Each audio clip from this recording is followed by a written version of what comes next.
Hello, everybody. Yeah. Let me know if my voice is too loud. Let me know if the music is too loud. How you doing, James? How you feeling today? I'm kind of excited. I'm also kind of sad. I think I deleted all my progress in CSS. Hold on. Let me get my water bottle.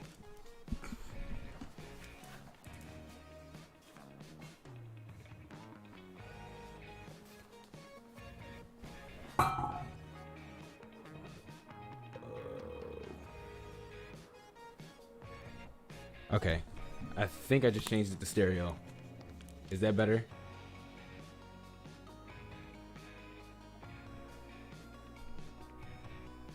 Yeah, I believe I just changed it to stereo.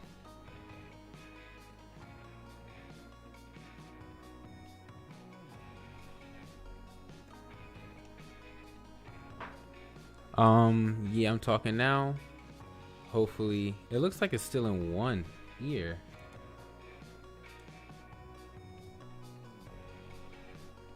Okay, how about now? I don't know. Oh, okay, all right. So I should go back to that. All right. Let me go to my intermission. So, hello. I'm going to be coding for 12 hours straight. I was about to say 14. I'm going to be coding for 12 hours straight. I hope to learn a lot from the stream. I'm probably going to get nervous. Probably going to learn a lot. Probably going to mess up a lot. Yeah.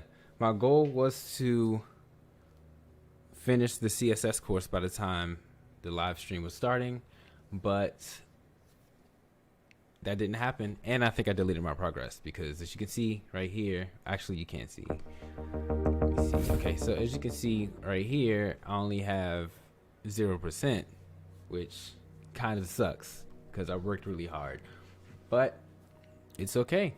You know, how you doing, Beastly Boss? How you feeling? But I'm gonna keep going. Cause I'm on typography, so I'm just gonna keep going with typography. I'm gonna finish the rest. Probably jump into JavaScript. I don't know. Hopefully everything goes right. Yeah, I definitely. Cause I was on word spacing last night. I don't know what happened. Unless Codecademy is like lagging or something. I don't know. But yeah. So also, I'm very prepared. I got this gallon water bottle right here, and I didn't eat before the live stream. I was cleaning, and I have oatmeal here that's still hot. So yeah, that's going to be something for the books. Codecademy is whack. I do agree with that. Yeah. Okay. So you can also increase the spacing between words in a body of text, technically known as word spacing. To do so, you can use the word spacing property and word spacing 0.3 em. I thought I was about to learn ream. Okay, but I didn't. Okay. Note that it's good to use the em values in this case because em is dynamic. For word spacing, it sets the space based on size of the font. In the example above, the word spacing is set to 0.3 em. The default amount of space between words is usually 0.25 em.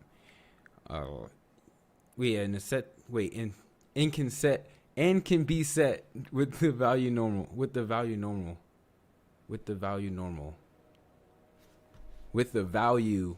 normal. Okay, got it. I read it weird. I am going to be doing this for 12 hours. I am going to be nervous the whole time because I feel like it's a lot of time for people to join and a lot of time for me to mess up. But every time I mess up, I'm just going to keep going because, yeah, 12 hours. That's the goal. So I'm going to be ending at like 11 something p.m. on my end. Where was that? Oh yeah, the default amount of spacing between words is usually 0.25 em and can be set with the value normal. If you provide a value for word spacing that's not normal, then the value you provide is added to the default spacing. Therefore, since the word spacing is set to 0.3 em, should I say em or like m? I don't know. But 0.3 em, your H1 elements get a total of 0.55 em. Word spacing when rendered. It's not common to increase spacing between words, but it may help enhance readability if bolded and enlarged text. In style.css, set word spacing of p elements to 1.5 em. Okay, let's look for p right here. So we have word spacing. I'm shaking. I'm so nervous because I kind of don't know if I'm going to make it the whole 12 hours, which I shouldn't force it if I can't, but I'm definitely going to try to. I'm going to be taking a lot of breaks. Yeah. I hope I learn a lot, because if I learn a lot, it's going to be crazy. Really hope to get to JavaScript today. I really do. But yeah, I got that right. As you can see, our word spacing is ridiculous right here. But yeah, okay. Letter spacing. This is gonna look weird. You've learned how to increase the spacing between lines of text and words, but it's possible to get even more detailed, increasing the spacing between individual letters. The technical term for adjusting the spacing between letters is called tracking. Tracking can be adjusted with the letter spacing property in CSS. H1, letter spacing 0.3 em. I am almost at 200 subs, and I'm nervous, but yeah, I don't know. I didn't even think I would get to 100, to be honest, or at least 100 right now. I thought it would happen in like 6 months. Like word spacing is common to increase the tracking in text, but sometimes it enhances the readability of uppercase text. In style.css, set the letter spacing of H2 elements to 0.2 em. 0.02 em. They're two different things. Two completely different things. H2 is right here, and we're doing letter spacing. Oh, so nervous. And in letter spacing we have 0.03 em. And then we're gonna do that, and it's wrong. It said in H2, right? Yep, H2 0.02, not 3. Ha, idiot. Still wrong. Okay.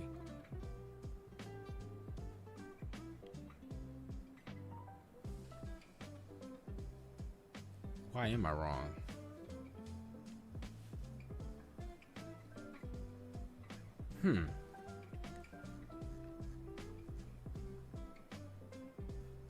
Did you change the letter spacing? Does it want the 0 in front? Because it might just want the 0 in front. It wanted the 0 in front. That's what was wrong with it. Okay. It's all the same, but whatever. Ridiculous. Text transformation. Also, yes, if you are on the West Coast. I'm on the East Coast, so I'm doing 11 to 11. Yes, this will be a very long stream. I think it's possible. Yesterday, I was watching Meet Kevin stream for 10 hours, so he was just 2 hours off. But he was streaming what was going on yesterday in Washington, which is very close to me. So, yeah. It's funny. If you guys hear my cats do anything, it's my cats. Sometimes people talk in the hallway and my mic picks it up. So you may hear random sounds from here and there. Don't know. Text transformation. Text can also be styled to appear in either all capital, in all uppercase, or lowercase with the text transform property. H1 text transform uppercase. Okay. The code in the example above formats all H1 elements to appear in uppercase regardless of the case used in the heading within the HTML code. Alternatively, the lowercase value could be used to format text in all lowercase. Copy. Since text can be directly typed in all uppercase or lowercase within an HTML file, what is the point of the CSS rule that allows you to format lettercase? Depending on the type of content a web page displays, it may make sense to always style a specific element in all uppercase or lowercase letters. For example, a website that reports breaking news may decide to format all H1 elements such that they always appear in all uppercase. Yeah, as an example above. Oh, okay. All right, I get it. That's weird to end it. Weird way to end this. Okay. It would also avoid uppercase text in the HTML file, which could make the code difficult to read. In style.css, transform the text in the main heading H1 to appear uppercase. Okay. In the H1 heading to appear uppercase. So text. Why do I keep using parentheses? It's the curly braces. There we go. Oh no, I'm still wrong. Why am I doing that? Transform. And then we have uppercase. Oh yeah, it was uppercase. Huh. Look at me. Coding. Not really coding. I don't know if CSS is like considered programming. I know HTML isn't, but I don't think CSS is either. It doesn't feel like it. I really want to get to JavaScript. Okay. Text alignment. I know text align. I really feel like I learned this before. Honestly, if I did get like a lot of subs from this, I would be, of course I'd be happy, you know, but the goal is just to be productive for 12 hours straight. And I know that I'm more productive when I am streaming, kind of, because sometimes I just talk to the chat and forget that I'm coding. And yeah, should I read this anyway? I feel like I went over this on a stream already. I don't know. Whatever, I'll just do it again. So no matter how much styling is applied to text, typeface, size, weight, etc., text always appears on the left side of the browser. To move or align text, okay, we can use the text align property. H1 text align right. So the text align property can be set to one of the following three values: left, center, right. Okay, I did this before, like 100%. I'm sure I did this before. I'm very positive. I gotta charge my phone. You put it on my charger.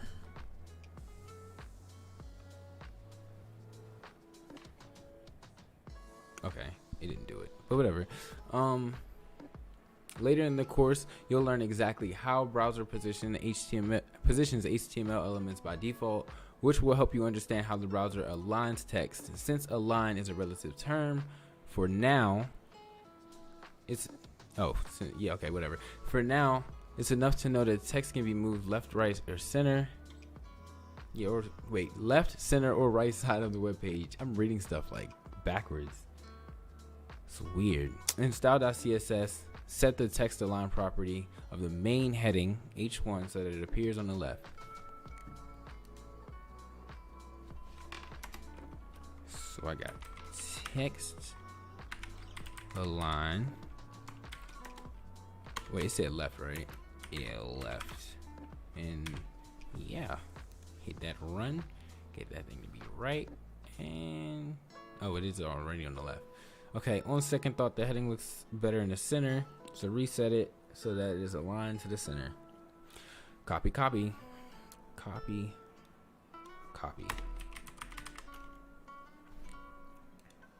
Bam.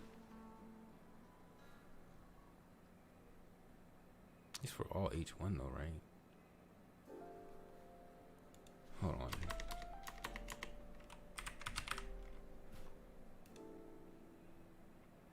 Oh. That's not the only...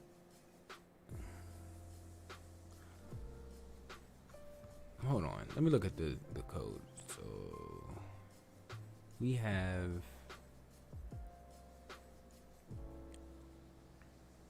Where is it?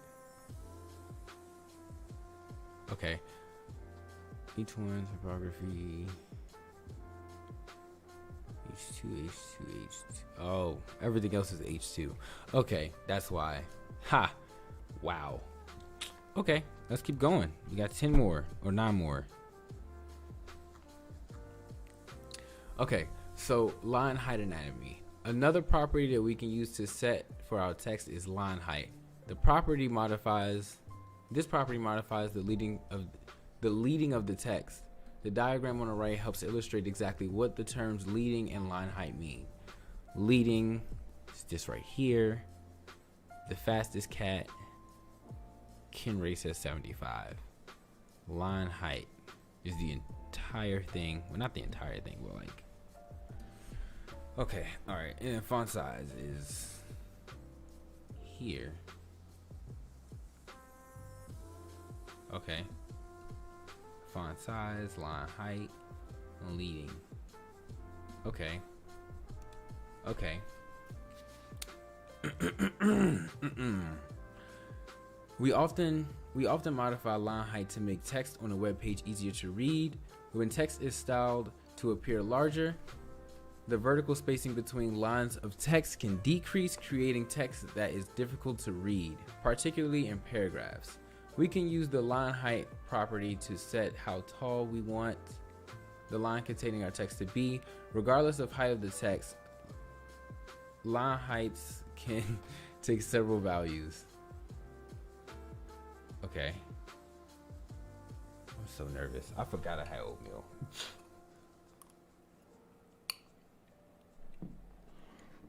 It's really dry.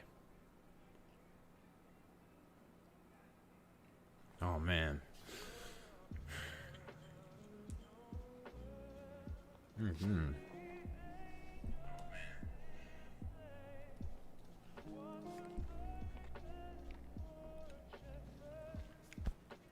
Okay, so a unitless number such as 1.2, this number is an absolute value that will compute the line height as a ratio of the font size. A number specified by units such as 12 pixels, this number can be any valid CSS unit such as pixels, percents, EMs, or rems. Reams. I don't know how to pronounce them. Generally, the unitless ratio value is the preferred method since it's responsive and based exclusively. I'm reading too fast. I'm scared to mess up, so I'm messing up. Exclusively on the current font size. In other words, if we change the font size, a unitless line height would automatically readjust, whereas the pixel value will remain static. P line height 1.4. Let's change the line height of the text within the banner. In style.css, set the line height of the paragraph element within the banner class to 1.4, and you'll notice that the line height will increase. My voice might be dead by the end of this. You're right. You're absolutely right. I'm being pain. Paragraph element right here. Line heights. So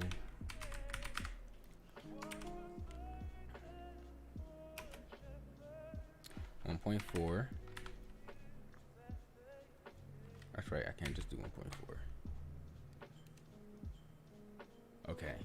I see the change. So I see the change. So here we have more space in between each line.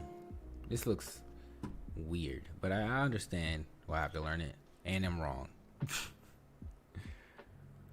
Why am I wrong? Let me go back to P.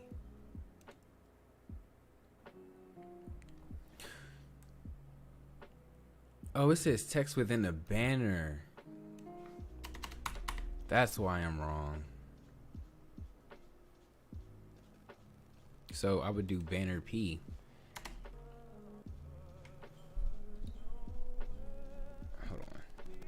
Sometimes my phone makes my microphone. Sometimes my phone makes my microphone like make a static sound, but my charger is right by my mic, unfortunately. So I'll just let my phone die. It'll be okay. I don't need it. I have a webcam now. So here we go with line height, and then 1.4. Yeah, 1.4. Bam. Now we should be right. I'm still wrong. Oh God, no. Why? Okay. In style.css, set the height of the paragraph element within the banner class to 1.4. I think that's what I did. I think that's this right here.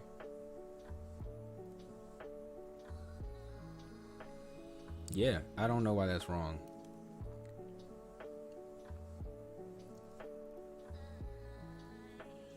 Yeah, I don't know why that's wrong.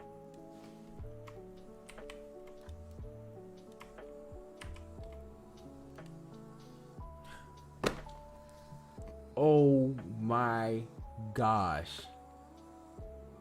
Bro, did you see that?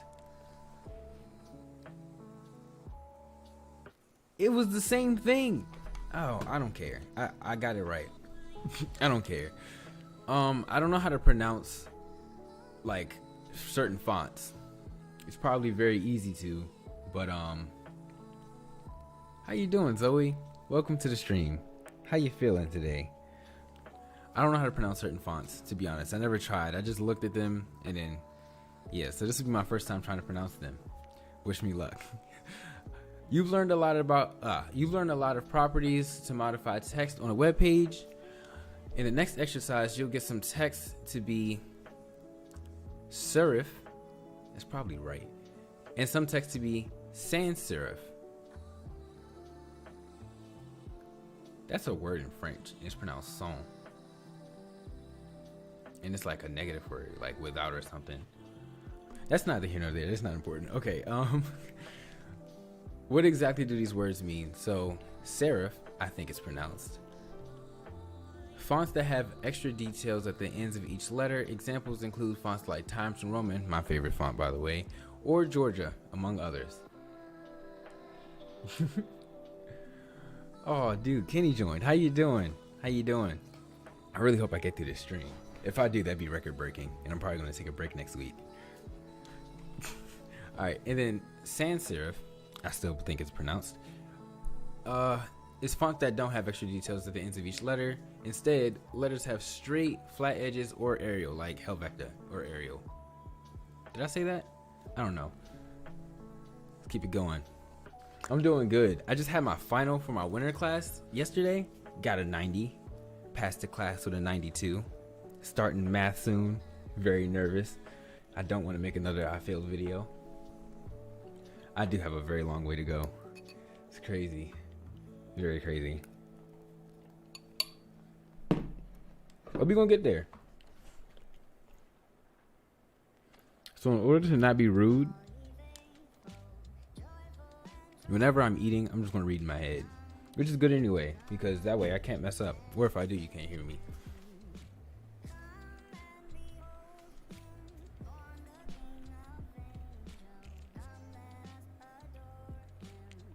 Okay, whatever. So what happens when a style sheet requires a font that's not installed on the user's computer? Most computers have a small set of typefaces pre-installed. This small set includes serif fonts like Times New Roman and sans serif fonts like Arial. I really hope I'm pronouncing that right. Can you guys tell me if I'm pronouncing that right? Because it could be serif or like serif or maybe serif. I don't know. To use fallback fonts, the following syntax is created. Font family, Garamond times serif. Okay, so the CSS rule above says to use the Garamond font for all H1 elements of the web page. If Garamond isn't available, use the Times font. If Garamond and Times are not available, use any serif. Use any serif and or serif font pre-installed on the user's computer. Okay, I finally understand this. I didn't get this at first, so I was looking at like code like this. But I don't know if I should say code because it's I was looking at stuff like this, and I thought they were like, this might sound dumb, I thought they were like combining fonts to make a new font. Wow. But I didn't know, and I never spoke that out loud because I was, I probably shouldn't have said that. Okay, so the fonts specified after Garamond are the fallback fonts, Times and Serif. Fallback fonts help ensure a consistent experience for a diverse audience of users that visit a website. Below the banner, the web page is made of 3 main font sections: serif, sans serifs, and monospace. Each of the sections show an example font, Garamond, Helvetica, and Space Mono, respectively.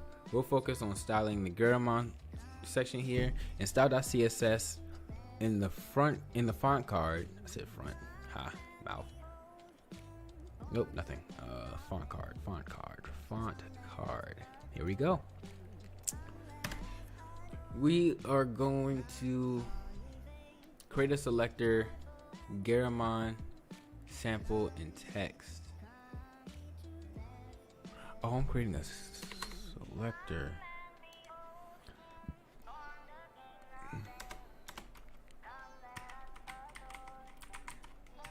Garamond, and then font.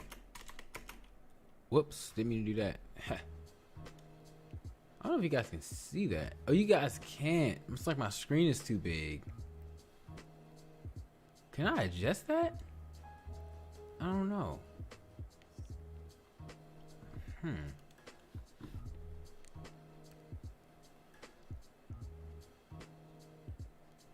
me see. I didn't know you guys couldn't see the whole screen. Okay, it may be better. Okay. Back to it. Where was I at?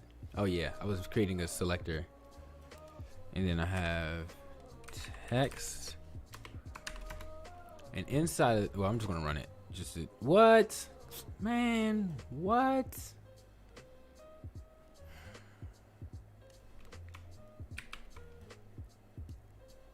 Come on, don't do this to me.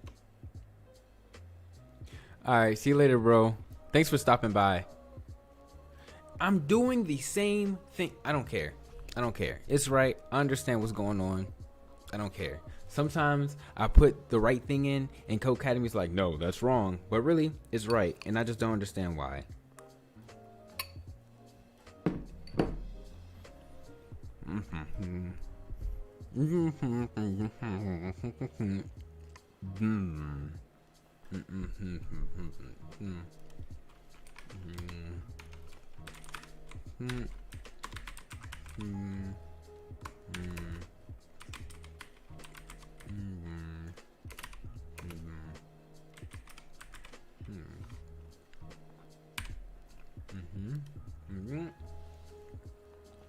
We got it right. So basically, the second one wanted me to set the font to Garamond and have serif and or serif as a fallback font. Now in style.css below the last selector you made, create a selector. Okay, I'm creating another selector, and I'm just going to copy and paste this because it keeps telling me that I'm wrong when I type the exact same thing in. But whatever.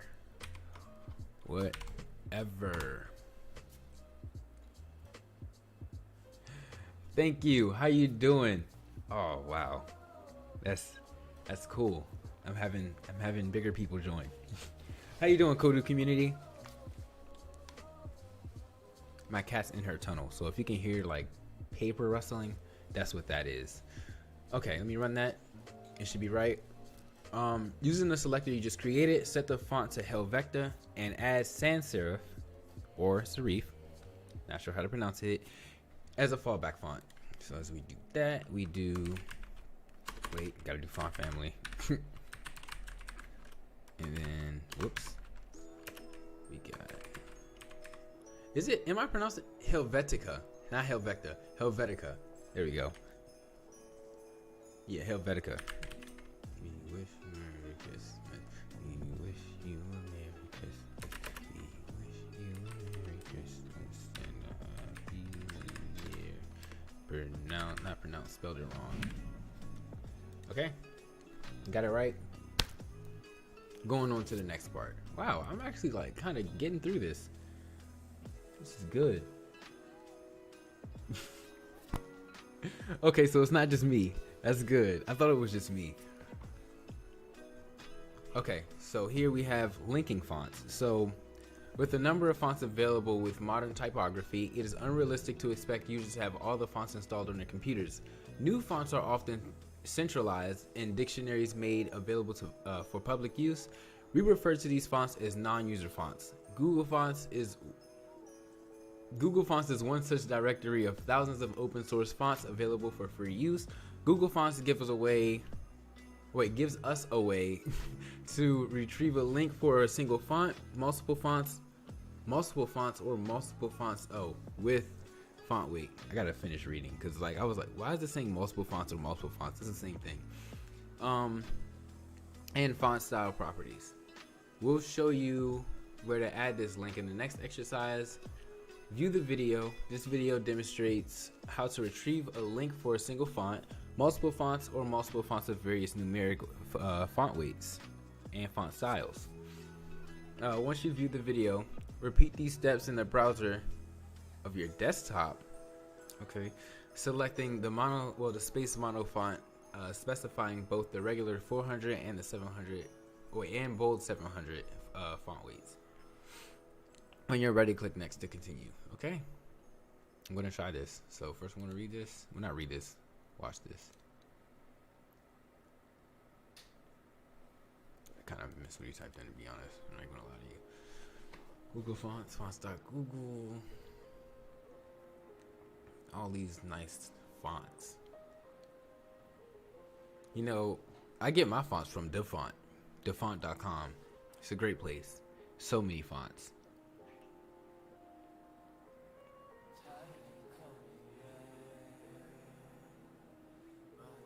I never knew what serif or sans serif was, so it's good to just found that out.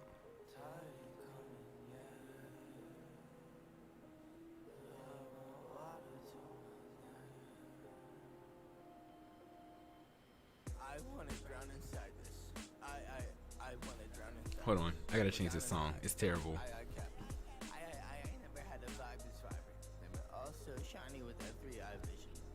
Where is it? Oh, here it is.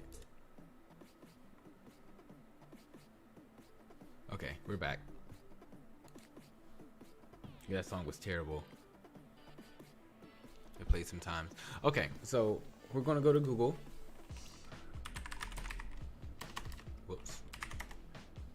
Whoops, I said Googler. And then we're gonna do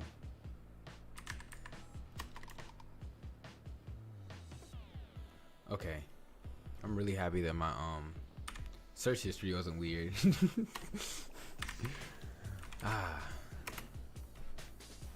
How to wash your car with peanut butter is in your search history for what reason? Google Fonts.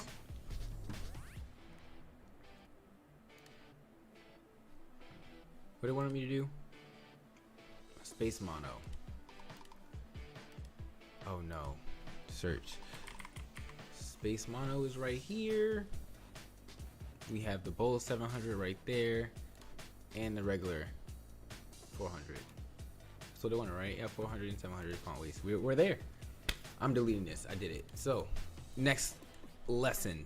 After this, we have 4 more, technically 3 more because the last one is review. Bam. Linking fonts part 2. When we have the, I'm sorry, it's not doing it for me right now. There we go.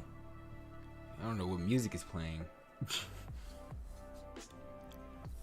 Okay, we're back. So when we have the link to the font and the styles of our choice, we can add the font to the head section of the HTML document. using the link. Oh yeah, using the link tag and the href. I think I heard someone pronounce it that way. Href. Okay. I'm supposed to be learning derivatives today, but we're gonna keep going because school doesn't start until like in 2 weeks. Let's take a look at a few examples. A single linked font uses Open Sans as an example. Head link href HTML Google, yeah, not HTML, HTTP, and then whatever. The link is to the fonts and then real style sheets. Okay. Multiple link fonts uses the Open Sans Playfair display fonts as an example. Okay. And then multiple linked fonts along with weights and styles. Here, Open Sans has font weights of 400, 700, and 900i. Okay. Once a font is linked, we can create CSS selectors to target elements just as we do with any other font. So in the previous exercise, you surfaced the link to Space Mono font specifying both the normal 400 and the 700 font weights. What was I about to say? 700, 400 font weights.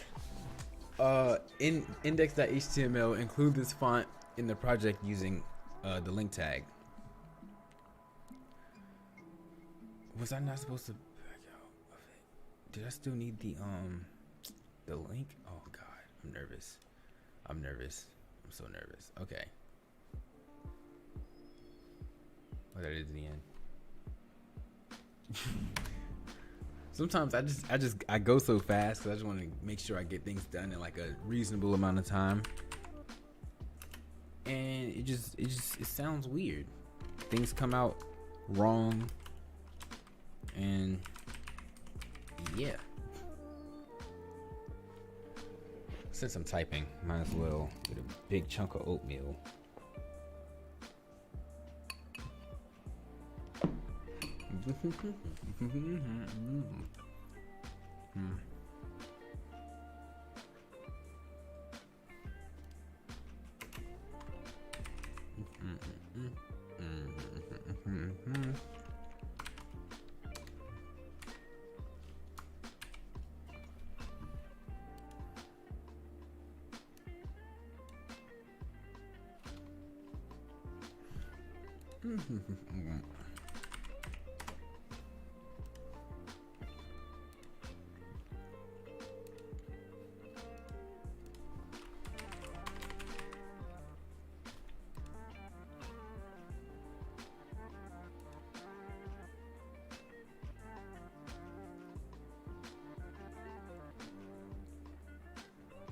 Wait, what?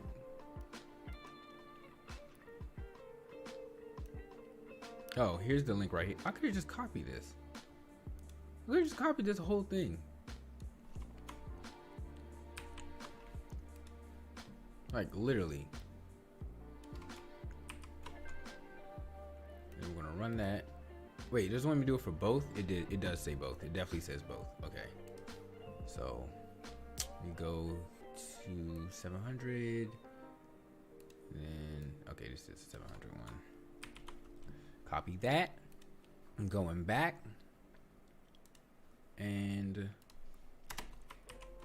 just add that right there. Bam, run it. It's right. Okay. Now, in style.css, in the font card section, create a selector called space sample and text. I'm going to copy and paste this because it tells me I'm wrong when I type the exact same thing. So, yeah. I'm just going to go above. I can't wait to start learning JavaScript. I'm going to cry.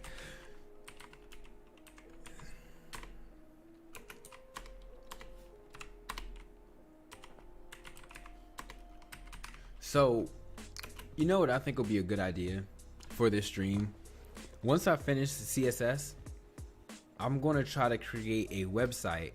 Not like create a website, but like I'm going to create like the interface of a website.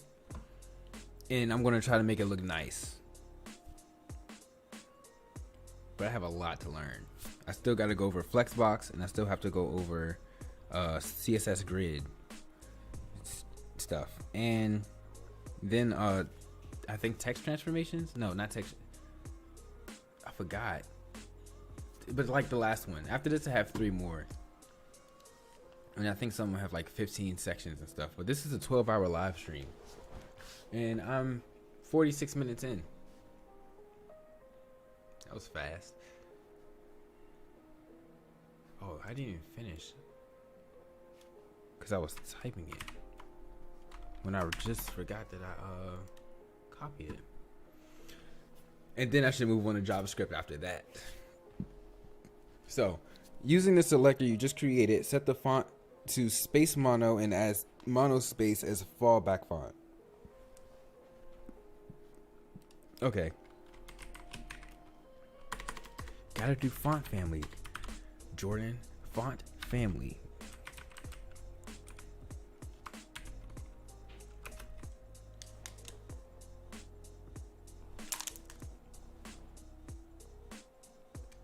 Okay, my cats disappear. Oh no, they're both over there. Okay. Alright. You gotta make sure they're doing okay. Because sometimes my cats do disappear. Do I have to put it in parentheses? I don't think so. I'm gonna try to do space mono and then comma mono space. Oh, didn't have to do parentheses. Not parentheses, quotations. Okay, here's another one where we don't have to code.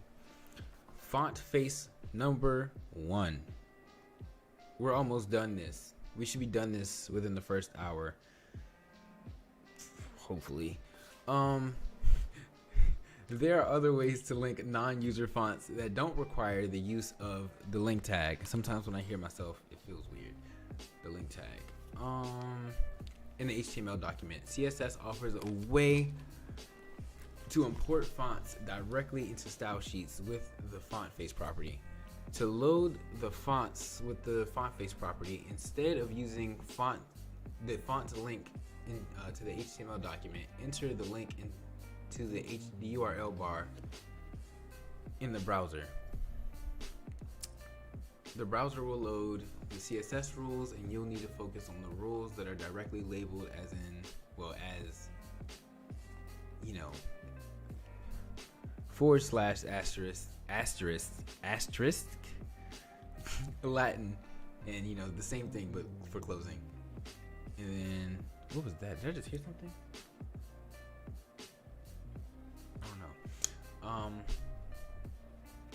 Some of the Latin rules are on separate lines. You will need each of these. Copy each of the CSS rules labeled Latin and paste the rules from the browser to the top of style.css. It's important to stress that we do need to copy the font face rules to the top of the style sheet for the font to load correctly in the project.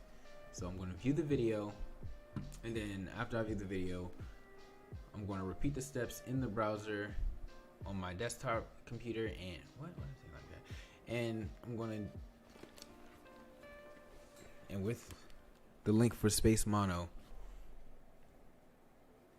Did my music stop? Nope. Okay. For space mono, 400 and 700 font weights. Okay. All right.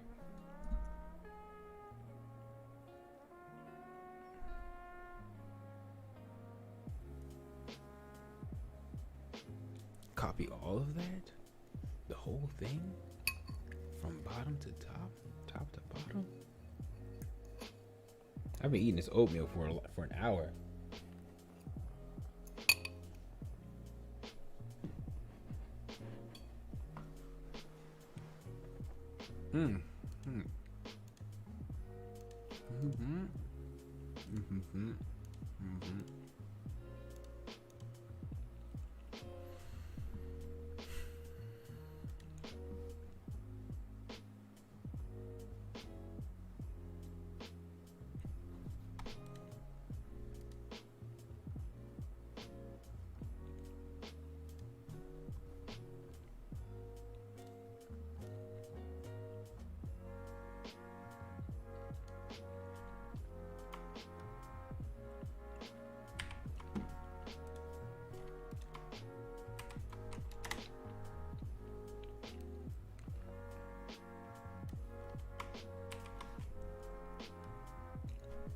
I almost went to VS Code.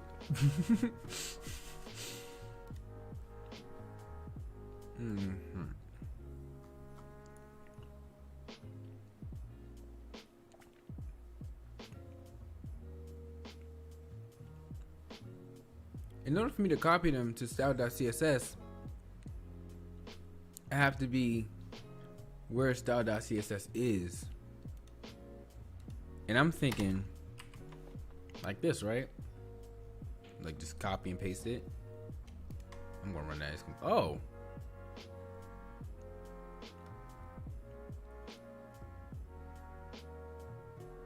I just got it right. Okay, so we can use the fonts in the style sheets as you would any other font. Let's practice loading an external font in our style sheets using the font face property and using the font to style our page. Okay. Jeez. Now add this same font to, oh wait, hold on. In index.html, remove the link to the space mono font that you added in a previous exercise. Oh, it's still there. It just said it was right though. Cause up here, probably both of them, right?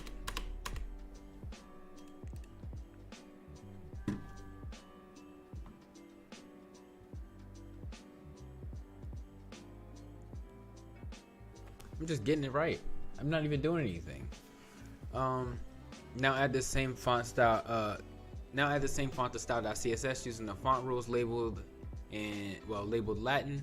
Recall that in order to do this, we use the same CSS rules returned in the browser from the monospace font and copy the Latin font face rules to the top of the style sheet. If you need help retrieving the link for the appropriate font, click here. I'm good. Once you add the font, you'll notice that elements styled in monospace, in space mono font retain the correct styling. Okay, all right, I did it. We almost done. This is the last one, and then we have like a project or something to do. Whoops, I accidentally hit my scroll bar. Okay, so while Google Fonts and other resources can broaden font selection, you may wish to use an entirely different font or abstain from using a font from an external service. I'm reading too fast. My tongue is okay. Font face, font family, source. Okay. So here you'll notice the main difference in the use of a relative file path instead of a web URL. We add a format for each file to specify which font to use. Different browsers support different font types, so providing multiple font files options will support more browsers. Okay. As of now, .waf 2, okay, appears to be the way of the future, due to greatly reduced file sizes and improved performance. But many browsers still don't support it, and there are lots of great sources to find files to use locally, such as Font Squirrel. So in font/directory.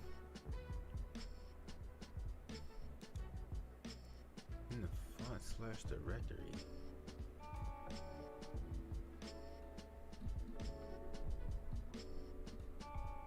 Okay. You'll notice that where was that? In the font/directory. You'll notice that we've added several local font files. Font directory.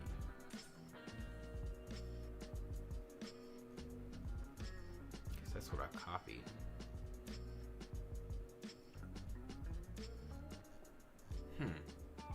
Okay, let's change the typography of the banner using local font files.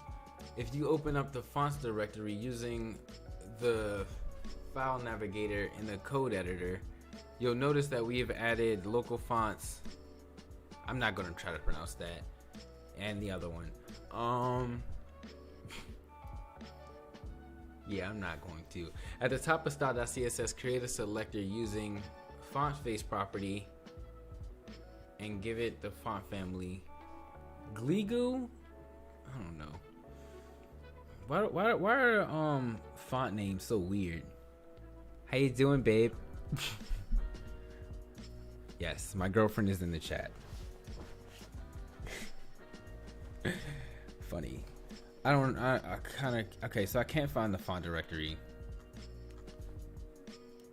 unless I'm just like kind of off.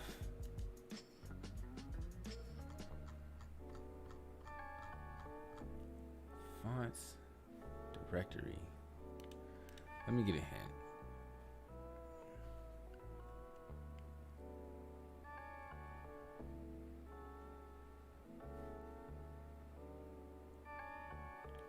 The syntax to include a path and format with font face source looks like this.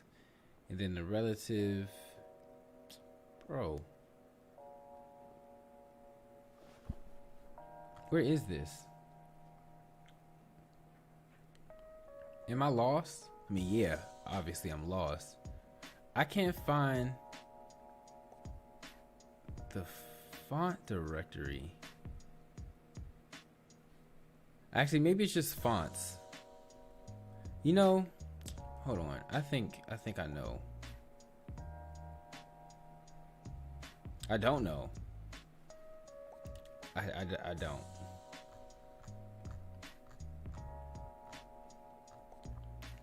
Yeah, no. I don't.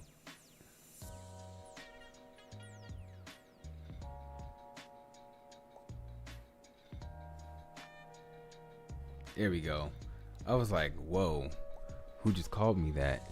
How you doing? How you feeling? Thank you, Seth. Thank you for joining. Also, subscribe to Caution. Wow, that S was very hard. Y'all heard that? It's like a whistle. It's like, okay. But yeah, follow Caution. She makes very good videos. She's funny. Yeah. Yeah, I'm gonna shout you out. I kind of just want to like, oh my God.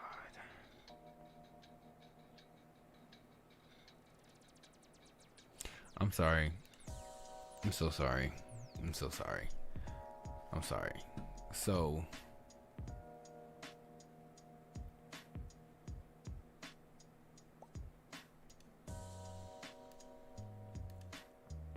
I'm supposed to open up a fonts directory though.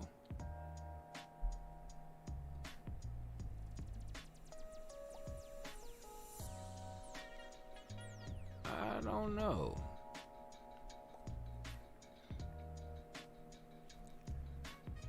I'm just gonna do this because yeah, I don't know.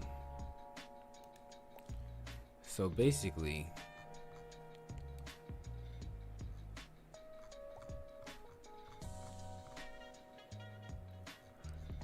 I don't know. I'm just gonna put it under here.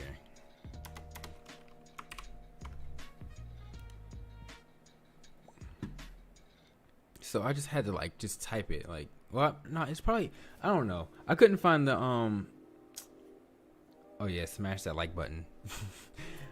What was I saying?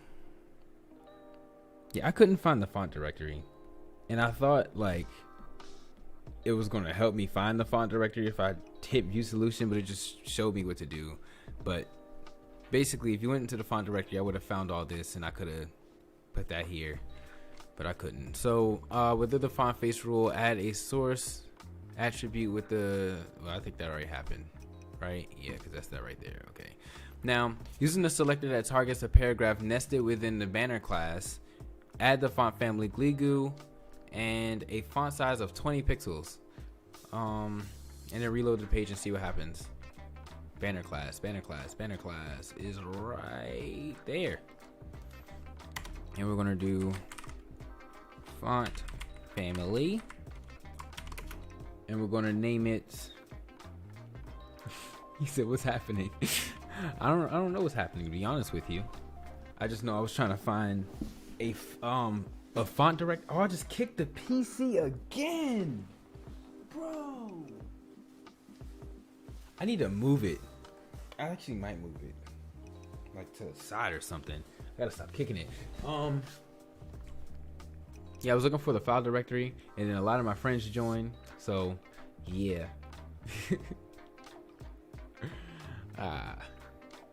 Cool people.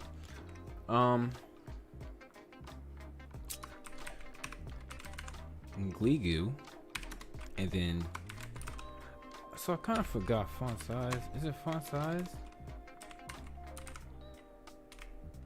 I think it's font size. It is font size because it's blue now. And then we're gonna do 20px, which stands for pixels, and I'm wrong. I feel like, you guys ever seen I think it's Nick Young, when he shot the 3 and he turned around, he was like, that's how I felt, because I definitely decked it. Had to turn my computer lights off. But inside the banner class, add the font family, and then add the font size.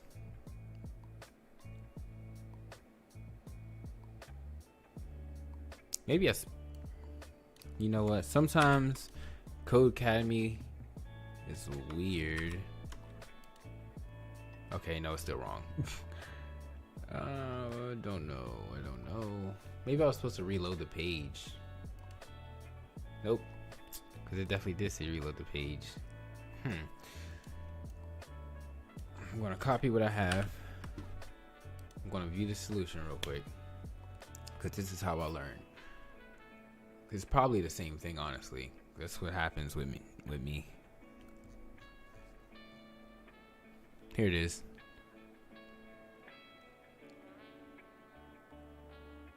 It didn't ask for a font weight. Did it say font weight? Am I supposed to put it in quotes? Did it ask for a font weight? Oh, that's just banner P. My bad.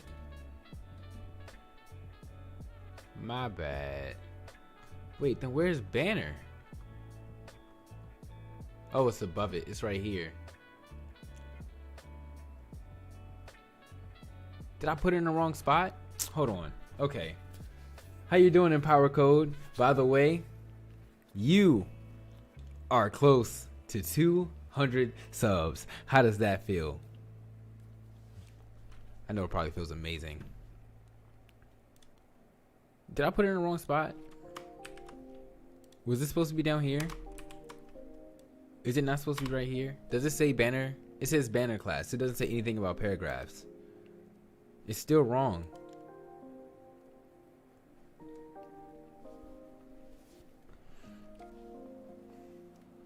Yeah, I was watching your last video, because you know I kind of do want to understand everything about web scraping and stuff. So I was rewatching it, because when I watch things multiple times, I understand, and I saw it. No Kodu community. He hit his first 100 before me. He's about to hit that 200. That second 100. All right, see you later, Caution. I will see you when you come home. Shout out to my girlfriend for supporting me, by the way. A lot of girlfriends don't support their boyfriends. But why is this? Why am I wrong again? I'm gonna view the solution again. So it did say in the banner class, which is here.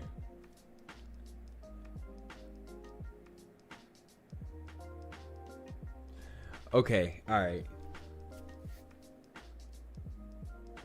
Oh, she never said bye. I thought she said later, like see you later. Oh, I'm so sorry. Oh man, I'm so sorry.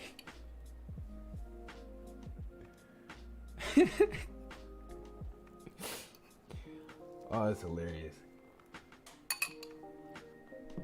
No, please stay. Please stay. I'm trying to figure out why this is wrong. Maybe if I just put the quotes. I'm gonna put the quotes. I'm gonna see if that changes something. I doubt it will though.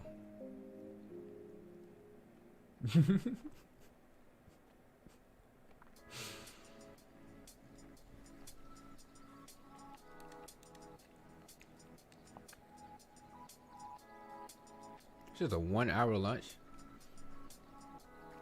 My job is cutting my hours, so I don't have hour lunches anymore. I'm only getting 15-minute breaks. Where's my banner glass again? I keep losing it. It's right here. Oh, well, number 1. I didn't have an F there. Now it's right. Okay. Nobody told me that I had aunt family and not font family. Now we're done. This is just a review of everything that I went over yesterday and today. Next we have a project. So I don't know how to pronounce that. Is a novelist who has been writing about her travels for nearly 2 decades before the launch of her new novel Tide Blade, which features the stories of real life characters in Morocco. The offer.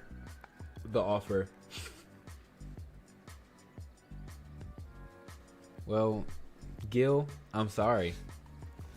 I don't know why you haven't learned anything yet, but I don't know. Why haven't you? What was I doing? Morocco. The author wants to spruce up her professional website, and you'll modify the typography on her website, changing the size, the style, the font families, and well, just to make her page easier to read. Using your understanding of typography, help her name, I can't pronounce, improve the readability of her site for her readers.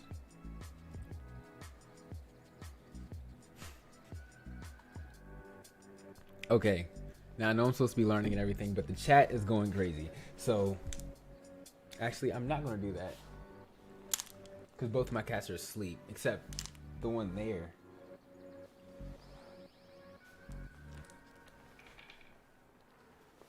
Okay, I don't know why Nebula's facing the wall like she's in timeout. She's so weird. Okay. Okay, this doesn't seem that hard. Okay, let's do this. Oh, thanks. It's going to be going on for 11 more hours. So, we're going to, Okay, well, I just got permission to pick up my cat. And people said they wanted to see cats, so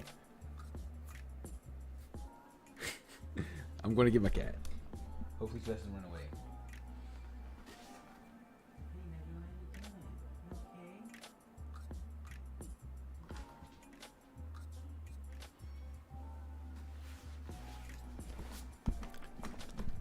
Okay, so as you can see, I failed. Galaxy is, not Galaxy, Nebula is very shy. And every time I try to pick her up, if she's not on the couch, she jumps out my hands. So I'll just wait till Galaxy gets up. Well, she is up. She's just looking around. It'll be alright. Okay, so the header selection of her name I can't pronounce. Site contains the author name along with the text travels, fiction, and contract. Change the font weight of the header so that the text appears bold. Where's my header? Right here. I'm gonna do font weight.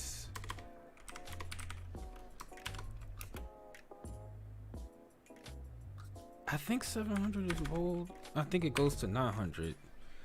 Probably should have looked at that recap.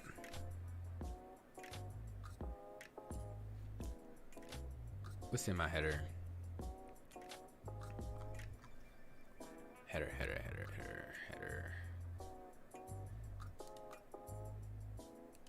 Oh, it's a class. Okay, here it is. Are they bold? Did I make them bold? Let me see. I'm going to change this to 200, I think. Yeah, I did make it bold. All right, there we go. So as you can see up here where it says, you know, her name, travel. Yeah, basically it's what it said. It's bold now. So I'm going to check that.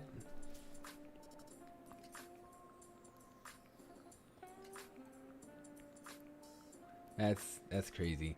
Ooh, Rohawk, I'm sorry. I can't get jiggy with dogs. I'm sorry. That's why I have 2 cats. Even though Galaxy bites, she's mean. Okay, so moving down the page, the banner section contains a stunning image, 2 blocks of text, an H2 tag with the text December 20XX, because you know you could be in whatever year you are, and an H1 tag with the text Morocco. So give the H2 tag a font weight of 500 and the H1 tag a font weight of 900. That sounds easy. Where's H1?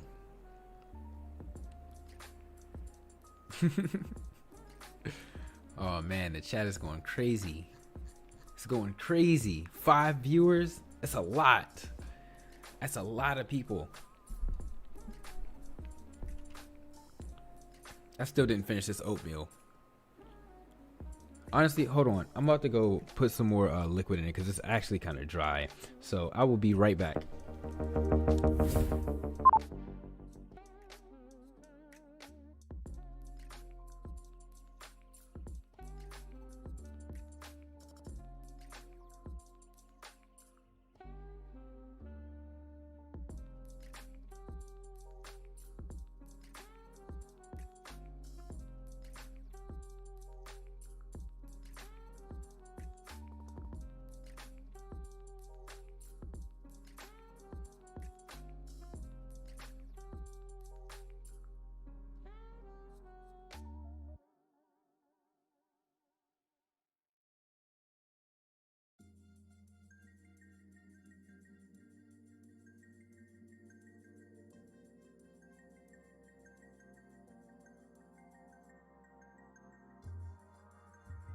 Okay, we back. But oh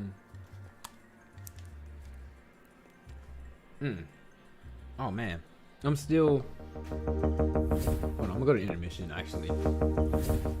I'm still heating up my oatmeal. So as I do that, I'm just gonna knock this out real quick. Where's my H1? It's probably at the top. H1's always at the top, but it's not. If I don't see it, I'm gonna make one. I don't see it. Yeah, I'm gonna make one.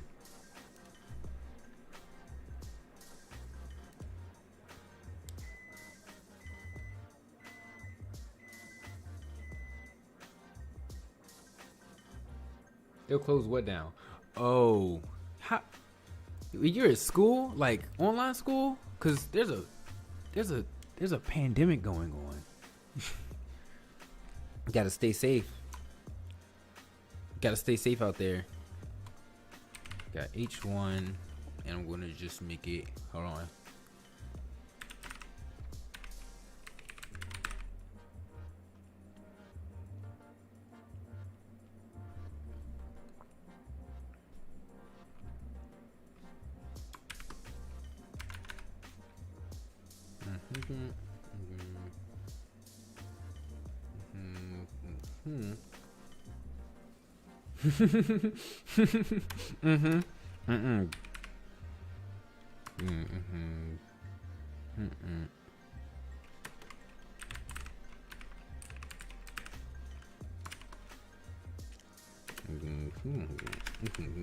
There we go.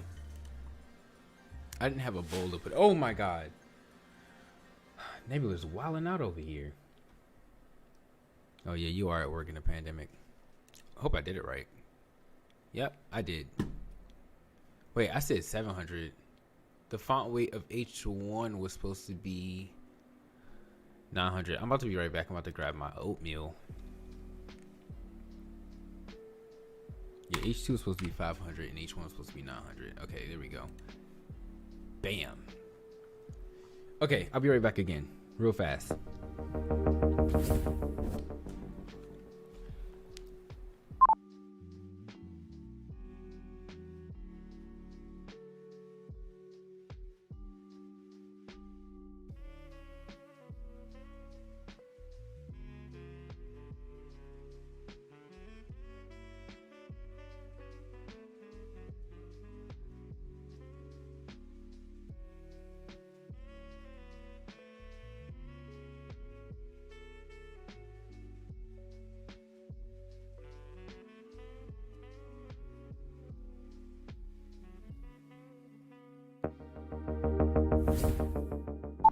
Okay, we back.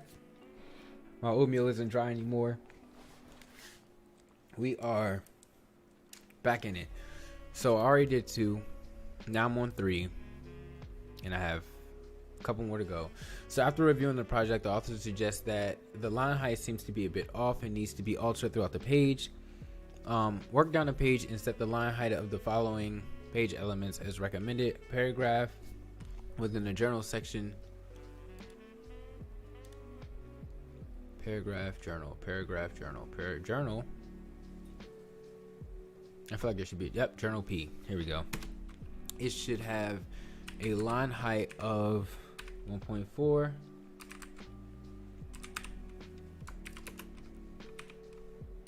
And oatmeal actually isn't nasty. It's actually really good, especially if you get the apple cinnamon oatmeal. It's amazing. What's inside of the journal so I can know?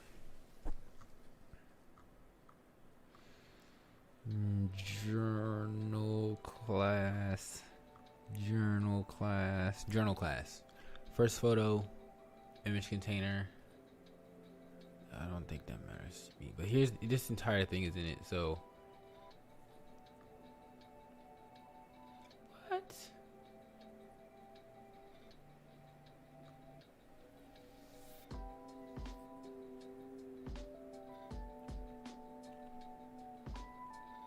Ridiculous. She's being ridiculous. Why would someone say that oatmeal is nasty? Oh, you know what? This is in it. I am. Oh, here it is. Okay. So I'm going to change my why do I keep losing stuff? Here we go. We're back. Here we go. We're back. Let me delete this real quick. Okay. There we go. So as you can see, these lines are like close together, but once I do font height, you'll see, not lines, but like the words are close together. The line, you get it. Yeah, the lines are close together. And then once I do font height 1.4, you'll see that once I save it, it refreshes. Wait, what? Is that how it was? Oh, this isn't that. This, you can see they're kind of spaced out more than these are. Yeah. So the first letter in the journal section should have a line height of 0.87 times the font size. Hold on. Am I supposed to be? Hold on. Whoa. Oh, here's first letter. Oh, what? I just realized this. Where's first letter?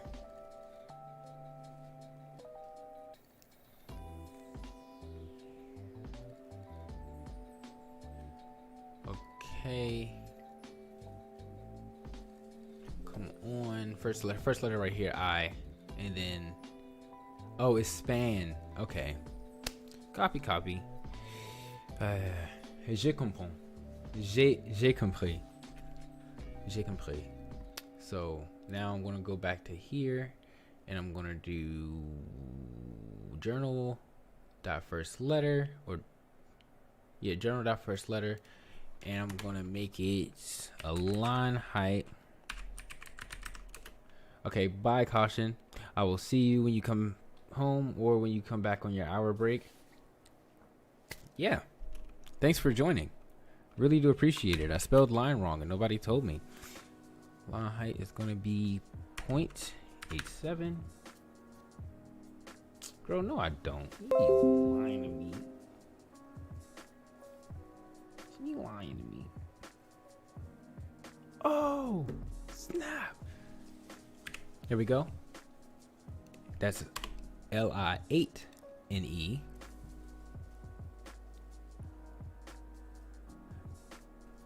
Was my line height that color? Or was it supposed to be blue? I feel like line height's supposed to be blue.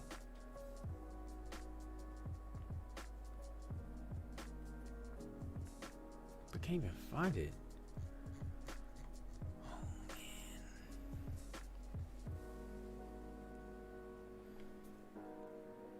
I don't think you should do that because I gave you a shout out. So if you unsub, that'd be very mean. It'd be very mean to me.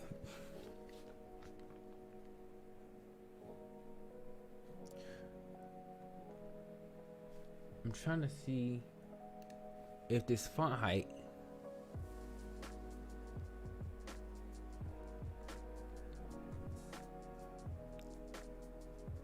Okay, I'm good. So, okay. Wow, this is taking me kind of a long time. I keep getting like distracted, but it's whatever. We're just gonna keep going. I should be done a lot. So, the quote should have a line height of 0.2 times the font height. So where's quote? Quote. Oh man, I think I found it. Here it is. Quote font height. How did I get cat hair on my keyboard? I literally take it with me every time I get off my PC. Font height now equals 1.2. Code Academy might be like laggy sometimes, but it does have like a really big it was a really big help in my learning journey. I still didn't finish this last one. And then a footer has to be a line height of, that's author, footer. This one.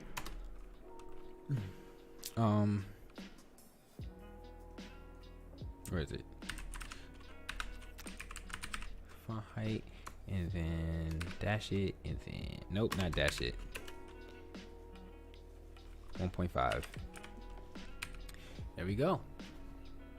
Save that. So now everything should be nice and easy to read. I believe. Something. Okay. Now, the site currently uses common serif and sans serif fonts found on users' computers.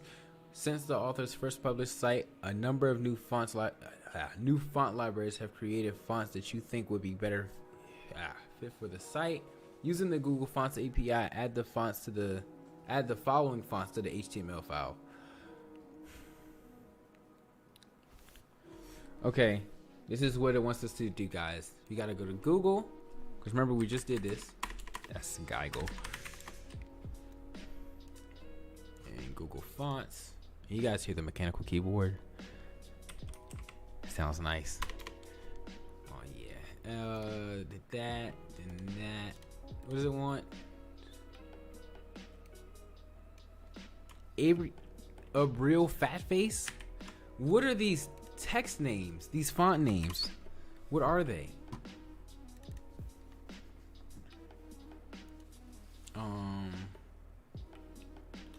Oh, it's only one style? Bad shape. Okay, and then the next one.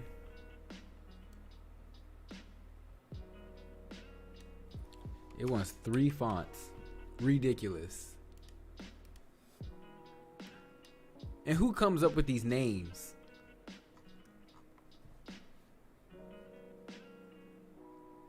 Oh, you know what? I should add them as I go, because I'll probably forget. And then I'm gonna have to go back, and everybody's gonna hate me, and they're like, "Oh my God, you've been on this forever." And I'm like, "Yeah, I know. I'm completely sorry." Bam! There we go. We're about to add the next one. It's work sans or walk sans. I don't know. Where's my search bar? Okay.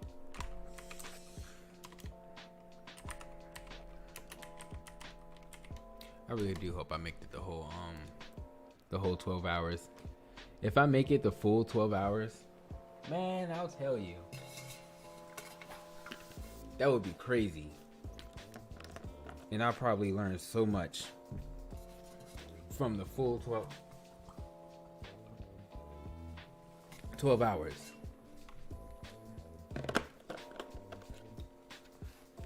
I just really want to get to JavaScript today, honestly. If I can get to JavaScript, that will be a success. Honestly, if I just finish the CSS, it'll be a success. But I'm trying to keep going. 400. It's just 400 regular, right? Oh, it wants both 400 and italic.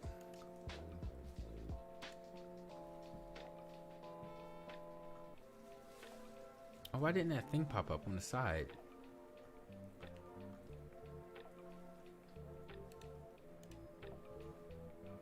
Oh man, phooey.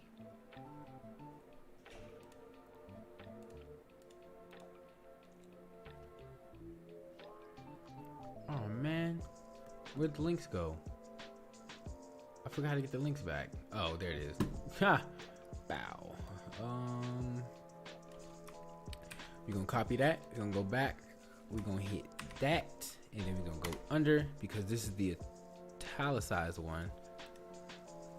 And then we're gonna hit the regular one.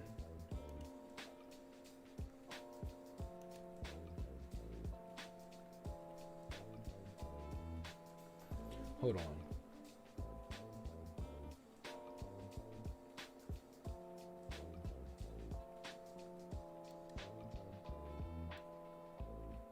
Oh, it's all one.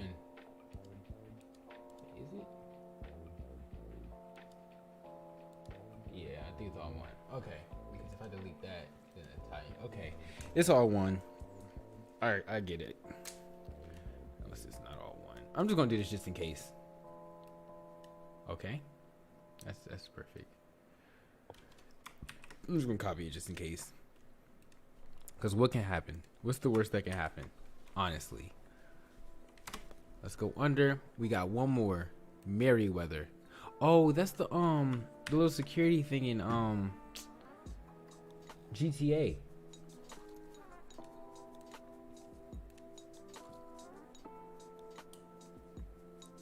I expect it, but oh man, no man.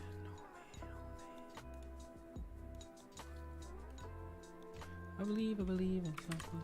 Man, if I could play like my own music, not like my own music, but like if I could play like any song I want without getting copyrighted, this whole stream would just be full of Freddie Mercury.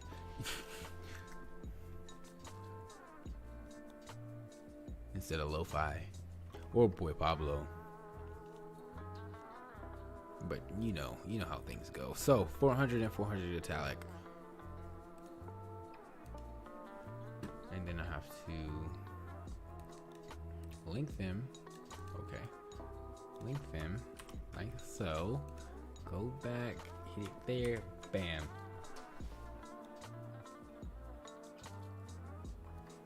How you doing, Dorian? Thank you for joining. By the way, everybody, Kodu Community and Empower Code and Dorian Develops, they all have, actually, hold on, I'm missing one. He left though. Actually, I'm missing two. James Perkins and Kenny Gunderman. They all have great channels. You should all check them out. All of them were in the chat. All of them are in the chat. Some may have left. But yeah. Oh no, did I not copy it? Oh man, I didn't copy it. Phooey. Okay, go back. Copy. And then paste. There we go. So I have this now. Okay, and now you can use the newly added fonts from Google Fonts within our project. Moving down the page again, set the font family and property as recommended. Okay, this is gonna be nice and easy. So set the typeface of H2 in the banner section. H2 in the banner. The goal is to go for 12 hours straight.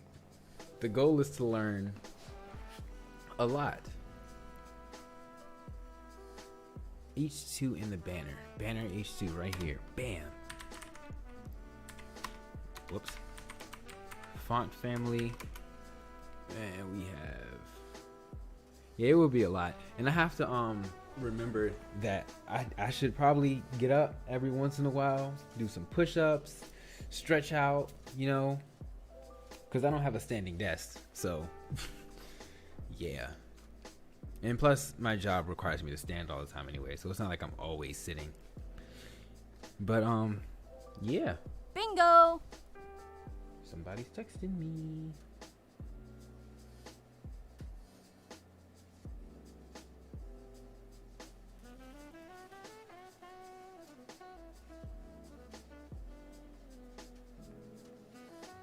Okay. Sorry for that. Work sands.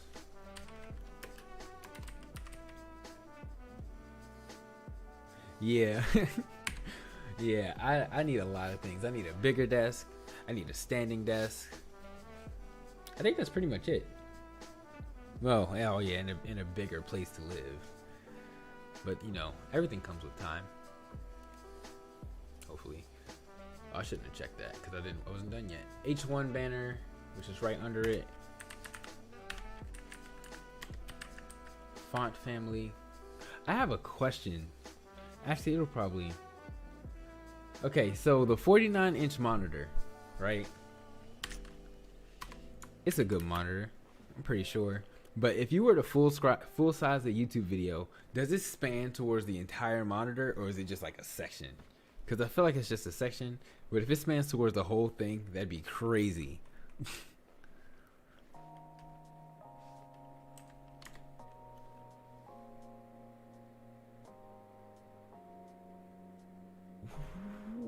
Okay, all right, I got lost for some reason. I don't know what. I got lost where I was in the reading. Oh no, that was paste. Copy, paste. Don't forget that. And set the typeface in the journal section. Got it. I had a feeling it did, because that's what my portrait monitor does. But if it did span everything, that would have been crazy.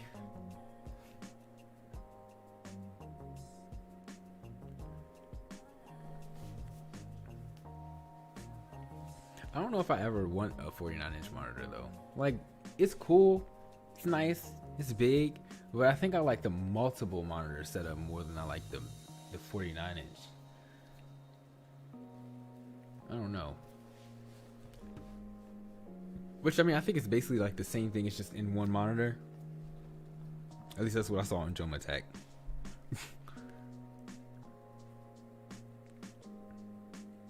Oh yeah, where's the journal? Journal section right here. Font family is going to be equal to work sans also. And then last one, photo caption. Okay, here we go. And we're going to set the font family. I don't know why I'm spacing it. And we're gonna set it equal to Merriweather. I don't feel like typing it. I'm gonna type it, I don't care. There we go. Alright. And that's everything. Alright. One of the best decisions I've ever made in my life was realizing and stack them on top of each other. Oh, that would be crazy. Put one in portrait mode. Oh man, a 49-inch monitor in portrait mode. Wow.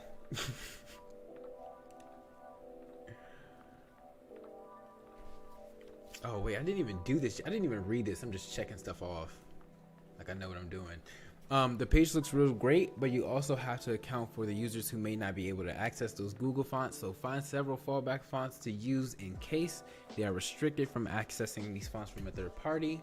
Set the fallback fonts as follows. So H2, tag banner. It's basically all the ones I just did. So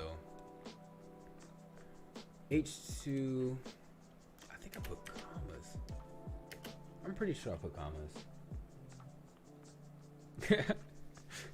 Imagine how large your desk has to be off to the side to have a 49-inch monitor in portrait mode. That would be ridiculous. Imagine how the code would look on that.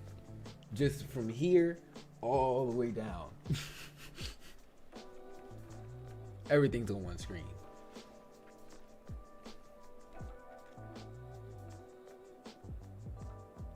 Oh, and then, okay.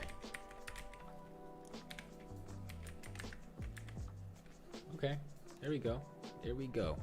Now in the H1 we have, okay, just sans serif and or serif, because I still don't know how to pronounce it. I keep these fingers, man, these fingers. And then I need the S. And wait, banner dot H1 banner, not I mean dot banner H1. I don't know. In the journal section, we have. Oh man, I'm almost close to 2 hours. This is getting there. It's a lot. It's almost time for me to stand up though. I think I'm gonna stand up every like 2 hours. Have like a little 5-minute break. Yeah, maybe like a nice little 5-minute break. Just so I don't strain myself. It's just serif. Okay, so or serif. I think I'm gonna just say serif. And if it's wrong, then I'm just gonna look like an idiot. Photo caption. Also serif. Whoops. There we go. Bow. Bow. But you're not gonna see a difference in that. That's just in case they don't have it. So instead of linking the font from the HTML file, you realize that it would be better to import the Google fonts in the files directly to the style sheets with the font face property. Use the font face property to import the fonts directly to the style sheets and I remember this, and remove the link tags that reference the Google fonts in from the HTML file. So I have to go here. You should have told me about this. I have to do a lot. Copy that. Go here. Paste. There's gonna be a lot of code. A lot of code. If this is considered code, because I kind of still don't know. Let's go all the way to the top.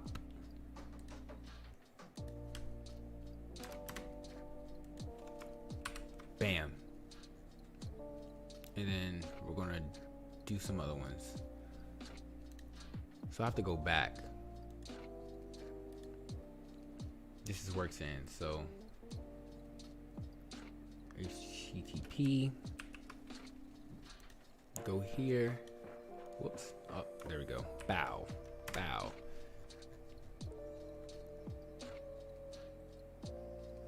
Oh wait. Is this it? Did I do that already?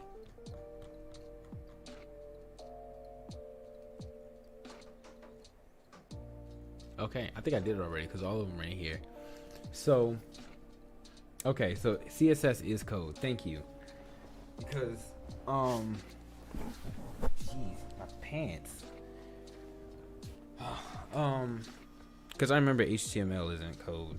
So, and I also saw a TikTok that was like, oh yeah, when people say they just start learning how to code, hey, you're learning how to code? What you coding in? HTML and CSS? Okay. Alright. And I was like, oh, okay. Haha. But I guess it's just the HTML part that really gets them. Oh. So. Okay. Copy. So HTML, got you. There's a difference between the two. You're right. Sometimes I get the words like, not mixed up, but I think they mean the same thing. Which sometimes they do mean the same thing. But, you know. Yeah. Because you can't okay, I get it. I get it. I copy. What was I doing? Oh yeah, I did it, so I can just check that off. Now looking at the page, the author the author suggests that the page really they really come together if we use a specific font. I gotta get another font in the footer. The files have been downloaded and added to our project with the fonts directory, but I don't know where the fonts directory is. Within the styles directory. Is this... Okay, now I think... Nope, never mind. To complete our task, you need to use the font face property and make these fonts accessible. In the style sheets, name the font Croissant 1. Why does it name that? Why are these font names so weird?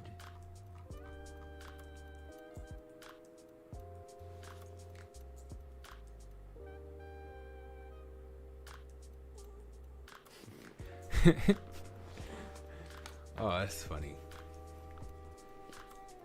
So apparently the people that aren't appreciated in the programming community are the people that say that HTML isn't a programming language and like really make an emphasis on it, and the people who don't like PHP. Copy. Got it.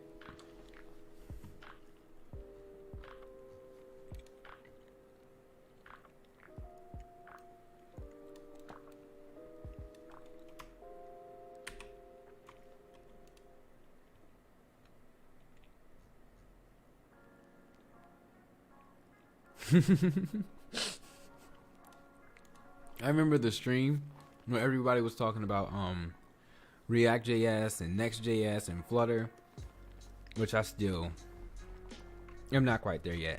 That's why I can't wait to learn JavaScript, so I can work on that and then start learning React and start really understanding a lot of what everyone around me is talking about. But I remember you said everybody's talking about React and stuff, and I'm still on Angular. Which, honestly, I'm still not 100% sure what Angular is either. But we're getting there. I'm not trying to rush myself. I'm trying to pace myself. I'm trying to learn CSS before I learn Tailwind CSS. Which, you know, makes sense. But, you know, sometimes I want to rush. This is why last night I actually downloaded Node.js, because I really just wanted to code in JavaScript. Like, I wanted to write my first code in JavaScript, which I did do. Which is right. It opened up in the wrong file. New.js right there. Oh, wait. See, look.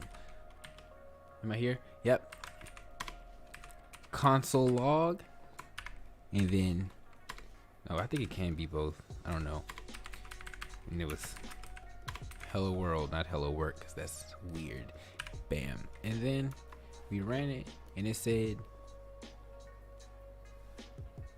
yep, hello world at the bottom. And I was like, uh-oh. Because at first it wasn't working because I didn't have Node.js installed, obviously. But that's how I am. Yeah, that's the thing, though. So I understand. Well, now I understand, like, their front-end frameworks. But I don't understand how they work. But in order to understand how they work, I have to learn, you know, the stuff for it. Which, you know, I have to continue to pace myself.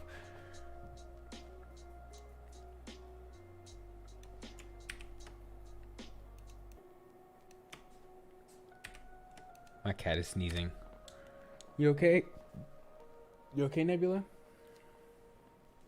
Everyone earlier wanted to see a cat, and like now they're up and they're all gone, probably. Good times, good times. I don't even know if this is right, to be honest.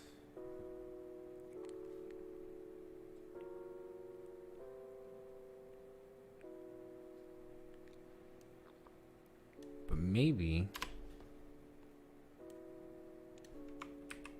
this is the format for it. I don't know. I don't know if this is right. I couldn't find like the file directory, and I tried, and it's just not there. So yeah, I tried. I look at the format. I see fonts here, so now it says name the font. Yeah, I just tried. Hope it's right. But yeah, I don't know. I'm just gonna check it. Hope for the best. I think I could look at no, I can't. Usually they have it like an example. Okay, so now that you have the font face, set the font family property on the footer to Croissant 1 with Merriweather and Serif as fallback fonts. Okay, now let me go to the footer. It's right there. Nope, that's not it. Here we go. So we have, whoops, font family. Okay, and we're gonna do Croissant 1. And not only are we gonna do Croissant 1, God, I hope this works. We're gonna do Merriweather, which is right here, and then we're gonna do Serif. Got you. Copy. Go down to the footer. I think it worked. I want to take away Croissant 1 and see if it worked.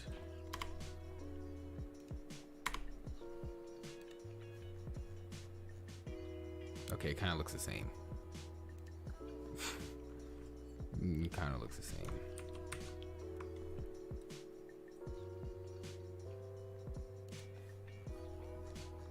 Yeah, it definitely kind of looks the same. Not sure. But I understand for the most part. Not for the most part, like I understand like I understand it. But I can say that, and here's the quiz to really check my knowledge live. Sorry for all the chair noises. Very sorry. Please hold for a very important message. Sorry, sometimes I just play with my what's the name? Also, everyone who isn't in the Discord, is it gonna work? It worked. There we go. Oh, Rawhawk's still here. I'm feeling pretty good. My bottom kind of hurts a little bit. Okay, this is easy. Which rule will make all of the text uppercase? We have text transform uppercase. We usually gonna knock these out. Why is it important to include web safe fallback fonts? Using web safe fonts will overwrite any custom fonts. In case the custom fonts don't render, web safe fonts provide a secondary option. I'm feeling like that's the answer. It's not important to include it. Okay, all right, it's not it. 3 fonts must be okay. Yeah, I feel like okay, yeah. How does the CSS rule set affect H1 elements? H1 letter spacing 20 pixels. None. Letter spacing is okay. That's wrong. There will be 20 pixels of space between different H1 elements. That's letter spacing. No. H1 elements have 20 pixels of space between every letter. That's that. And then words have 20 pixels. Okay, it's not the words, it's the letters. Bam. Boom. Yeah, I am almost at 2 hours. I'm getting nervous. Still have a lot of water left. Still getting through this. Can't believe that it's been 2 hours and I'm still only on 1. Ridiculous.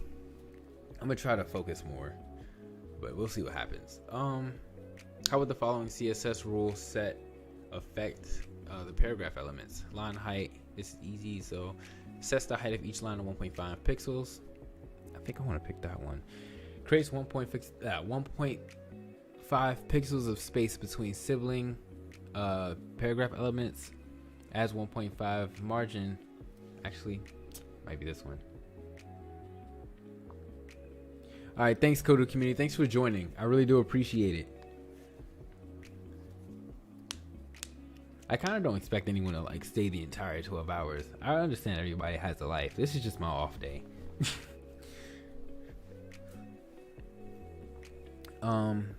Space will appear between lines of text in the paragraph element because the container for each line is 1.5 times its default height. Okay.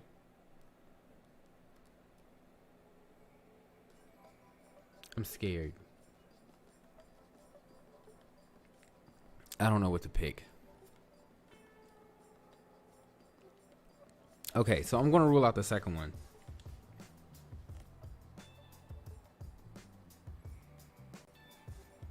I feel like it's the last one.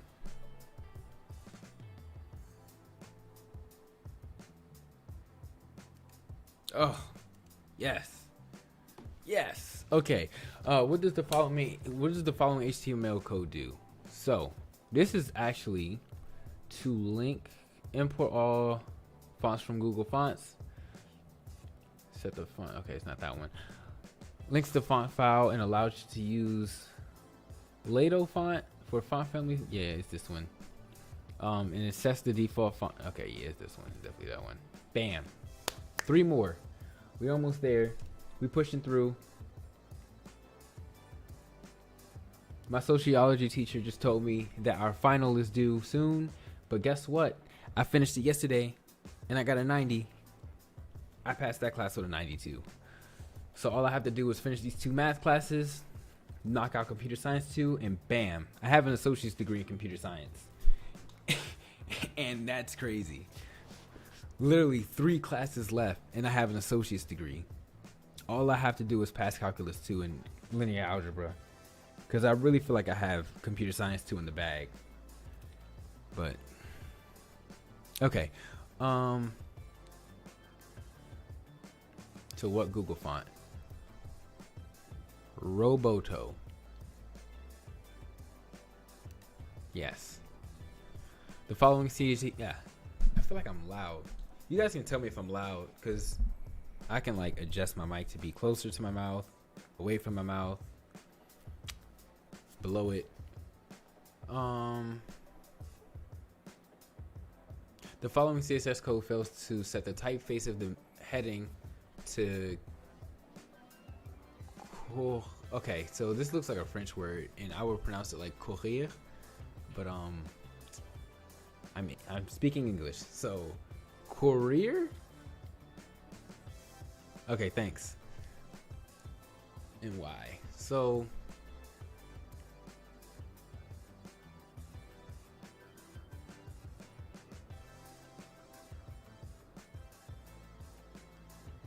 that would probably be the only reason why, but I feel like I have to know what a font is before I do it. But basically, Courier New is a sans serif font, and the declaration requires only serif fonts, or font family can handle. Okay, no, that's not that one. Courier New must be enclosed in. Okay, so that's not that one. Okay, yeah, it was this one. It does have to be. I didn't know that. It was. Maybe it did have to be. Oh wow. Okay. Why might a user use the Times font with the CSS rule?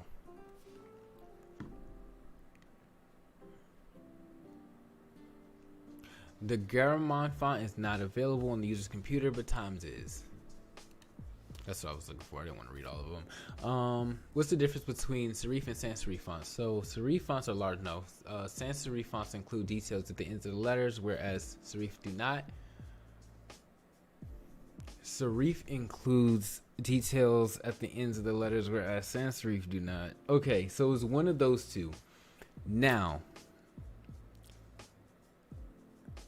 I was learning French, and I remember saying that sans is like sans, and sans is, I think, without. So in theory, based on that knowledge, serif should be the one that includes the details at the end of the letter, and sans serif should be the ones that don't. It's over. It's over. We're right. 88%. Let's go. Next lesson. Actually, Flexbox. We're on Flexbox. I remember Dorian doing this in live stream, and I was feeling a little overwhelmed. Actually, I remember when we were live streaming and someone asked you something about Flexbox, and I was like, I don't know what Flexbox is, so I'm just gonna let you answer this. But now I'm gonna know. Oh yeah, I'm gonna know. I will take a quick break. I'm gonna drink some water. Hold on. Actually, before I do that, let's look around. Let's look around Code Academy real quick. Yeah, I'm on Flexbox. You see how this only says 9%? Yesterday I was at 40. I don't know what happened. Like, I don't know. Maybe after the stream I'll go back through it and just, you know, cheat my way through and just have them all checked again.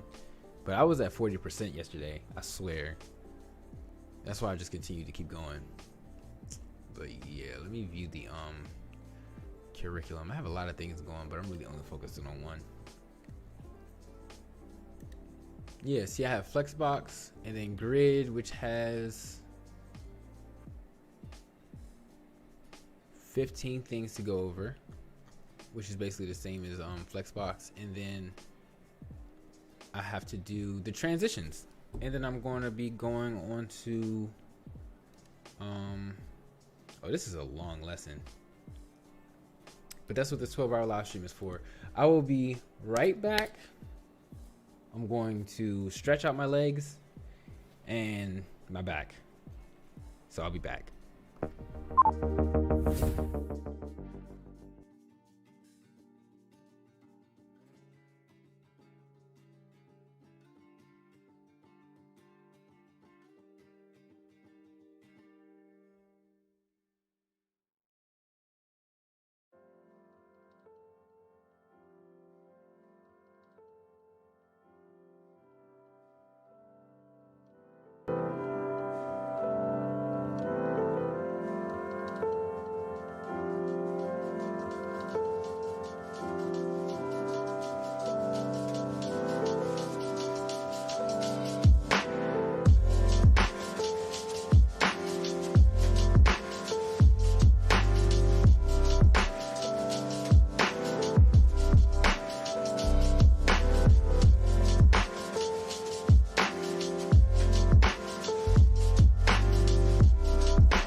Yeah.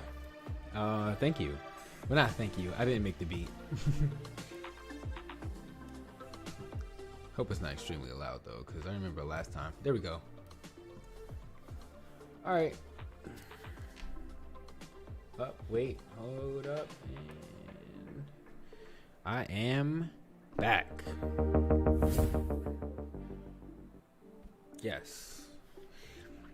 Welcome back to the stream. Forgot to drink the water. Okay.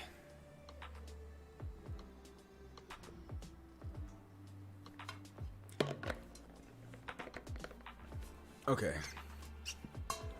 Man, 2 lessons, 3 projects, and 2 quizzes. That's a lot. Thanks. I really do appreciate you stopping by. I really appreciate the support. And yeah. All right, start learning Flexbox. Here we go. Flexbox. Excited. This is a good beat though. Instrumental song.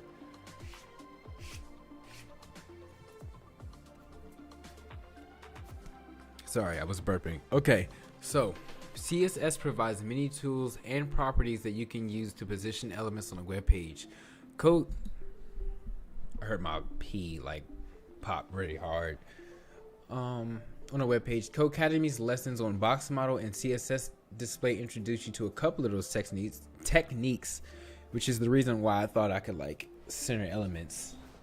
But I guess there's more. In this lesson, you'll learn about Flexbox, or Flexible Box Layout, a new tool developed for CSS3 that greatly simplifies how to position elements. While Flexbox is not meant to lay out an entire pages, it's useful for positioning elements whether individually or in groups. There are 2 important components to Flexbox layout: flex containers and flex items. A flex container is an element on a page that contains flex items. All direct child elements of a flex container are flex items. I'm going to reread that.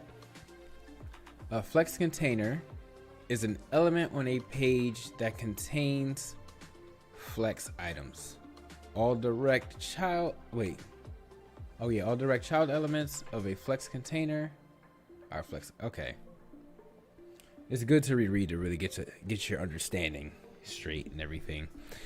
I'm going to need to charge my phone. Hopefully it doesn't make my microphone static. Okay. This distinction is important because some of the properties you will learn in this lesson apply to flex containers while others apply to flex items. It's staticking. I'm about to get a charger. Flex items. To designate an element as a flex container, set the element's display property to flex or inline flex. Once an item is a flex container, there are several properties we can use to specify how its child behaves. In this lesson, we will cover these properties. So we have justify content, align items, flex grow. I was supposed to say pro grow or something weird. Flex grow, flex shrink, flex basics, flex wrap, align content, flex direction, and flex flow. I want to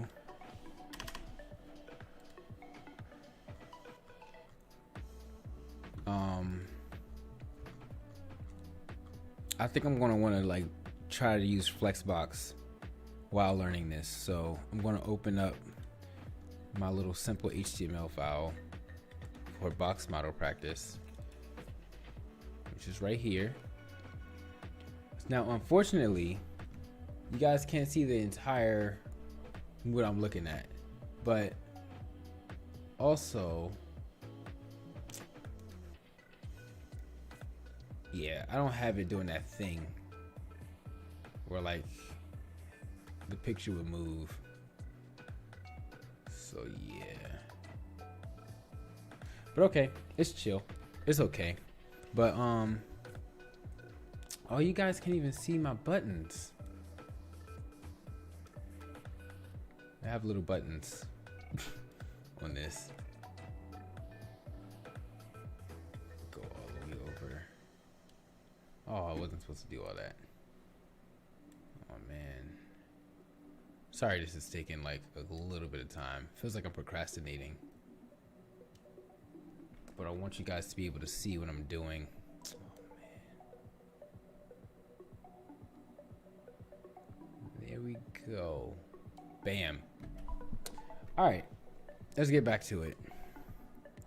Flexbox is an elegant tool, and it makes it easy to address positioning issues that may have been difficult before. Let's get started. In our browser, to the right, scroll down until you see the phrase "our expertise." Oh, I see it. It's right here. And in the div with the yellow background, stretch and shrink the browser and observe what happens to the elements.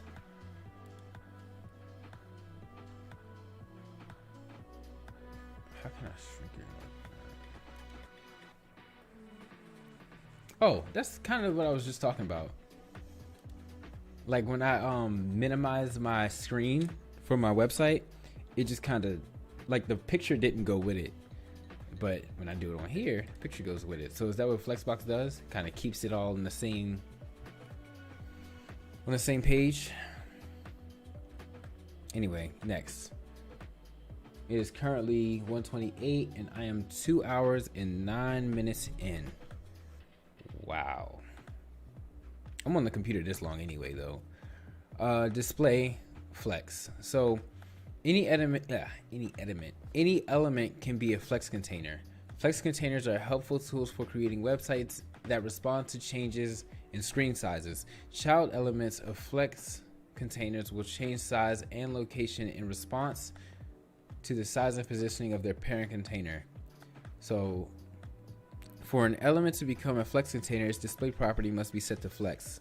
Div container, div.container, and then display flex. Okay, an example above, all the divs with the class container are flex containers. If they have any children, the children are flex items. A div with the declaration display flex will remain block level. No other elements will appear on the same line as it. However, it will change the behavior of the child elements. Child elements will not begin on new lines. In the exercises that follow, we will cover how the flex display property impacts the positioning of child elements. Change the display of the div with the ID flex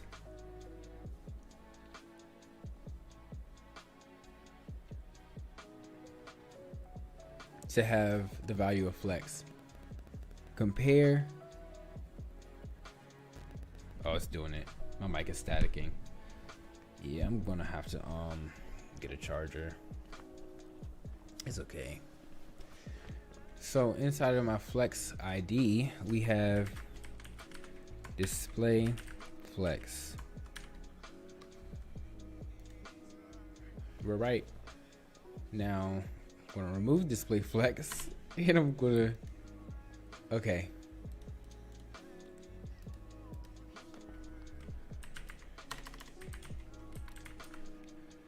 I see what happened.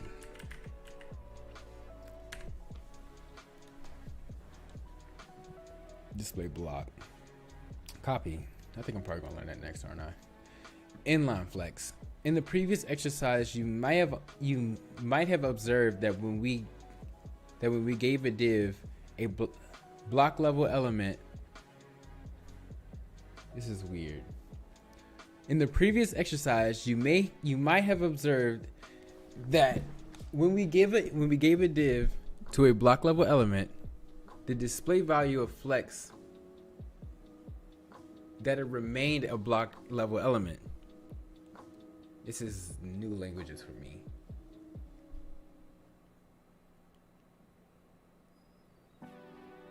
Okay, I get it. Okay. What if we want multiple flex containers to display in line with each other?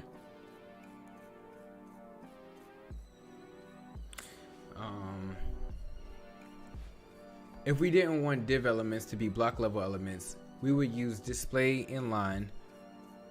Flexbox, however, provides the inline flex value for the display attribute, which allows us to create flex containers that are also inline elements.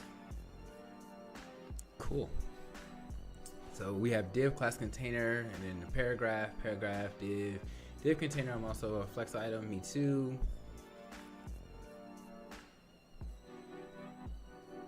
Okay. I might have to watch a video on Flexbox, honestly. Sometimes videos coincided with, well, alongside Codecademy really help. Yeah, let's keep going. So in the example above, there are two container divs. Without a width, each div would stretch the entire width of the page. The paragraphs within the div will also display on top of each other because paragraphs are block level elements. When we change the value of the display property to inline flex, the divs will display in line with each other if the page is wide enough. As we progress through this lesson, we will cover in more detail how flex items are displayed. Notice in the example above, the size of the flex container is set. Currently, the size of the flex container will override the size of the child elements, and if the if the parent element is too small, the flex items will shrink to accommodate the parent's container size. We'll explain this later in the exercise. I'm gonna have to change my shirt. It's like really hot in here. I'm hot. I'm nervous still. You would think the nervousness goes away after a while. No. The nervousness never goes away. But we're gonna keep this going. Container with 200 child. Display inline flex 150 auto. In the example above, the child divs will take up more width, 300 pixels, than the container div allows, 200 pixels. The child divs will shrink to accommodate for the container size, and later exercises will explore several ways to handle this. Okay.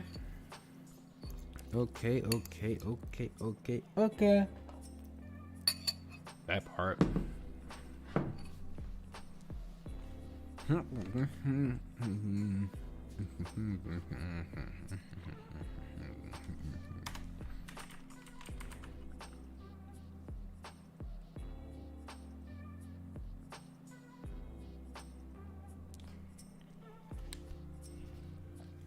Thank you, Web Dev Projects. So basically, thank you for joining. I'm just going to tell you that I'm doing this 12-hour stream to learn a lot. I'm off today and I have nothing else to do. My class finished, so I'm just going to finish this CSS course, hopefully get into JavaScript, and yeah, that's the goal. I popped up in your recommended. That's crazy. Recommended. Thank you. Wow. Okay. All right. I'm kind of excited right now. So display inline flex. Bam. Boom. Got it right. Okay. Now I'm gonna delete this again because that's what I do. It's how I learn. Run it again, just to see differences. It's how my brain operates. There we go. Okay. Really puts them in line with each other, which is great. So next we have justify content. In previous exercises, when we changed the display value of the parent containers, the flex, to flex or inline flex, all of the child elements flex items move toward the upper left corner of the parent container. This is the default behavior of flex containers and their children. We can specify how flex items spread out for Hopefully I'm not loud. I feel like I'm yelling. Spread out for, there we go. Have my mic. Okay, there we go. Where was I at? Display, left corner, parent element. Okay, this is the default behavior of flex containers and their children. We can specify how flex items spread out from the left to right along the main axis. And yeah, we'll learn more about axes in the, what? Axes? Axes. We will learn more about axes in a later exercise. To position the item from left to right, use a property called justify content. Container display flex. Okay, in the example above, hold on. Okay, in the example above, we set the value to, well, we set the value of justify content to flex in, and this will cause all of the flex items to shift to the right side of the flex container. There are 5 value. Okay, maybe I'm too low. Bring it up. Okay, there we go. So, yeah, there are 5 values for justify content property. Flex start. All items will be positioned in order, starting from left of the parent container, with no extra space between them. Well, between or before them. Flex in. All items will be positioned in order, with the last item starting on the right side of the parent container, with no extra space between them or after them. I keep saying whatever. Center. All items will be positioned in order in the center of the parent container, with no extra space before, between, or after them. Space around. Items will be positioned with equal space before and after each item, resulting in double space between elements, and a space between. Items will be positioned with equal space between them, with no extra space before the first or after the last elements. And in the positions above, well, in the definitions above, my bad, no extra space means that margins and borders will be respected, but no more space than is specified in the style rule for the particular element will be added between the elements. The size of the individual flex item will not be changed by this property. Assign the div with the ID flex start a justify content value of flex start. So we have justify, whoops, justify content to flex start. Bam. Boom, bam. Okay, so that's just one of them. And I have to remember, flex start is when all items will be positioned in order, starting from the left to the parent container, with no extra space between them or before them. Okay, and then assign the div with the ID flex in to justify. Oh, it's a bunch of them. Okay, to justify content with a value of flex in. So justify content. And then flex end. Did I space it? There we go. Okay, there we go. All right, whoops, there we go. I'm gonna run that and it's right. Okay. I like seeing things change. That means I'm doing it right. Assign the div of the ID center to have justify content with a value of center.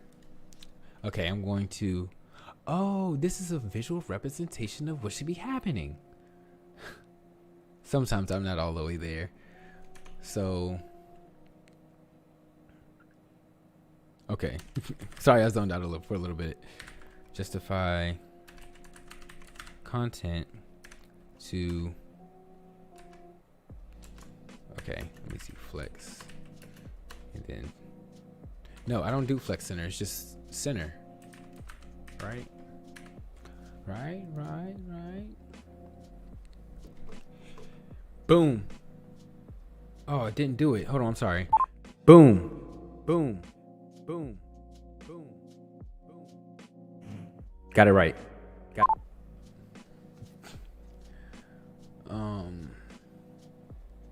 I really hope my voice changer things work. Okay, so assign the div with ID space around to justify the content value of space around. Stretch and shrink the browser and compare and contrast how the elements in each div behave. Copy. So we have justify content, and we're gonna do space around. Whoops, space up. Keep spelling stuff wrong. There we go. Space around. Now it wants us to do this. Oh.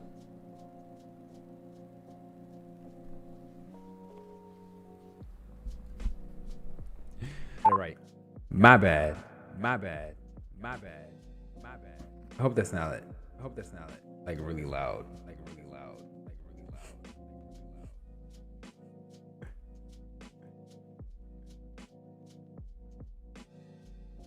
Okay. We're back with our normal voice. Okay, so j'ai compris. I understand. So assign the div with the ID space between to have a justify content value of space between. So justify content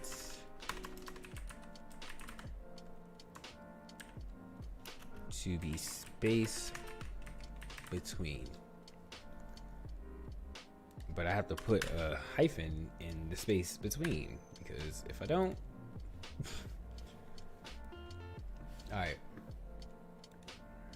this one does the same thing, but instead, let me look at the difference. Let me read the difference again. So items will be positioned with an equal space before and after each item, resulting in a double space between elements. And in space between is when items will be positioned with an equal space between them, but no extra space before the first and after. Copy. Yeah, we're there. Next.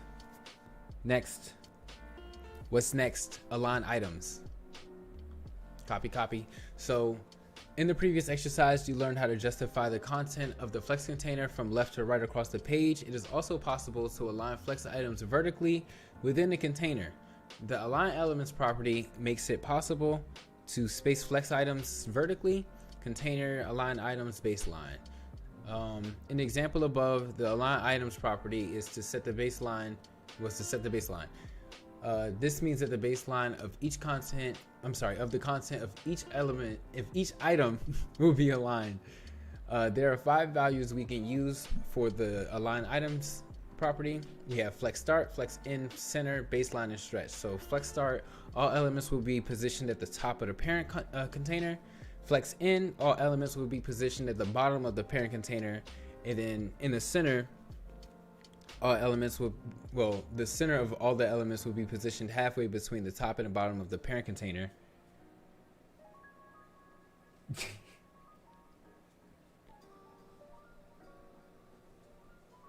Okay, so this is what I'm going to do.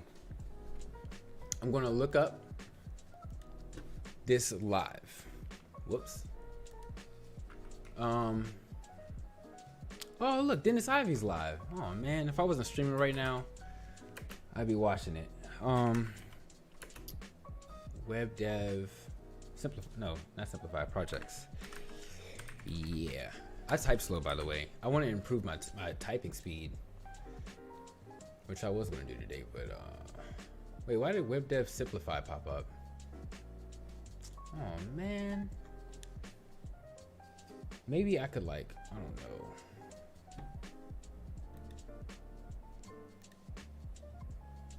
Here we go. Found it.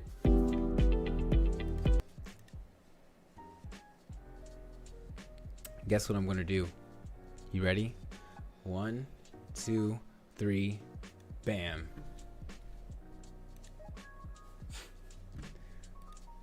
Hey man, I'm gonna watch your videos later though, because it's, I don't want anything to be, because I'm on stream.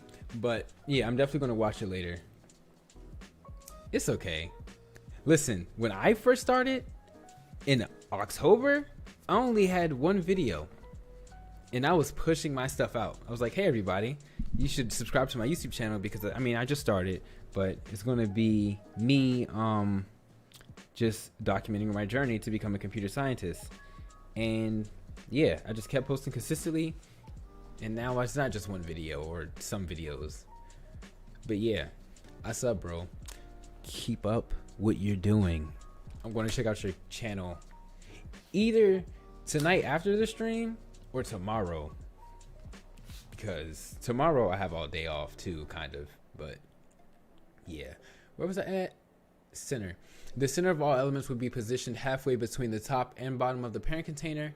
Baseline, the bottom of the content of all items will be aligned with each other, and then for stretch, if possible, the items will stretch from the top to the bottom of the container. This is the default value of elements. With a specified height will not with a specified height will not stretch. Elements with a minimum height or no height specified will stretch. Copy. No problem at all. I'm here to support everybody, because it's not just for me to document my journey, it's also to show that I'm not the brightest light bulb in the toolbox, but if I do make it, I want to just say, I want to say, hey guys, you can do anything. Look at me, I failed calculus, and now I'm where I'm at because I kept trying. All you have to do is keep trying, with proof that that's literally what happened. Well, it's not really proof, it's kind of just me saying it, but it did happen. Okay, so these 5 values tell the elements how to behave along the cross axis of the parent container. In these examples, the cross axis stretches from the top to bottom of the container. We'll learn more about this in the future exercise. You might be unfamiliar with the min height and the max height properties, but you have used height and width before. Min height, max height, and min width, max width are properties that ensure that the element is at least a certain size, or at most a certain size. Copy, I understand that. And then you'll see how these become useful as you move throughout this lesson. Now you're going to see each of the 5 values in action. I feel like they're at the bottom. I feel like the first one, flex start, and align items.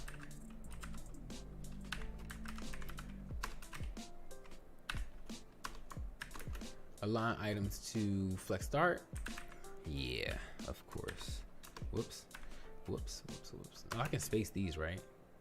No, I can't. That was a dumb question. Okay, bam.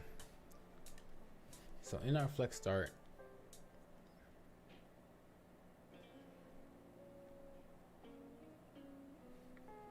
hold on.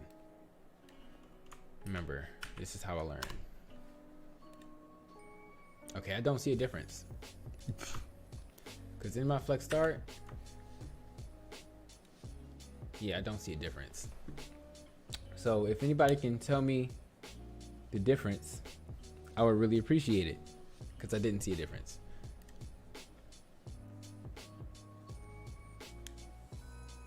Oh, okay. You're right, my bad. Well, I'm learning, you know, I'm supposed to make mistakes. Assign the div with the ID flex end, and align items to flex end. Copy. So we have align items. Oh man, I keep hitting stuff. Align items to flex end. There we go. Finally, bam, boom. Okay.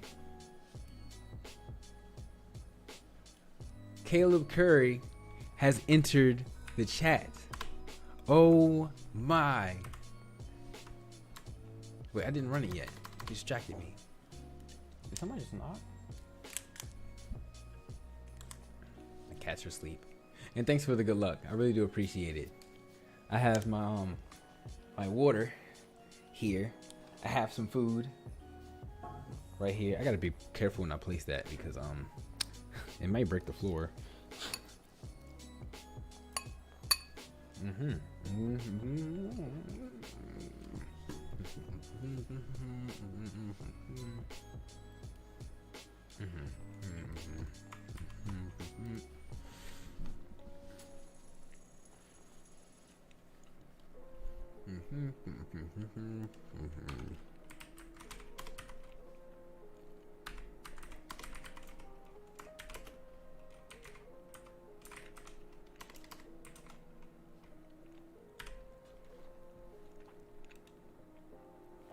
So the reason I don't talk when I eat is because you shouldn't.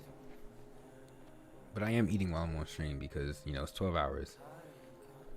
That's what I have to do in order to stay alive. Assign the div with the ID baseline and an aligned elements value of baseline. How does the behavior of these elements differ from the other divs? Hold on. The music sucks.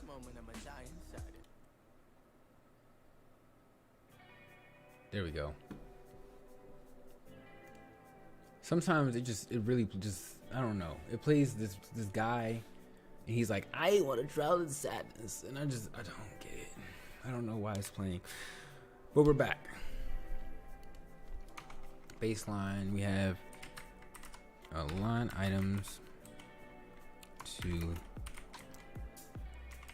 baseline. Oh, wait. Oh yeah, I'm right. All right. Bam.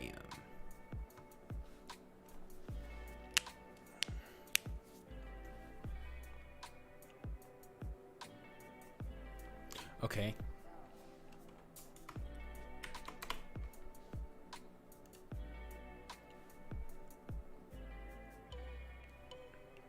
Okay. Okay. All right. Now, change the height property to way up the left and right and center divs. Oh, it's right here. Left, right, center. Change the properties of the divs to be min height,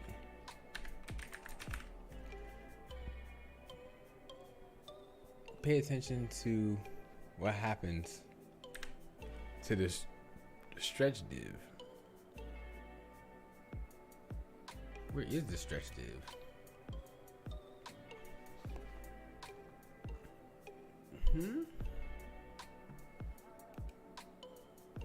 Well, I did it wrong.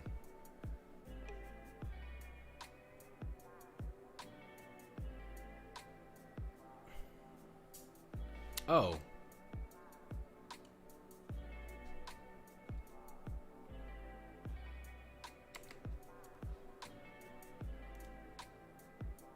Oh.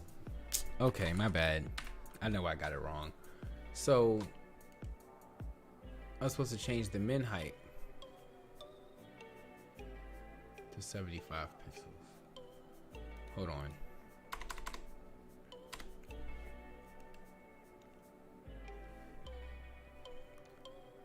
Oh, stretch is down here. I'm like, what am I looking at? I'm kind of, you know, off. It's going to be a very long stream. Okay, stretch goes the whole way. There we go. I see it. It goes the whole way. Thank you, Zoe. I really do appreciate you joining and sticking around for as long as you did, because sometimes they just, you know, people just stop texting in the chat, and I feel like no one's in here, and I keep going because I'm still learning. But yeah, we're all here. Flex grow, man. Oh man. Oh, hold on. I gotta fall backwards. Okay, we back. Okay.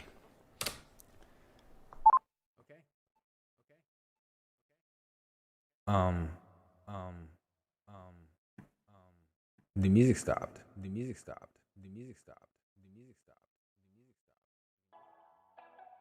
Here we go.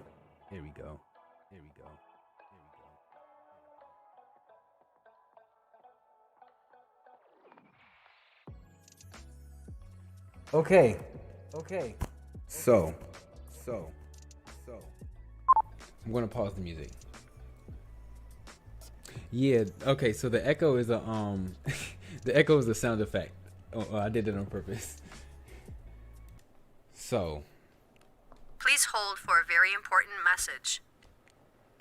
according to Caleb Curry, this 12-hour live stream is now indefinite. Yeah, indefinite until I reach 1,000 subscribers. Hold on. This stream is now indefinite until I hit one. Say it with me. Say it with me. 1,000 subscribers.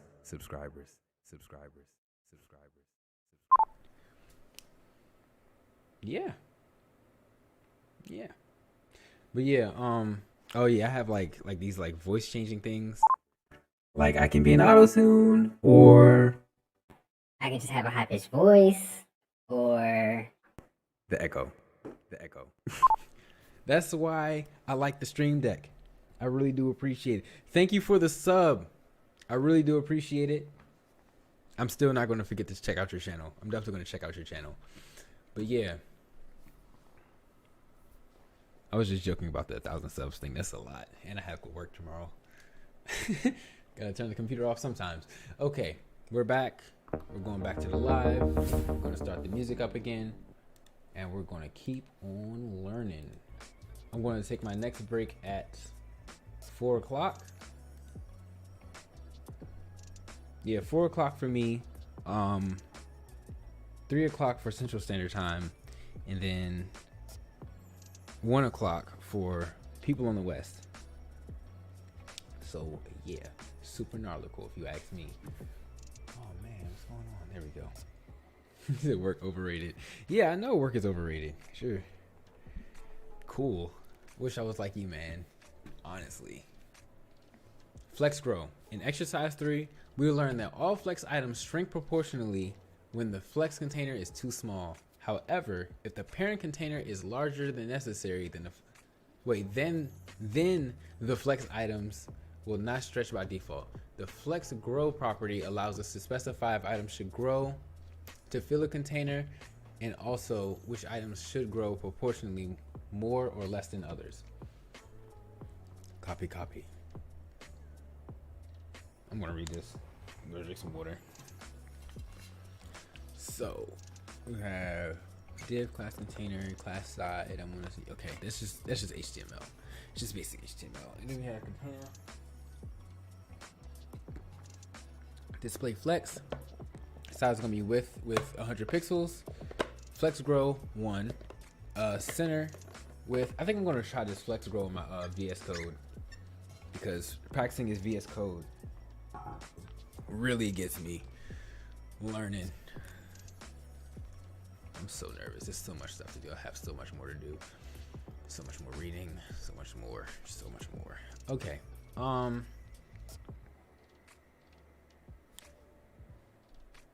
Whoops, didn't mean to do that.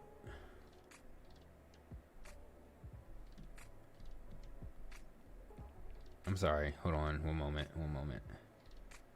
Okay. Never mind. I'm good. Okay. Kind of want to see what that does. So, in the example above, container div has a display value of flex. So, its 3 child divs will be positioned next to each other. If there's additional space in the container div, in this case, if it's wider than 300 pixels, the flex items will go to fill it. The center div will stretch twice as much as the side divs. For example, I'm sorry, I have like because I'm eating. For example, if there were 60 additional pixels of space, the center div would absorb 30 pixels, and the side divs would absorb 15 pixels each. If a max width is set for an element, it will not grow larger than that, even if there is more space for it to absorb. All of the previous properties we have learned are declared on flex containers, or the parent elements property flex grow is the first we have learned that is declared on flex items. Also, Caleb Curry, I wanted to say thank you, because I was watching your I was watching your video on inheritance in Java, and it really helped me a lot when I created my video. It was you, Alex Lee, and I forgot the other one. But yeah, thanks. I have a video dropping tomorrow called Inheritance in Java. So yeah, gonna be cool. But here we go. Assign top side and top center a flex grow value of 1.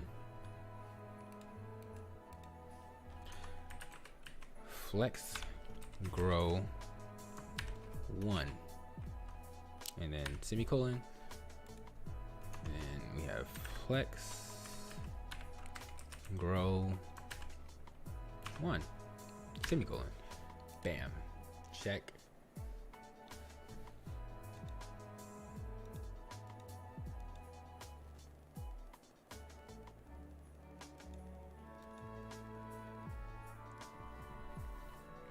Okay.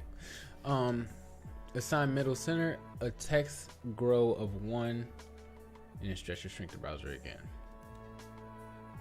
That's middle side, my bad.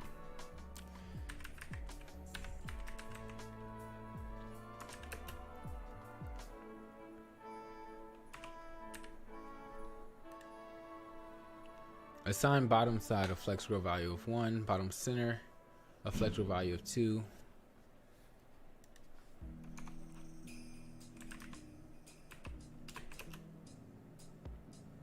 Okay. Flex grow. Nope, that one's supposed to be 2. And then middle side is supposed to be 1.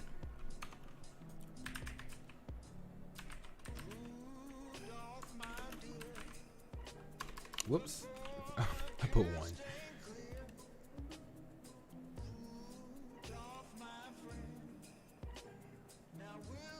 My bad.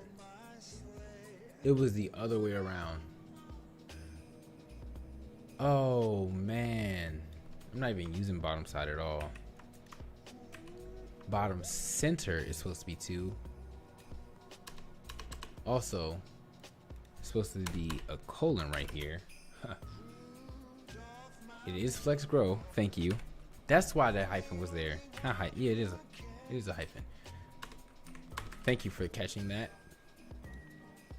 And okay. There we go. Okay.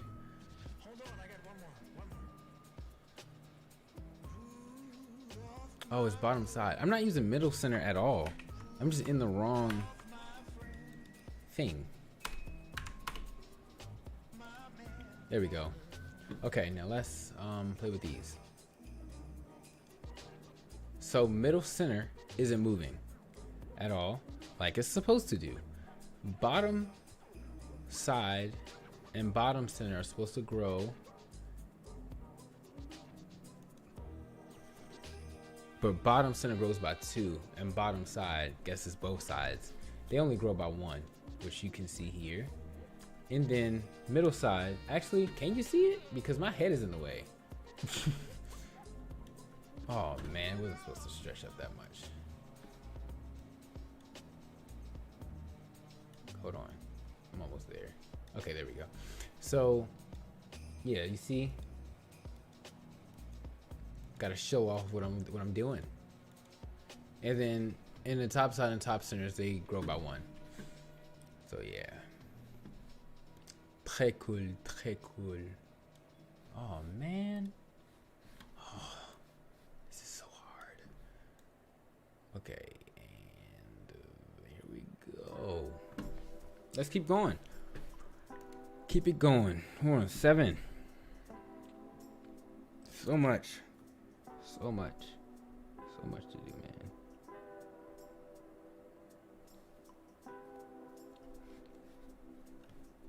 Flex shrink.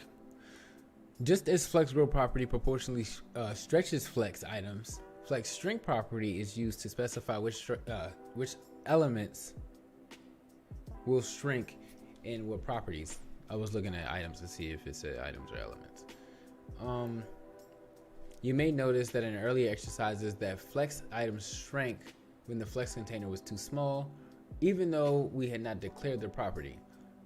This is because the default value of flex shrink is 1. However, flex items do not grow unless the flex grow property is declared, because the default value of flex grow is 0. Okay. Okay. Okay. Okay. Oh yeah.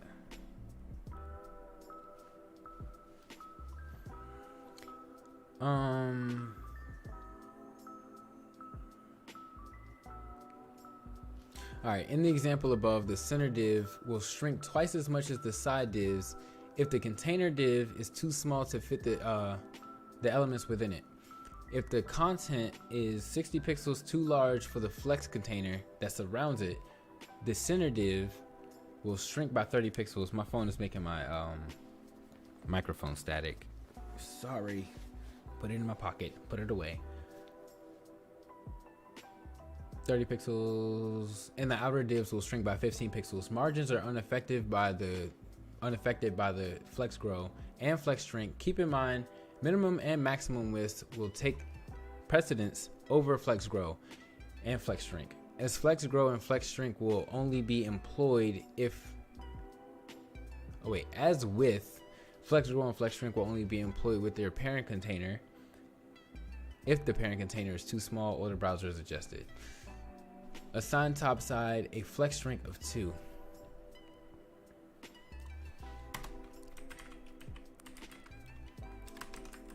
Oh man.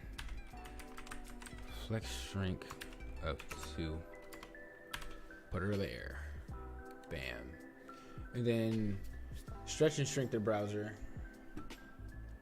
because the default flex shrink value is 1.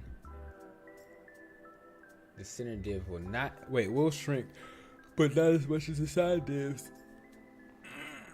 Oh god, I hope I make it. I'm getting sleepy. We're about to hit 3 hours. 3 hours of solid coding. Okay. Which one am I on? Top side.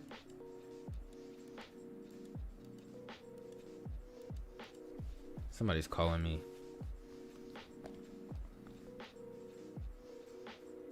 Okay, nobody's calling me. It was my job. Hold on. I will be right back. One moment. So sorry. I'm not going to work. If they're watching this, I'm not going to work, but I'm going to answer it. I'll be right back.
Okay, we're back.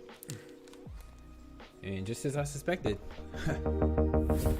they were trying to get me to come in. Can't do it. You wanna know why? Because I'm learning code.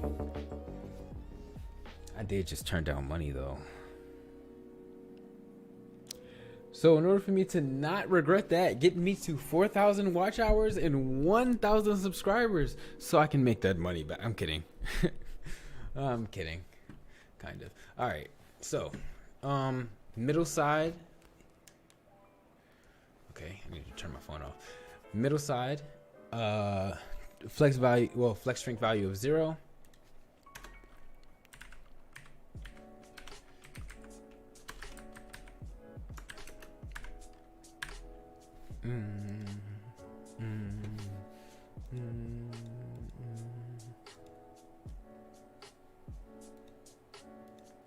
I don't know if I should like. Oh. You guys can't see this, but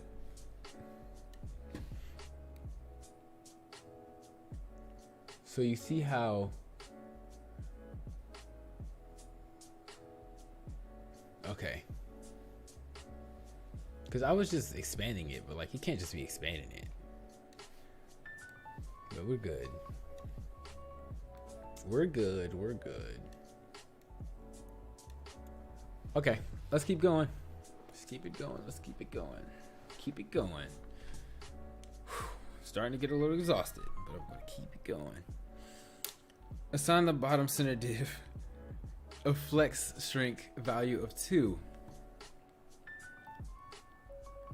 Bottom center flex shrink of 2. Whoops. Of 2. Bam, bam, bam, boom, bam. Maybe I should have looked at that.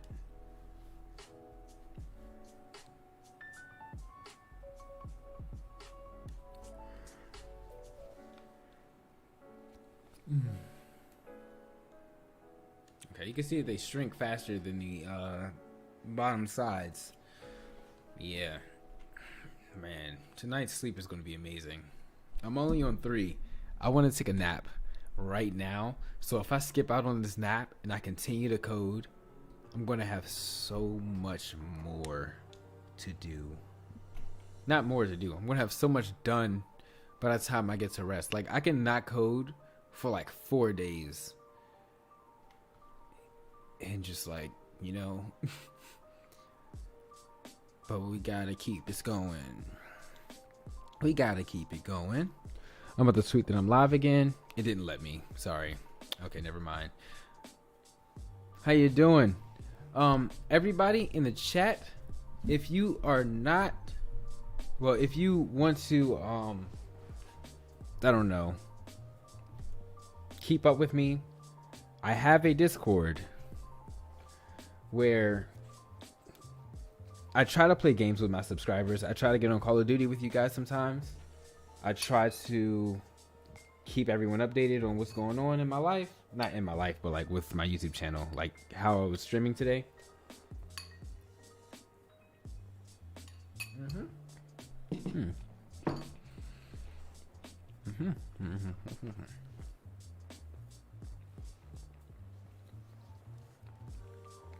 But how you doing? That's wild. Thanks for joining.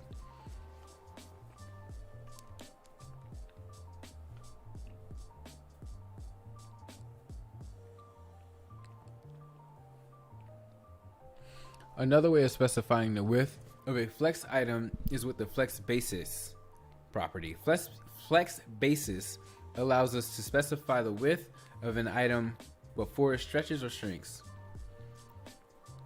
Okay.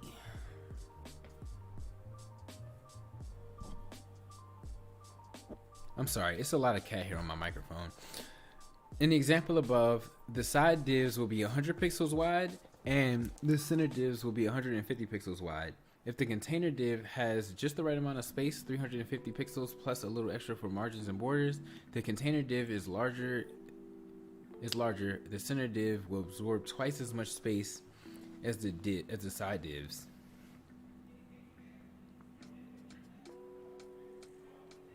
Okay. Catherine is in here. How you doing, Catherine? Welcome to the stream. Hope I don't embarrass myself, because people I know personally are in here.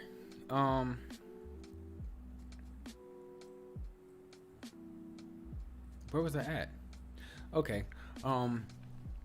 The same would hold true if we assign flex shrink values to the divs above as well.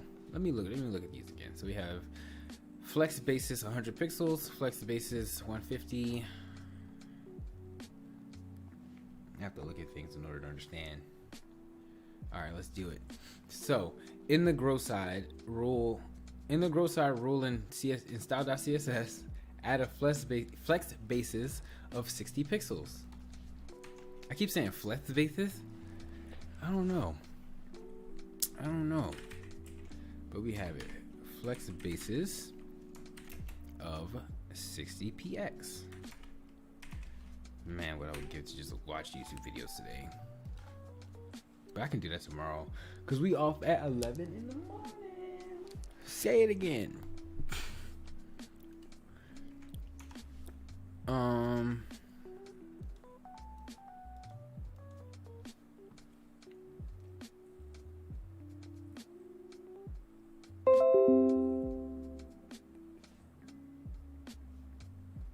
Wow. I don't know if he's in the stream or not, but thanks for the sub. He knows who he is. He's my man's. Thanks for the sub.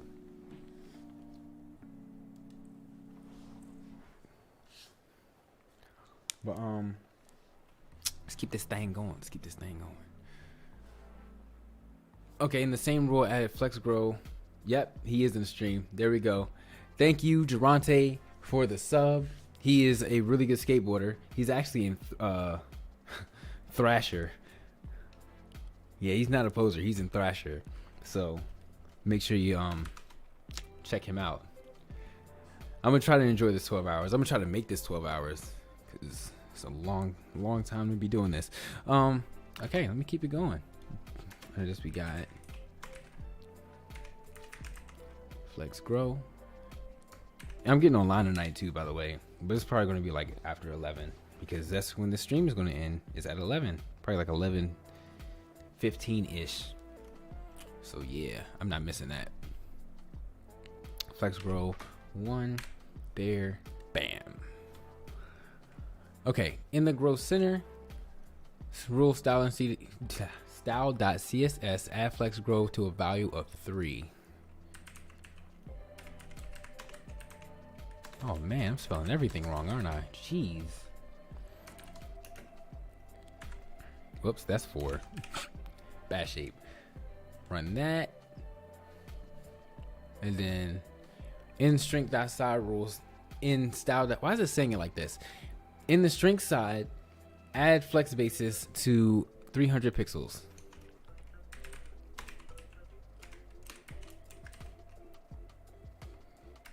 Whoops, not like that.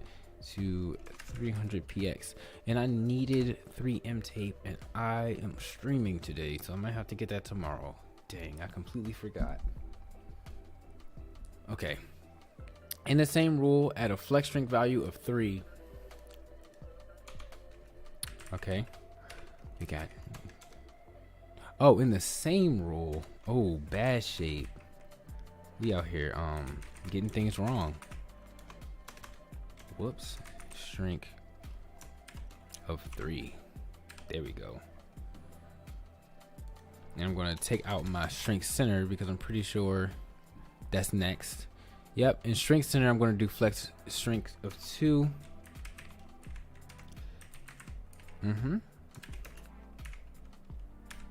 Okay.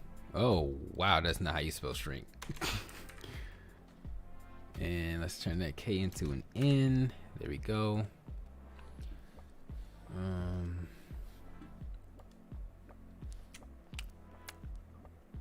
Everything's working.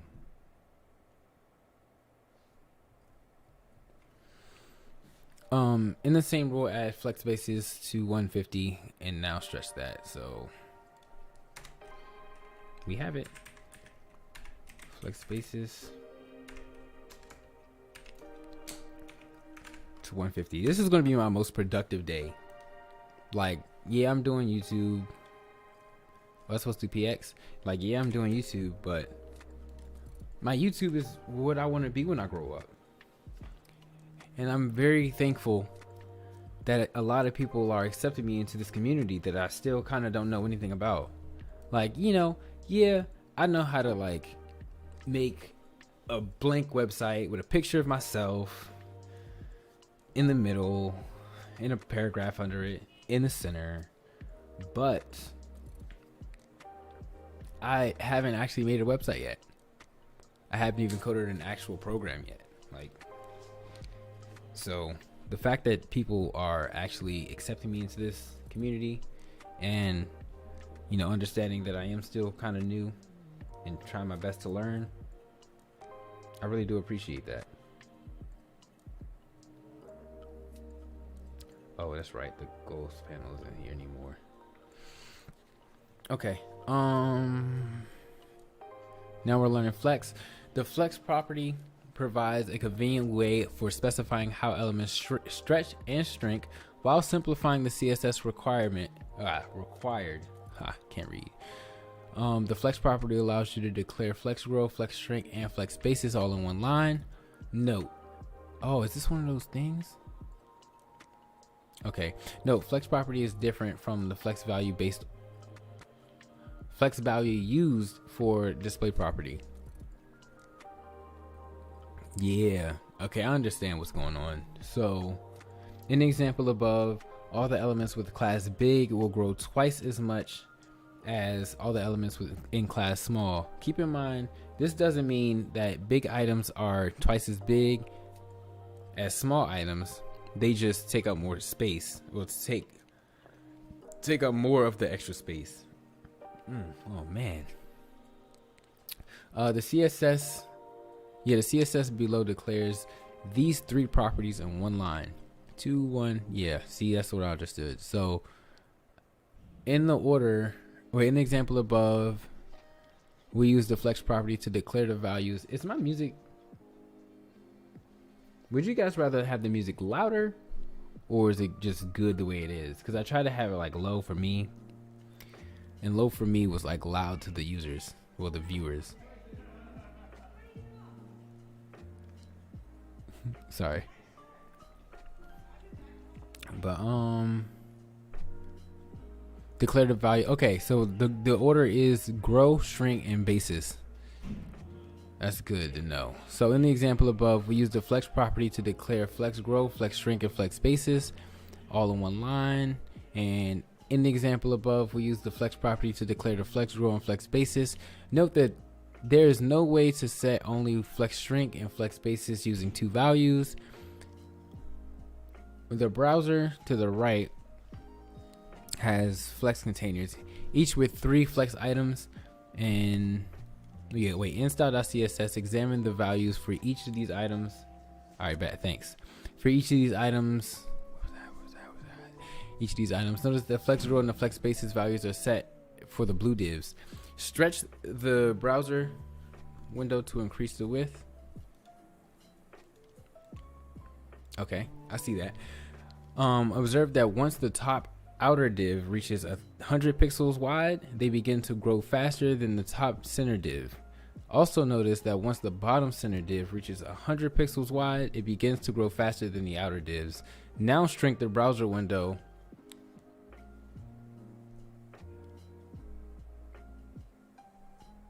Good shape.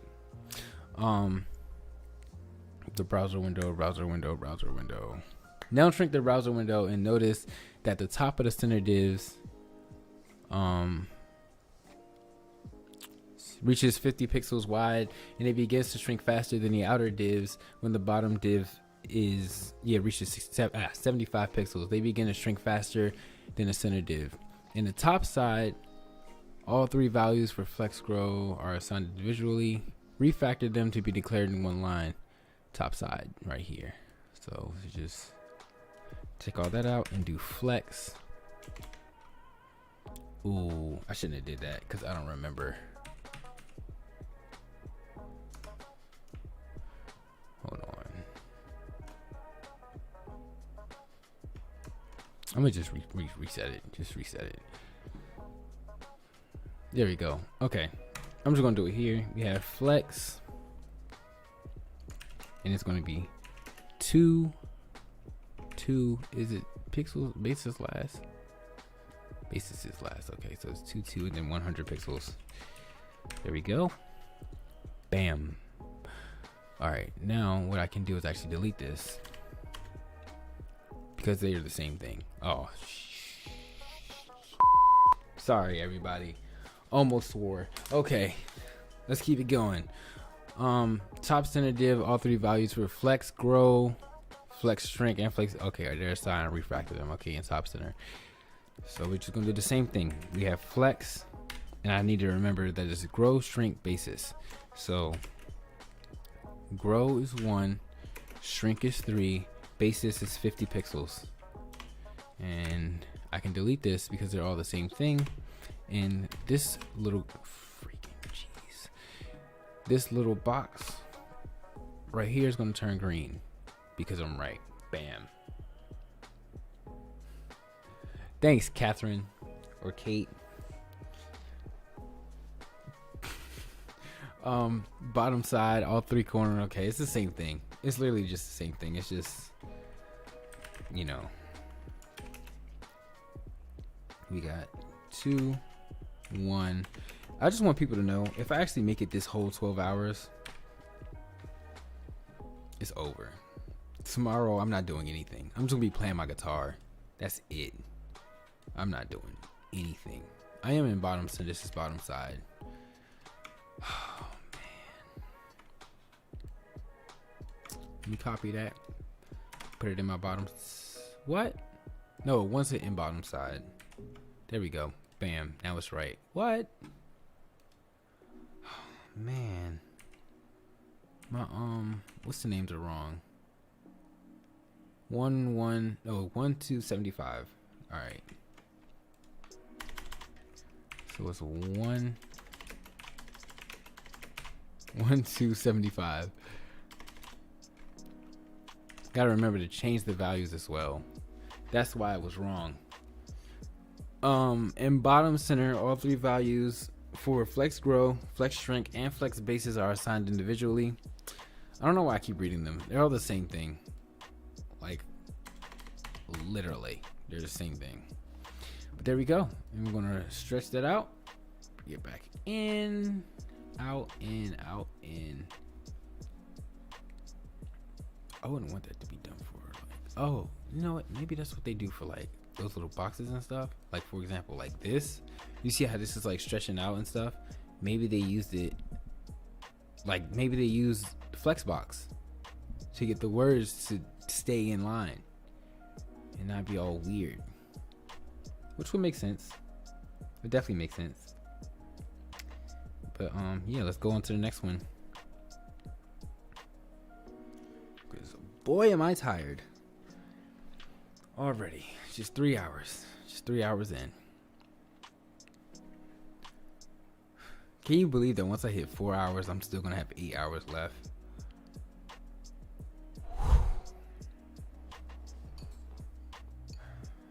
It's gonna be crazy. I'll be back. Hold on, one moment.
People wanted to see my cat earlier, and they were asleep. So, yeah. That's why I just showed her. Okay. Now we're learning flex wrap. I want this to be over. Sometimes we don't want our content to shrink to fit its container. Instead, we might want flex items to move to the next line when necessary. This can be declared with the flex wrap property. The flex wrap property can accept 3 values. Wrap, child elements of a flex container that don't fit into a row will move down to the next line. Wrap reverse The same functionality as wrap, but the order of rows within the flex container is reversed. For example, in a 2-row flex box, the first row from a wrap container will become the second in wrap reverse. And in the second row from the wrap container will become the first row in wrap reverse. Okay. And then no wrap. It prevents items from wrapping. This is the default value and is only necessary to override a wrap value set by different CSS. A different CSS rule. My bad. I'm so sorry. And then in the example above, 3 items are contained by a parent flex container, and the flex container is only 250 pixels wide, so 3 100 pixel wide flex items cannot fit in line. The flex wrap item setting causes the third overflowing item to appear in a new line below the other 2 items. I really hope I make it. I want to go to sleep like now. It's gonna be crazy. Okay. The flex wrap property is declared in flex containers, so I'm going to add a flex wrap property to the value wrap to the div with ID wrap shrink.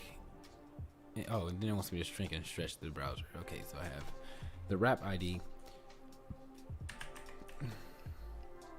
I'm going to do flex. Whoops, my bad. Flex wrap, and what is it going to be? Wait, is it just flex wrap? Oh yeah, that's right, flex wrap. Okay, all right, bet. We're in it. We are in it to win it. Bam. All right. Now we're gonna add a flex wrap. We're gonna add a flex wrap property to the no wrap ID, and it's gonna be no wrap. Obviously, I think I understand where this is going, so I'm just gonna try to save some time. Yeah, I am gonna play the guitar tomorrow. Definitely. I gotta keep going. I can learn so much if I just keep going. Like, I might get to JavaScript, and tomorrow I'll be a JavaScript programmer, developer, and everybody's gonna be jealous. Like, wow, you know JavaScript? I'll be like, yeah. Yes, I have been doing this for a while. I really have. This is crazy. This is crazy. And I've only done 2. And I still have grid left. But this is almost done. So let's finish this. So yeah, flex wrap.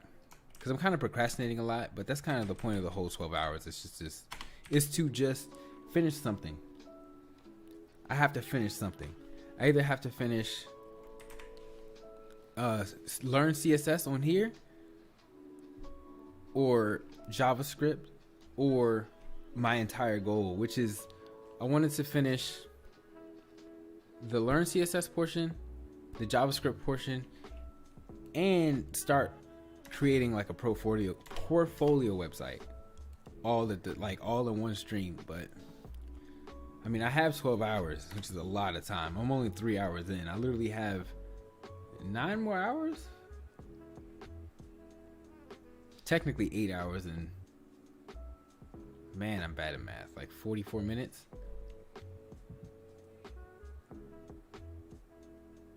Yeah, that is true. I coded for 12 hours straight. This may be my last live stream. I've also heard, like, actually, no, it's not. Never mind. Because someone said that their like views dropped on YouTube when they stream. So I was just gonna go over to Twitch, but I'm just gonna not save my live streams from here on out. But I'll be on Twitch too. So yeah, look forward to those. I'm still gonna stream on YouTube though. I'm just not gonna save my streams.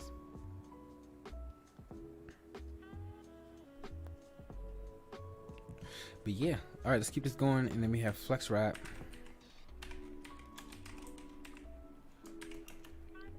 Reverse. And yeah, bam. That's up. Wait, is it reverse or is it no wrap? Wait, what? Wrap reverse. Said it wrong.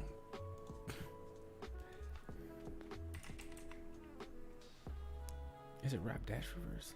It is wrap dash reverse. All right.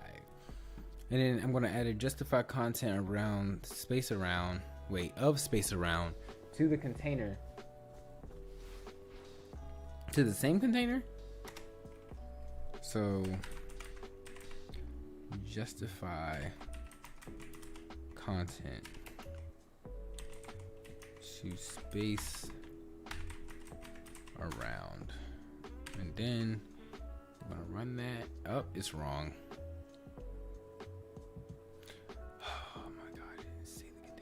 It definitely does. It definitely says the container rule, and I just completely overread it. Okay, sorry. Let's go back. Add it in. Here we go.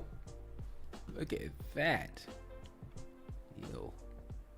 Oh man. It's so cool. I can't wait to learn JavaScript. There's so many things you can do with it, and it's programming. So it'll be my second programming language. And that is when I'll get happy.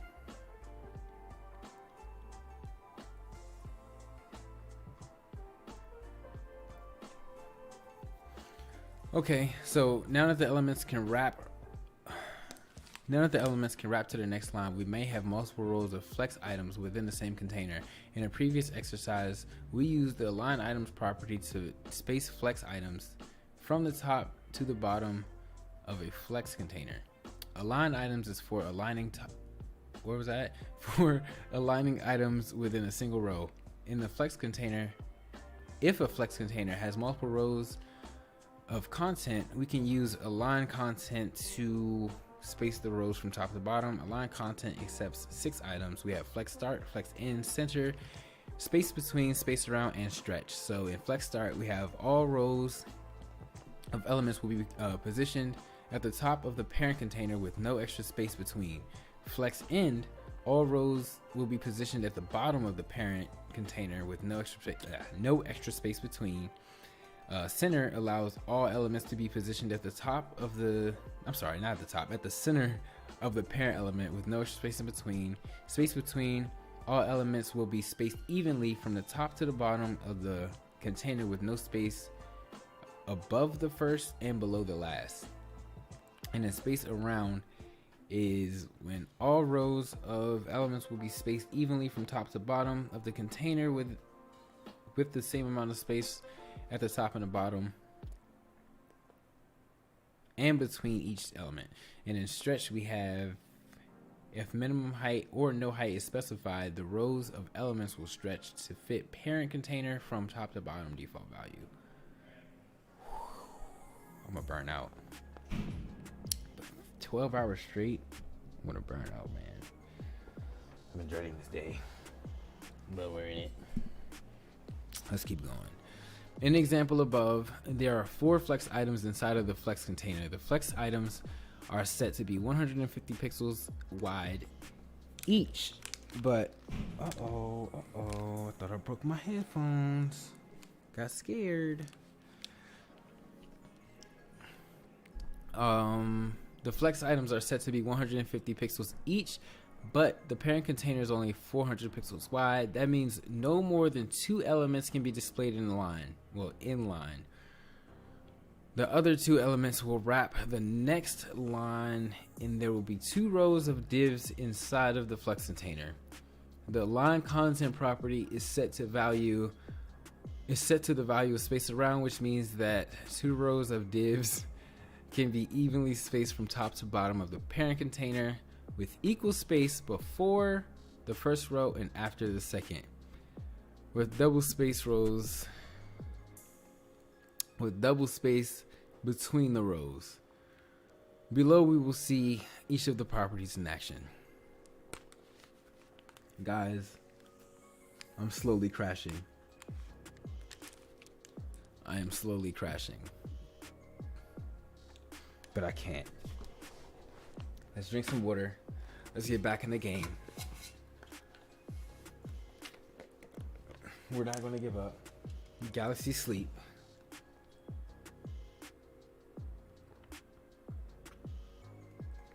Okay. is crazy. This is crazy.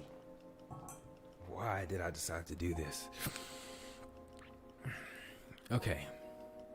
Now we're going to set the align content property of FlexStart to FlexStart.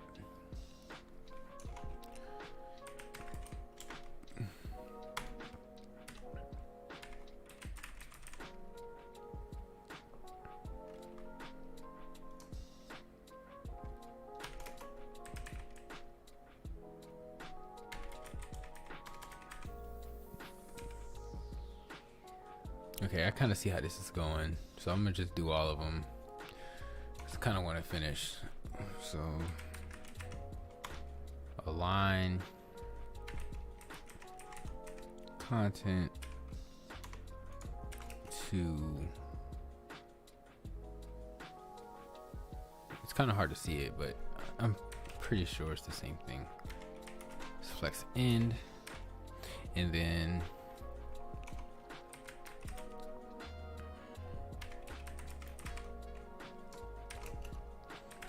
align content to flex. Nope, not flex center. It's just center. And then what's that noise? Align content to between. Nope, space around. This is space around, right? No, that's around. What's between? Between? Okay, my bad. Between. That looks like I spelled between wrong. I didn't know. So we have oh, it is space between.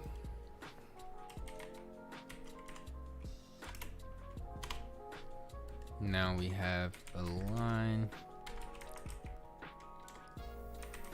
content to around. I think that's the last one, and then I have to do something else, but I'm sorry, it's space around.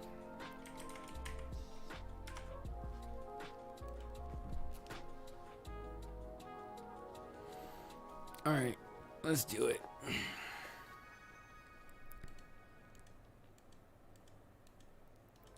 Oh wait, I forgot about the last one. So change the height declaration and the left, center, right CSS rule to min height instead.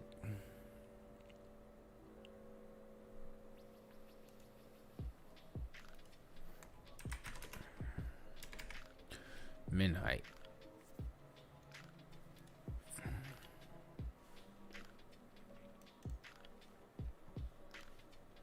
Oh man, they're not moving anymore. I guess that's good.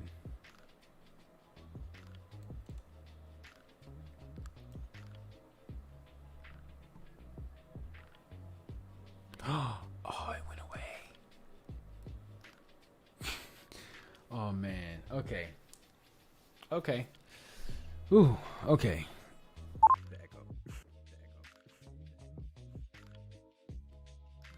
I'm tired.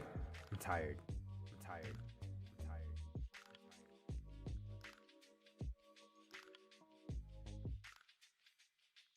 Flex direction. Flex direction. Flex direction. Flex direction. Man, I'm sleepy. Now I'm on flex direction. After this, I have 2 more, and then I'm on review. I believe I'm on 2 more. So yeah, we gotta keep this going. We're not stopping. We are not stopping. I'm so tired. Okay. Up to this point, we've only covered flex items that stretch and shrink horizontally and wrap vertically. As previously stated, flex containers have 2 axes, the main axis and the cross axis by default. Oh man, wow, really stretching out. Jeez. By default, the main axis is horizontal and the cross axis is vertical. The main axis is used to position flex items. So with the following properties: justify content, flex wrap, flex grow, flex shrink. And in the cross axis, the cross axis is used to position flex items with the following properties: align items, align content, and okay. All right. The main axis and the cross axis are interchangeable. We can switch them using the flex direction property. And if we add the flex direction property and give it a value of column, the flex items will be ordered vertically, not horizontally. In the example above, the 5 divs will be positioned in the vertical column. All of these divs could fit in one horizontal row. However, the column value tells the browser to stack the divs one on top of the other. As explained above, properties like justify content will not behave the way they did in previous examples. Man. In previous examples, the flex direction property can accept 4 values.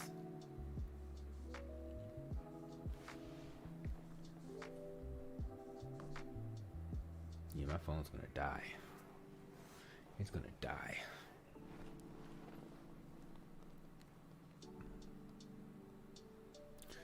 Oh, wait, still got a lot of things to go over. In the flex direction property, the flex direction property can accept 4 values: row, row reverse, column, and column reverse. Row. Man. Row elements will be positioned from left to right across the parent element, starting from the top left corner by default. Row reverse elements will be positioned from right to left across the parent element, starting from the top right corner. And then column elements will be positioned from the top to bottom of the parent element, starting from the top left corner. And then column reverse is elements will be positioned from the top to bottom of the parent element, starting from the bottom left corner. Man, this is so much.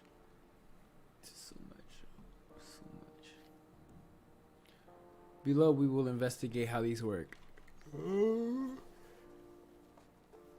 Snap. Okay.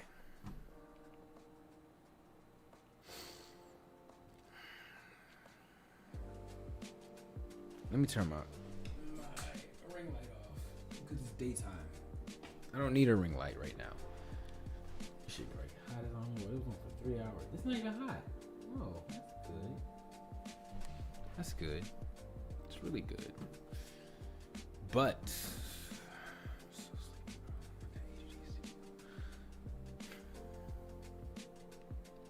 give the div with ID row the flex direction of row.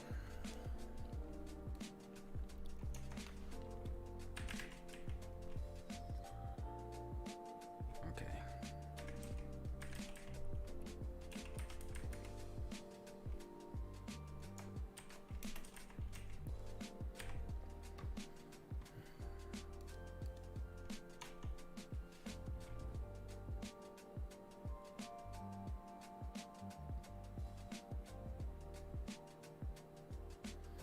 Wait, let me run that before I do this.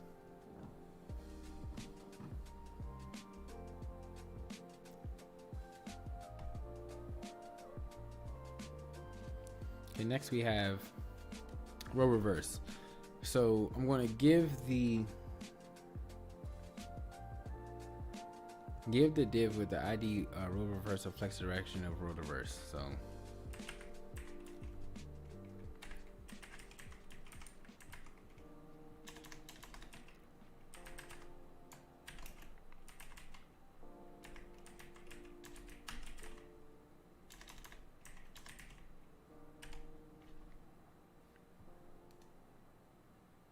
oh, look, it reversed the rows.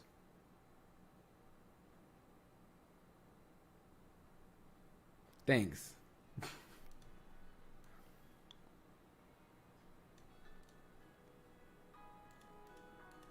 Sometimes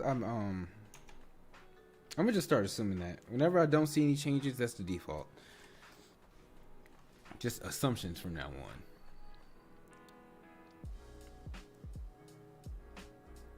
Okay, so flex direction. Man, this is crazy. And I hope I spelled column right because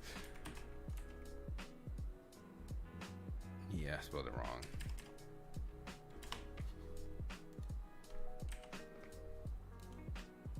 Now we need this to have flex direction, column reverse,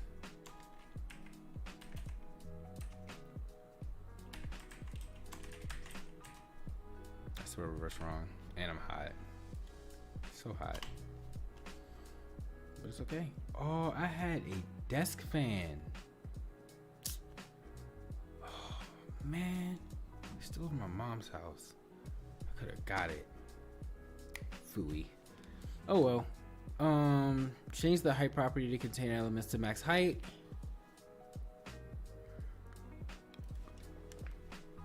Oh man, max height. Wait, I didn't have to do that. I could have just said max and a hyphen. Now I have to set the align elements to in the container, or set align elements in the container to center. So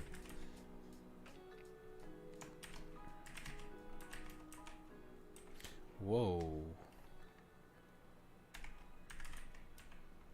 I don't know what I'm typing. To center. Oh, look at all that. Look at all that stuff that's happening, man. It's just crazy. But you guys can't see it if I go that way. Oh, wait. Can you? Oh, nah. Yeah, that's my border right there. So you guys can only see it if I do it like this. But yeah. Jeez. So much pain. I can't believe it's almost 3. Wow. Okay. So set the justify contents in the container to space around.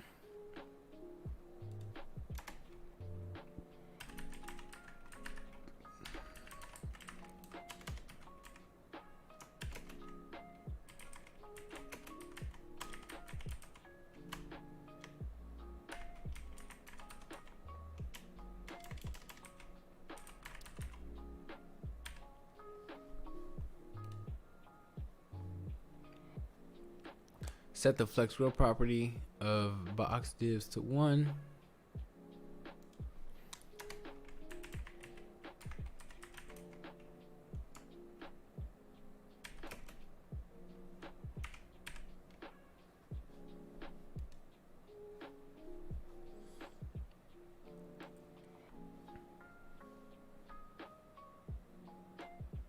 Okay. After this, I have one more. Flex flow. Like the flex property, the flex flow property is used to declare both the flex wrap and the flex direction properties in one line. In the example above, we take 2 lines to accomplish that can be done with 1. In the example above,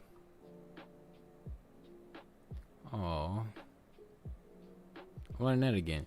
In the example above, the first value in flex flow declaration is the flex direction value, and the second is the flex wrap value.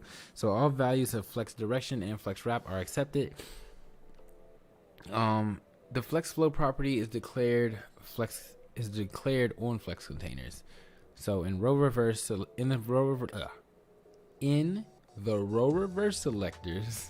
set the flex flow property to have direction of row reverse, and the wrap elements. Oh, and to wrap elements. Man, I'm sleepy, bro. You should be able to accomplish this in 1 line. Okay, sure. If you say I should, then I'm just gonna hit that flex flow right there for you. And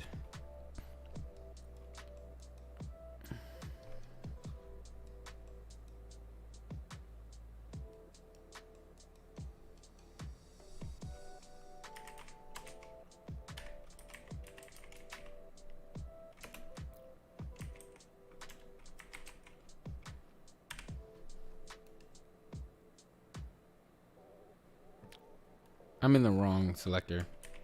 Oh man, I didn't mean to delete it. I meant to copy it and then delete it.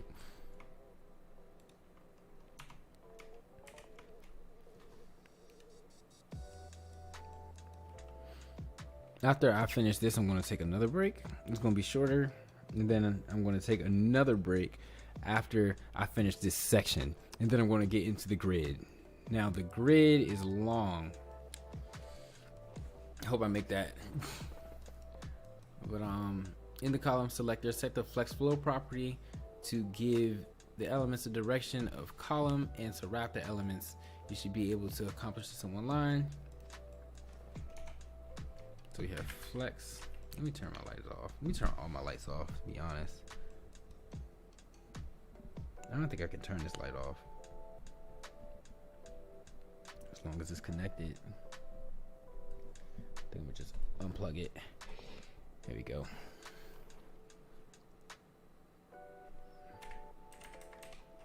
Now, when it comes to me learning, I have to, like, I first get introduced to the material, I guess I can say, and then I have to work with the material to really learn it. So that's why I was saying I was gonna like learn all this stuff like in this one sitting, but in order to reinforce it, I was gonna try to create a website with it. So, because that's reinforcing what I just learned. And then, you know, I could also do it tomorrow and the day after and the day after. Also tomorrow, I have a video coming out called, well, really I'm just talking about inheritance in Java, which if you watch the live stream with me and Dorian, I said I wasn't good with classes and everything around object-oriented programming. So I decided to try to get better at that and, you know, talk about it, which I think worked. Because now I understand inheritance and I understand classes and how to make a class and stuff. Which, I mean, I understood how to make that before, but now I don't know. Like, I'm comfortable with it. This is the last one. Nested flex boxes. Oh, so long. Oh my god. Oh man. Me drinking water is me procrastinating. Just to let everybody know. Me talking is me procrastinating. Just to let everybody know. But I'm still getting so much done.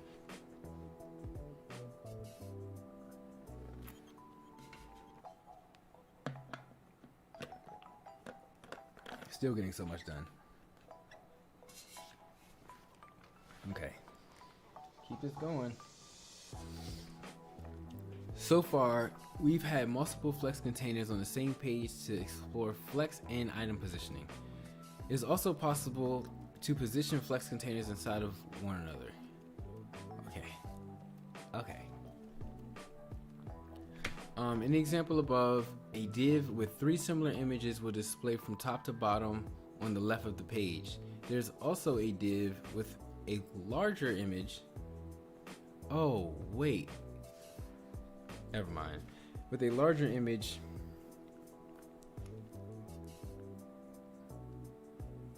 Where is it? What was I saying? 3 smaller images will display. I'm just read it over because I lost what I was doing. In the example above, a div with 3 smaller images will display from the top to bottom on the left of the page. Left, there will also be a div. Okay, there will also be a div with 1 larger image that will display on the right side of the page. The div has a smaller flex basis but stretches to fill more extra space. The right div has a larger flex basis but stretches to fill less extra space. Both divs are flex items and contain, in flex containers. The items have properties that dictate how they will be positioned in the property container and how their flex item children will be positioned in them. We'll use the same formatting above the layout in a simple page to the right. Oh man. It says I have 2 viewers right now. Thank you guys for still being here. Thanks for sticking around. As you can see, I made a mistake saying that I was going to do this, but I have to get through it because I don't back down from what I say I was going to do. Not at all. So what are we going to do? Set the display property of the main to flex.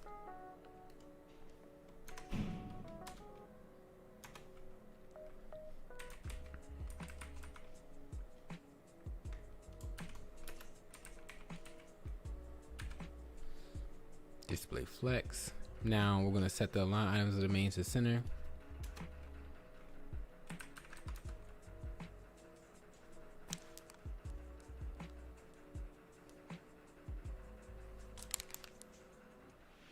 If you guys hear that, I'm sorry. There's a truck outside. But align items to center. Thank you for the encouragement.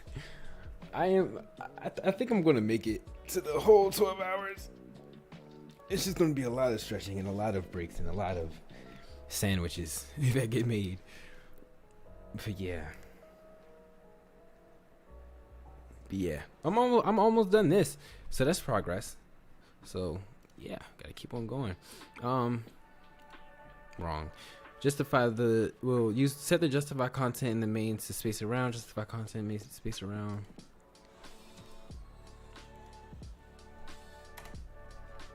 Wait, I'm in container. My bad.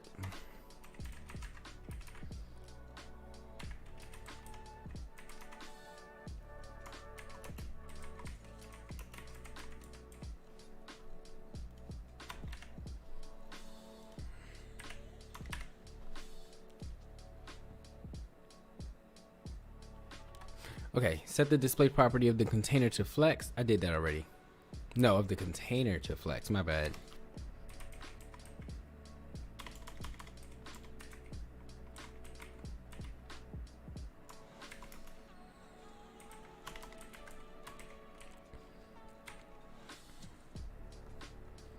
Set the display property. Oh wait, I'm sorry. I already read that. I just had to run it. Set the flex direction property container to column.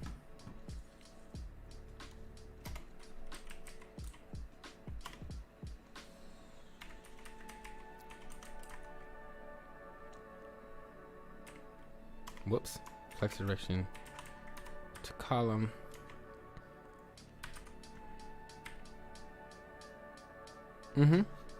That's right. And then set the justify content property to center.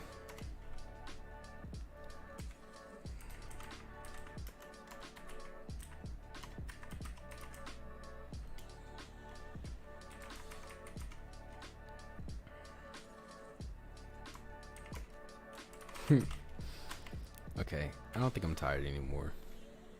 I mean, of course I am, but it's okay. I'll just do some push-ups. I'll get over it. We're gonna keep going the whole 12 hours. We're gonna do it. We're gonna do. Do I have anything? I don't know. We're just gonna do it. Bingo! I'm gonna make it. Bingo! We have to. Bingo!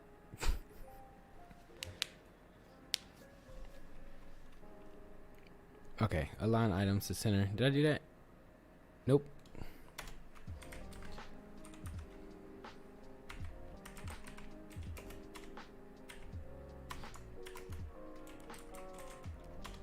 Man, I really want to get better at typing though.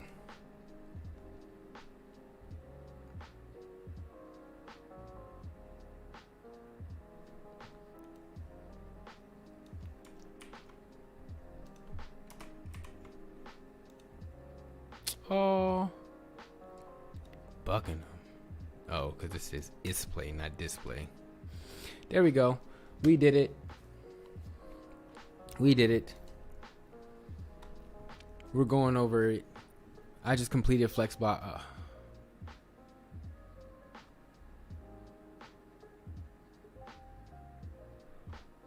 Usually, this is like a review. Oh, man. All the images are inside of 3 column divs. and the 3 column divs are all inside of one large div called cards. Set the display property of cards to flex. Man, I really thought I was done. I was about to do some push-ups. I was about to get back in the zone. Still going. Display flex. Okay. Bam. Correct. Set it to flex wrap. I'm sorry. Set flex wrap to wrap.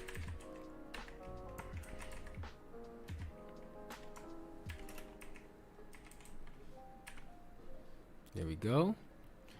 Now set justify content properties of cards to space around.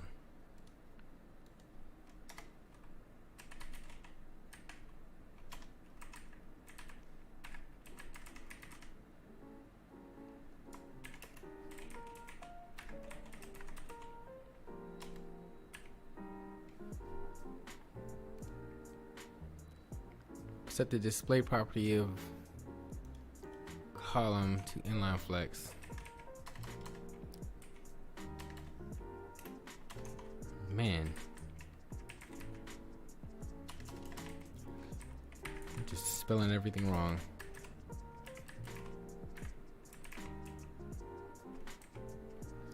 All right. Now set the flex direction to column.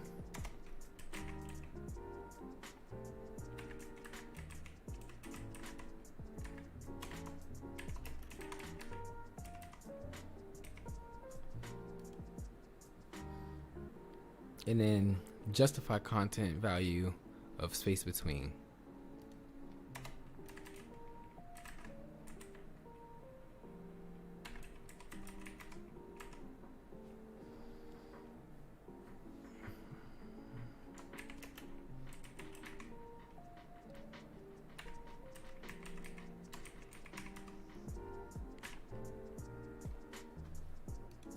There we go. Oh man, I got 2 projects, bro. All right, I'm about to make a to-do app. But before I do this, I will be right back again. I'm going to be fast because this isn't like one of those like one of those like 5-minute breaks that I have to do. It's one of those like little simple ones. Oh, that's a nice little project. Nice little project. But yeah, I'll be back for it. And I'm probably gonna go through all the documentation and stuff just to really understand what I'm doing. And I'm just gonna continue to keep going, learn this grid, and then learn the transformations, and then probably start trying to build like an aesthetically pleasing website for me, I guess. We'll see what happens. Wait, hold on. There's certain scenes that I need to use, and I forget when I'm done. But yeah, we'll see what happens. I'll be back. Don't leave. Okay, you can leave if you want, but you can also come back because I'm going to be streaming for 12 hours. I'll be back.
And just like that, we are back. We are back, and we are about to do a project using Flexbox. Okay, say it with me, Flexbox. Oh yeah, man. If I was off today, I would have been in Best Buy. Hold on, I'll be right back. Not like, you know, like that. I'm just getting a charger. It's like walking distance.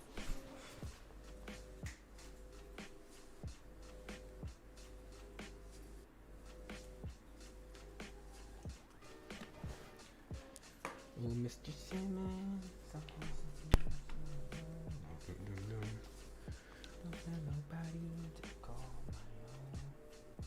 Alright, we back, and we back, and we back, and we back. I don't know if you guys heard that. Every time I plug my phone in, you want to know what it says? Let's do it. You ready? We're gonna plug it in.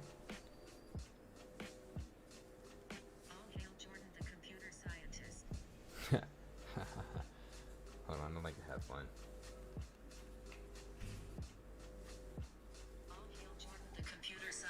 There we go. All right, we're back, and we are currently about to hit. Why isn't the stream chat shown? I'm not gonna do it. I'm not gonna do it. This is not a stream to fix the stream chat. This is a stream to fix my programming knowledge.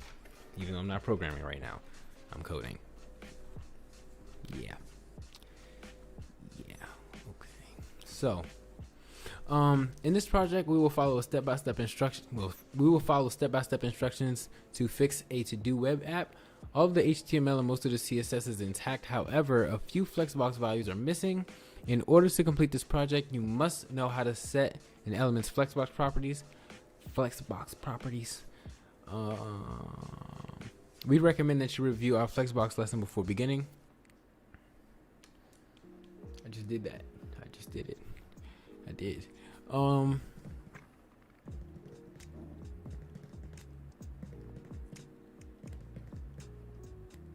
What was I doing?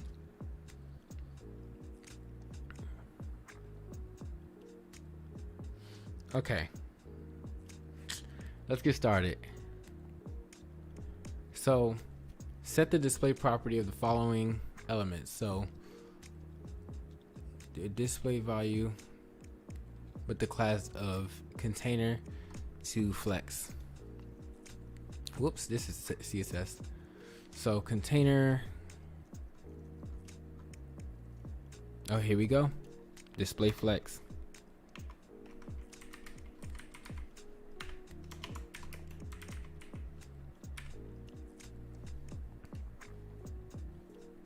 All right, now we're gonna do, oh wait, it's not done yet. Now we're gonna do square display flex.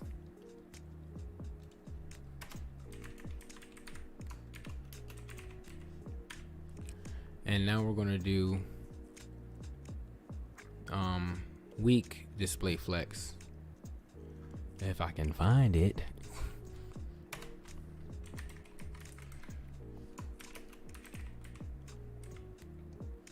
Now we have reminders to display.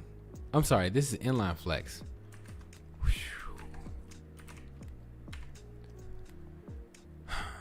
Reminders.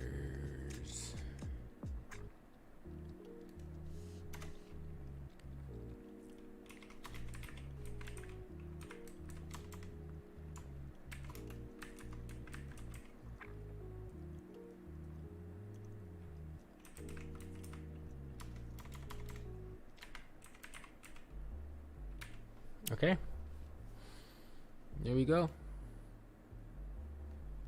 First one's done. For the second one, we're going to set the flex grow property of the following elements. In week, we're going to set it to 3, and in reminders, we're going to set it to 2. So since I'm already at reminders, I'm just going to do the flex grow to 2. Now let's find week. I'm going to set that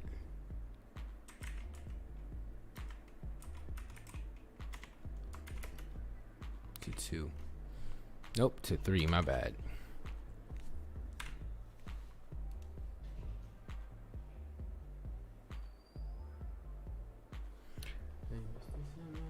All right, now I'm going to set the weak class elements to have a column flex direction. So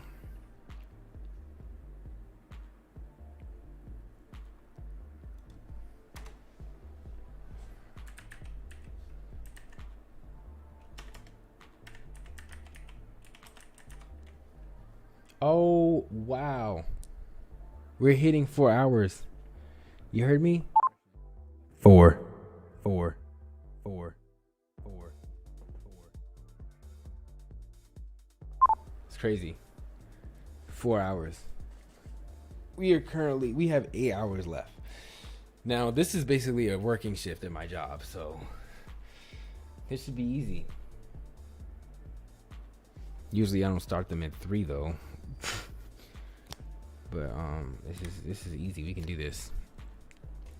We have just hit the 4-hour mark 30 seconds ago, and I honestly didn't think I was gonna make it this far, but we're here.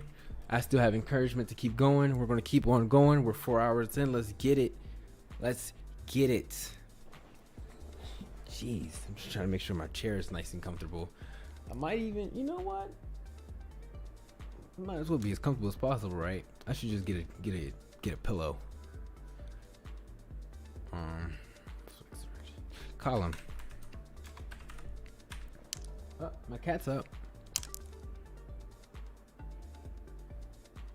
Okay, never mind. She's laying on the ground.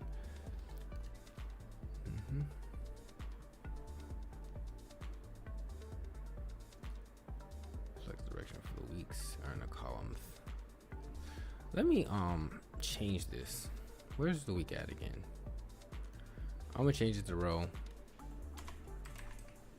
Just to see what happens, you know, stuff. Oh, there we go. There we go. I mean, I kind of expected that, but I just wanted to make sure that yeah. But also, yeah, that shows you exactly what's going on with web development. We're having fun, having a lot of fun. We are on 4. We're going to use the flex wrap property to wrap elements in each row. Wait, with the class row. My bad. So sorry. But where's row? Here it is. We have flex wrap. And we're going to set it to row.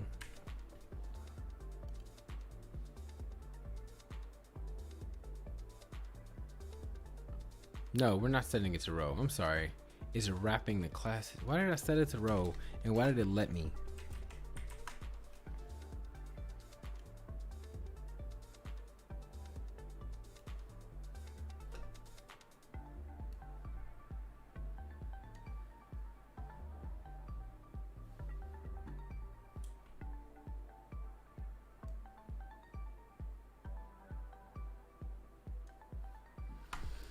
Okay. Man, I'm sleepy. Set the justify content property of the following elements. We're going to do it for row and square. So for row,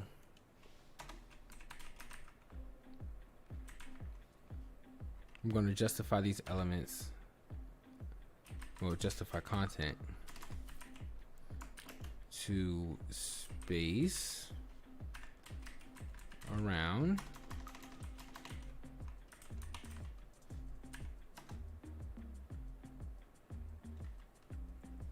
and then under it we're going to do it again.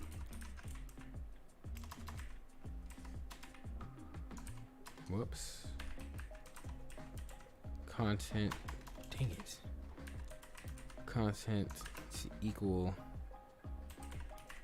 space. Nope. Not the same thing. Center. Jeez, what is going on?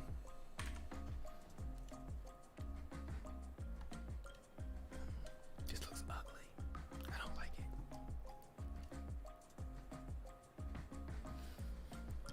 Okay, and then the last one we have align items for row and square.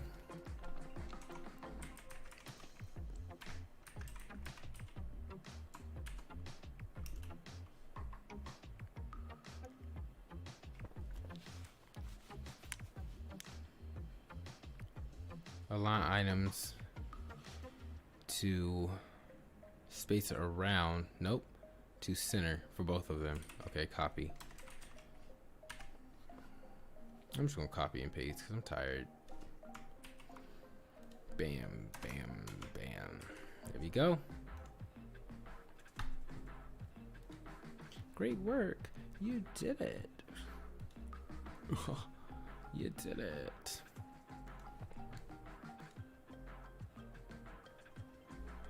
It's my next project. Then I have a quiz. And then I will be on grid. Say it with me. Grid.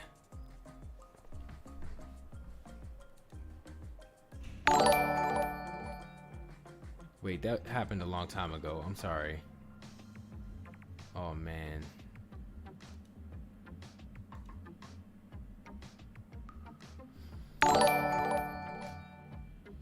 Oh, snap.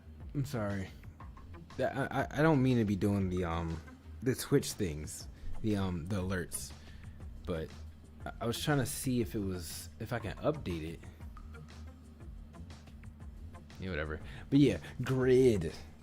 Okay, it's still doing it. There we go. I muted the sound, so there we'll be all right. Okay, how many? In this project, you'll create a functional T-Shop website for your own on your own computer. We will provide a design spec and image assets to help you along the way. A design spec is an image of a website outline with all the CSS properties and values. How you doing? What's going on, Zarai?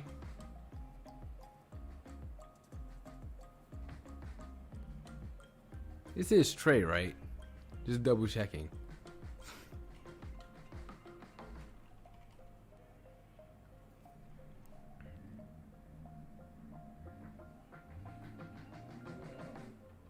There's a car outside. What was I doing? Okay, this is not Trey. That's why I had to double check. So this is the wrong person. Okay, never mind. Never mind. Sorry. I'm a little off. maybe there's someone that had a similar name. I don't know. Anyway, welcome to the stream. I'm 4 hours in right now. I'm going to be streaming for 12. Let's do this. Man. This is a lot. All right, where was I at? Design spec is an image with the outline, CSS properties. Yeah. Yeah, I knew that. But I think Trey's in my Discord too. And I think he said... Man, I don't know. Hey, we got 2 people that joined the Discord. Anyway, if anyone's in here and they want to join the Discord, but they don't know, well, I mean, if you scroll up, I have like multiple links in here, but yeah, there's the link. I am very active in there. Well, I'm not very active in there, but if it's if it's going on, like if something's happening, I'm in there. You know, that's, yeah. Like my notifications are on. Yeah. And I have to create a Discord bot too. But yeah.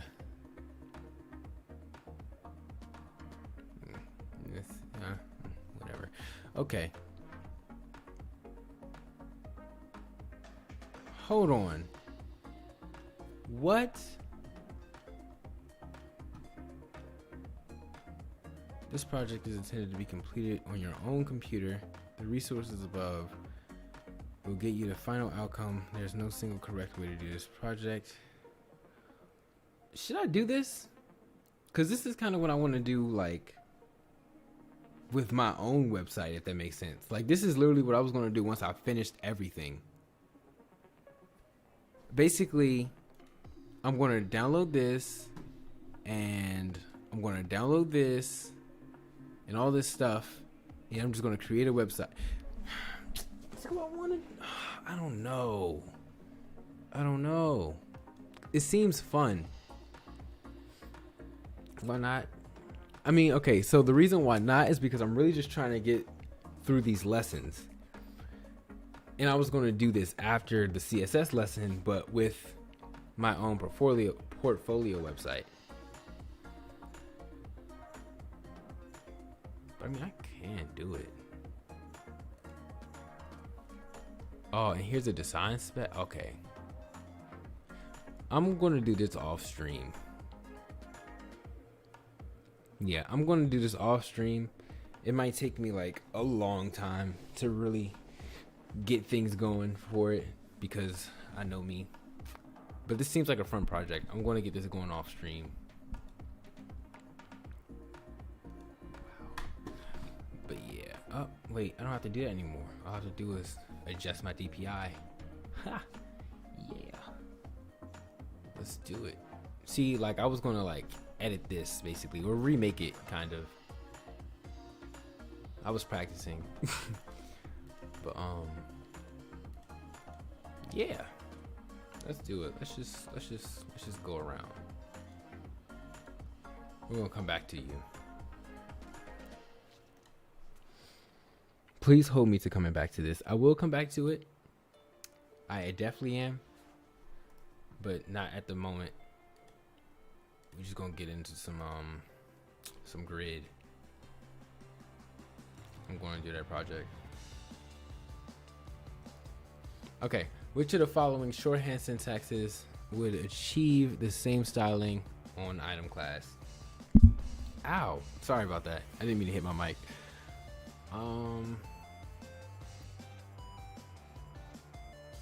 Oh, this is the grow shrink.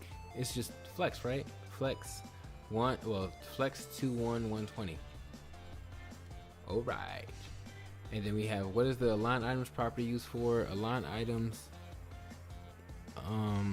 Align flex items both horizontally and vertically. Align flex items vertically, horizontally, or align flex containers vertically. I think it's the first. Oh my god, I'm wrong. But now that I'm wrong, I can really drill that into my head. One time I was doing these quizzes and I got it wrong like 4 times on live. But I kept going. I wasn't quitting until I got it right. Or like got like an 80 or something. Which of the following display rules allow you to, will allow multiple flex containers to appear in line with each other? Inline flex. Alright. Based on the code below, where a container is a flex container and box are its flex items, what can we assume about the width of the box elements? Ooh, I'm scared. Ooh, I'm scared. Okay. Alright, okay.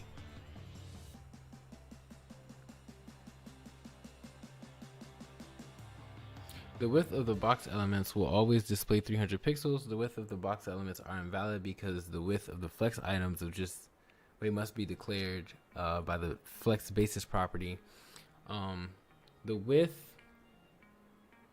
of the box elements will depend on the size of the screen. The width of the box elements will be at least 300 pixels, but will grow if the screen is big enough.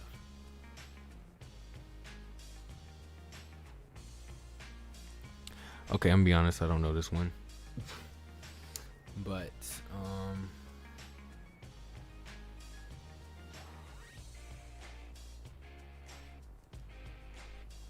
it made sense. It made sense. That wasn't like 100% guess. It was like a 65% guess. But I was 65% sure.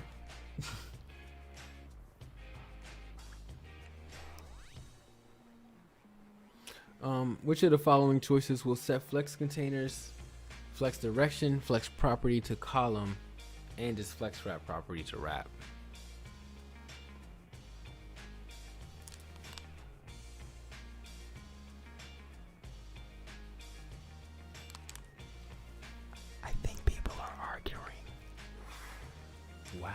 Okay, let's keep it going. I think it's flex flow.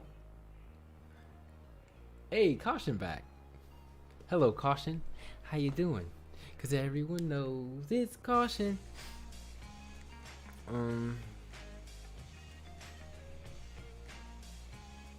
Flex rap. Wait, what was? Okay, it's not flex because flex is the other one. Flex flow. It's definitely flex flow. Okay, it's definitely flex flow. Ow! But I think it's column then wrap. Alright. That hurt. I'm really beating myself up on stream. Imagine there are 60 extra pixels along the main axis and elements. Okay. Okay. How many extra pixels will... Oh, I'm scared. Oh, I'm scared. Oh, man. They really hit me with the questions this time. I'm getting nervous.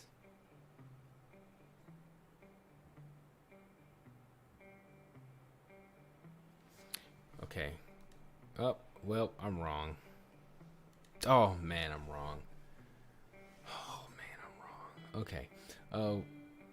Which three values do justify content and align items share?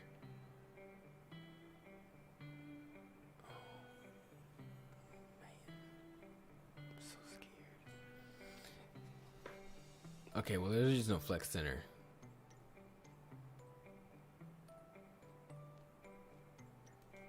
There we go.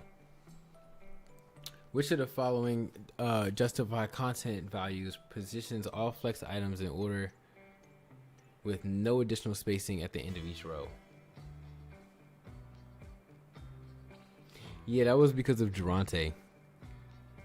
He came in, he subscribed, and he left. Man, I'm crashing slowly. Crashing. I'm tired.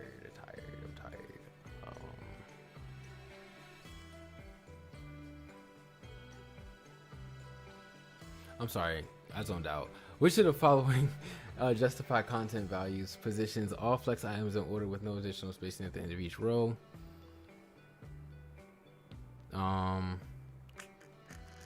Flex end, flex start. Space between center.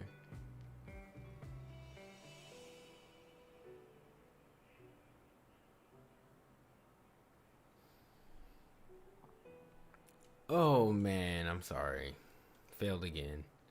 What is the difference between the align content property and the align items property?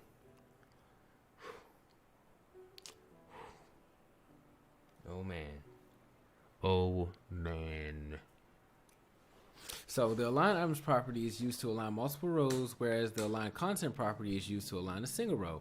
The align item property is declared on flex containers. Oh man. Align items is used. Okay, so it's not. Is it clear on flex containers? Okay, so in that, then yeah, the last one would be the answer. Thanks. I'm probably gonna redo this. What does the one represent in the following code snippet? Oh man, I kind of forgot. I think it's it was two of them. It was flex grow. And then we have which property does not use the main axis to position the flex items? Oh, I forgot this one too. Yeah, I'm definitely gonna redo this. I'm redoing this. Align content, flex grow, justify content, flex wrap. Yeah, I don't know, but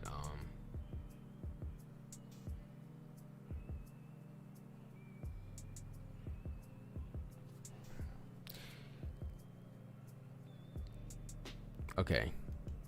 All right, let's redo it. Let's go. So we have what if I get the same ones I got wrong still? Bad shape. Which of the following shorthand syntaxes can achieve the same styling? Okay, see you later, caution. Wait, aren't you on an hour? Why are you leaving? Yes, I am still going. I don't know how.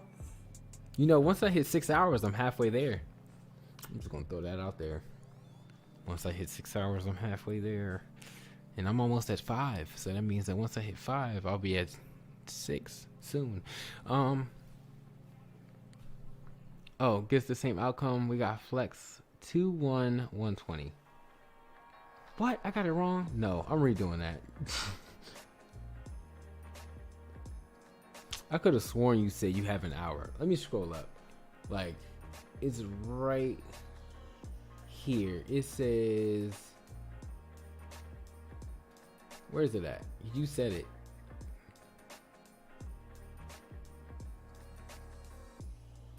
You said I never said bye. See, look, 1 hour later. That does not say you have an hour break. I'm sorry. Okay, let's keep going. Oh, it's trying to get me to just go to transitions. I gotta finish this quiz first. Oh wait, why am I doing transitions? I have to do grid. Code Academy trying to skip out on me, but I'm not gonna let it happen. I'm taking my time. Not taking my time, but I mean I am taking my time, but you know. Bro, I can't find the I can't find it.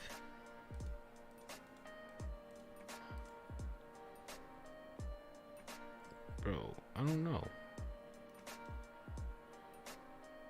I don't know. We almost there though.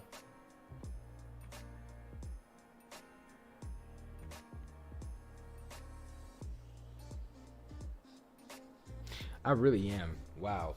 Thank you for that, Phil Hawk. Like, honestly. I am really trying to this isn't really just to like, you know, I just want to learn a lot on my day off. I just want to have a productive day off. That's all I want. I want to get far.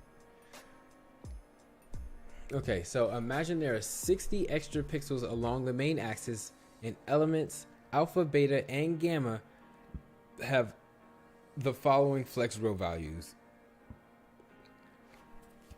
How many extra pixels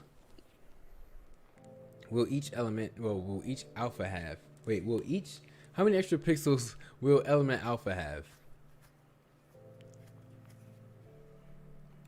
I remember this one. Alpha will grow twice as much as gamma and beta do. You're right. Got it. That's why that's 30. Copy. Which of the following display values will allow multiple flex containers to appear in line with each other? Did I get this one wrong? Because I think I thought it was inline flex. Now I'm scared because I feel like I got it wrong. Nope, I did get it right. Okay. There we go. Let's keep it going. Go. Who's next? Now, which of the following justify content values position all flex items in order with no additional spacing at the end of each row? Flex in. Now, flex in will set all items to be positioned in order with the last item starting on the right side of the parent container with no extra space between or after them. It's almost time for me to make a sandwich. Wait, isn't it time for my break? No, I think I was going to break after like I finished this. That's right. Like take an actual like break. It's just taking me a long time. Okay, we're almost there. It's almost 4. We're going in it. What is the align items property used for? Vertically, right? I kind of forgot this one. Don't tell me. So, the align flex items,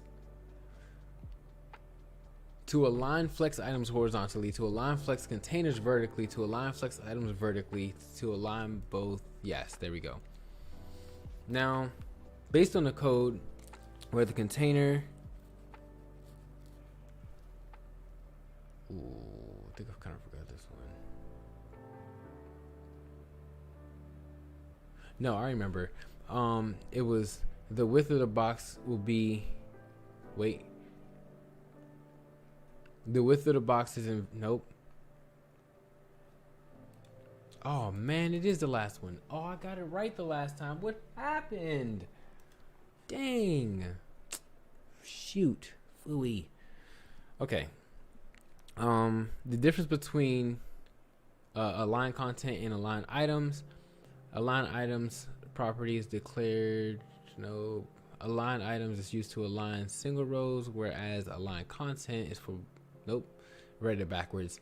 Align items property is for a single row, whereas align content is for multiple rows. There we go. And we have which of the following shorthand syntax is for this. So we have 2.1 and 120. There we go. What does the 1 represent in the code snippet? It was flex grow. I remember that. Which of the following choices? Yeah, it was crazy.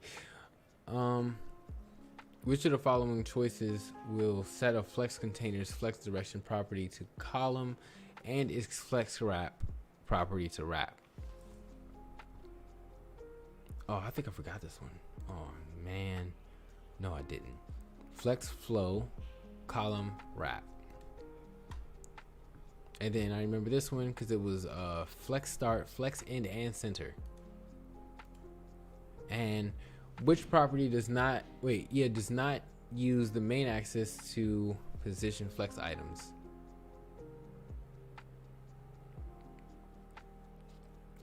Is it bad that I kind of forgot this one? This was the main one I wanted to remember, and I kind of forgot it. Oh man. The sun is really in my face. I should probably push my blinds up and hit align content because I think that's the answer. Yes. 90.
My blinds are broken.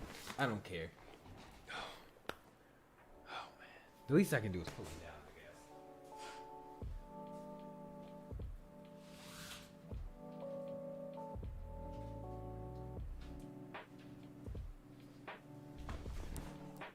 That's a little better, kind of, I guess. But yeah, we're about to keep it going. Actually, I forgot. It's break time. So, to my consistent 3 viewers, I really do appreciate it. I will be back in like a couple minutes, maybe 2-3 minutes.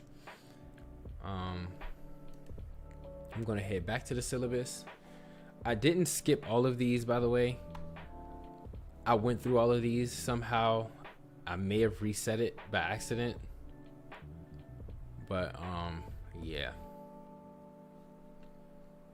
Let me see. So these transitions, this string is going to be 8 with a project. That's not bad. I can do 8, but grid is about to be crazy. Grid essentials. Look at that. 15. I'm going to get sleepy. And then I have this one, which is going to be 12. So I have 2 really big sections to go over in grid.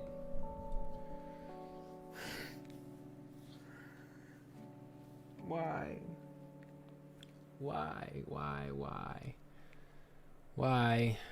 Oh man, why?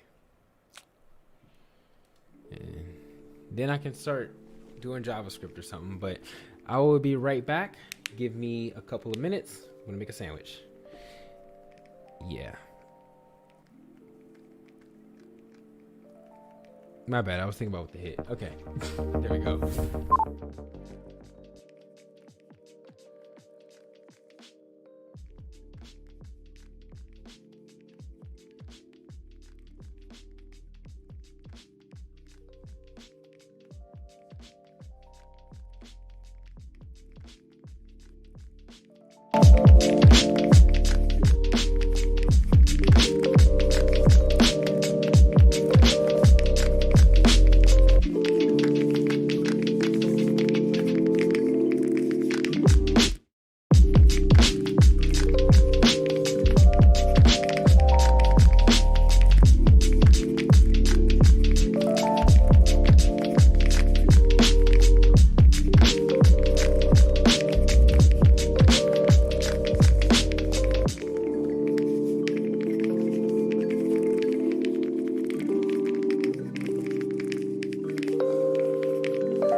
Okay, shout out to Rohawk. He has just hit 200 subscribers.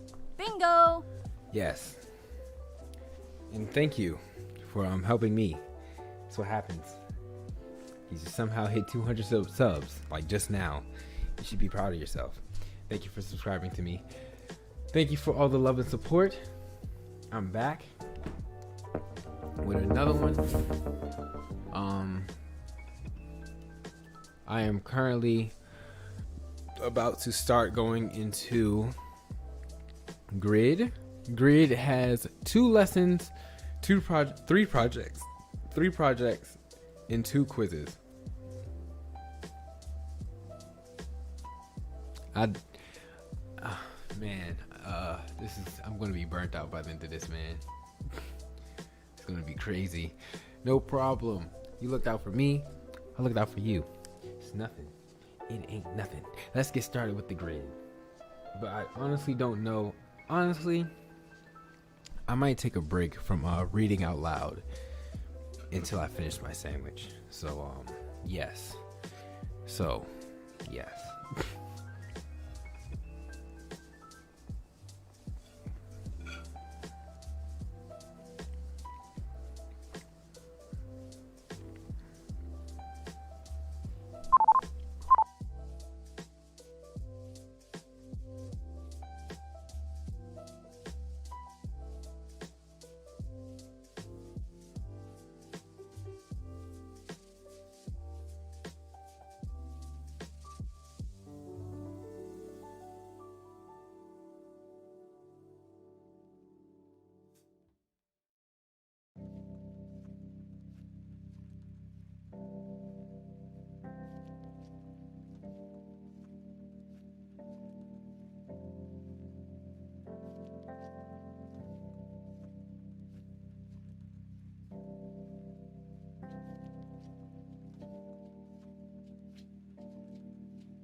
Alright, whatever, we're back.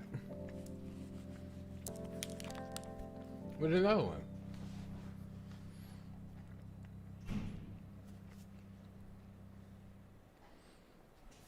I'm just gonna read it out loud. So as I make sure everything's down. Okay. Now, using CSS, you can elegantly lay out elements on a web page. There's no simple answer for how best to do this. Depending on the content you're trying to display, multiple different techniques can work well. Codecademy's lessons on box model and CSS display and positioning properties can explain some possible ways to approach layout. In this lesson, we introduce a new powerful tool called CSS Grid. The grid can I actually almost said glad I didn't.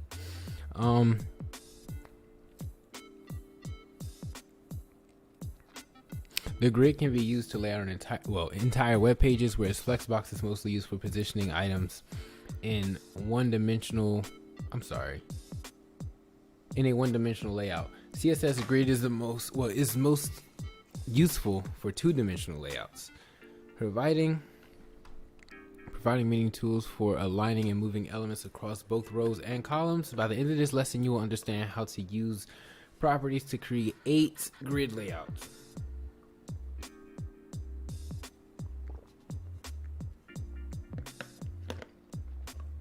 We going crazy. We are going crazy because we're almost at 5 hours, by the way. In 17 minutes. In 16 minutes, we'll be at 5 hours. Getting pretty excited. But by the end of this lesson, guess what I'm going to know? I'm going to know grid template columns, grid template rows, grid template period, grid template area. Why didn't he put that first? Grid template. Grid gap, grid row start, grid row end, grid column start, and grid column end. Did I say column or row again? Grid column start, grid column end, grid area. All right, there's a lot to learn, but by the end of this, you'll be a master at grid positioning. Let's start learning. Note that CSS grid is supported in the most recent versions of many browsers, but it is not supported universally, so make sure that you can get the most out of this course. Check your web browser version and see if it supports CSS grid. The CSS grid is not supported in your web browser. You should switch or update your web browser and the version. Okay, I'm scared. I heard a kid. Okay, now to set up a grid, you will need both the grid container and grid items. The grid container will be the parent element that contains grid items as children and applies overarching styling and positioning to them. To turn an HTML element into a grid container, you must set the element's display property to grid.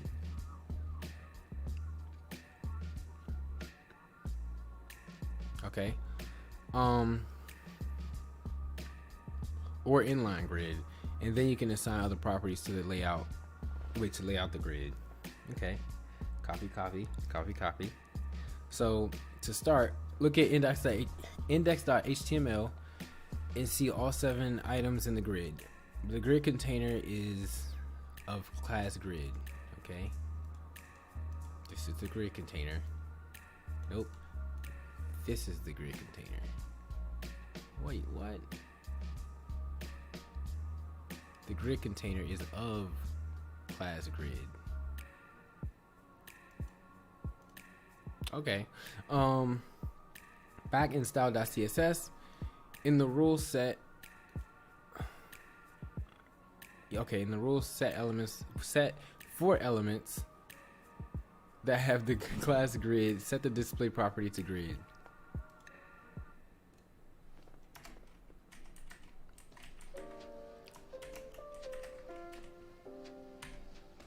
Like that. I got it right. We got it right. We got it right.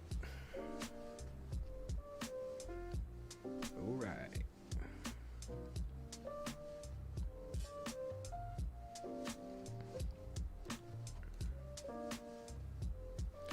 Now we're about to create some columns.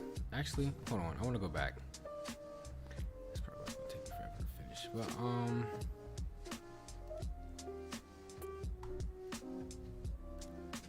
does this width? Is this?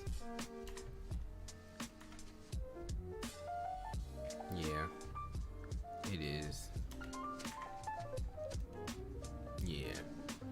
Okay, I got it. So we gonna go to creating columns. So by default, grids contain only one column. If you were to start adding items, each item will be put into a new row. That's not much of a grid.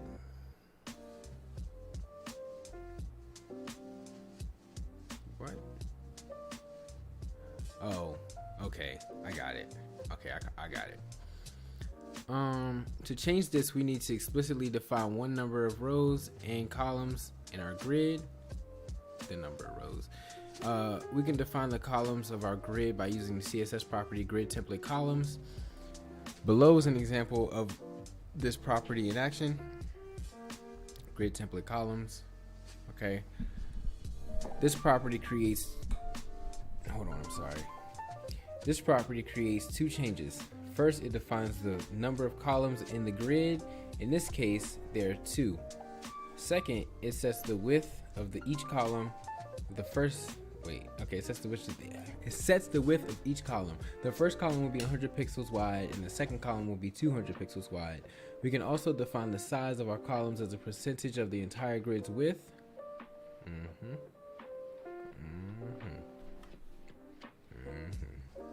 In this example, the grid is 1,000 pixels wide.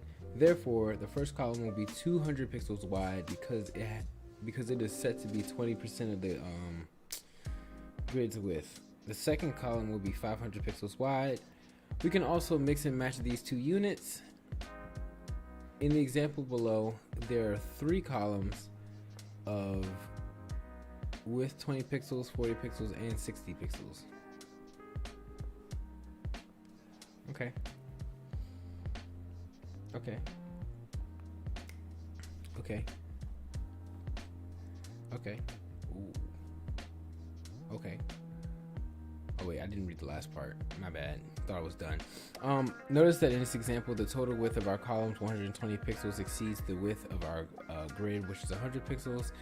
This might make our grid cover other elements on the page. In a later exercise, we will discuss how to avoid overflow. So sleepy. Still, it's crazy. It really is. So crazy. Use the grid template columns property to create 3 columns.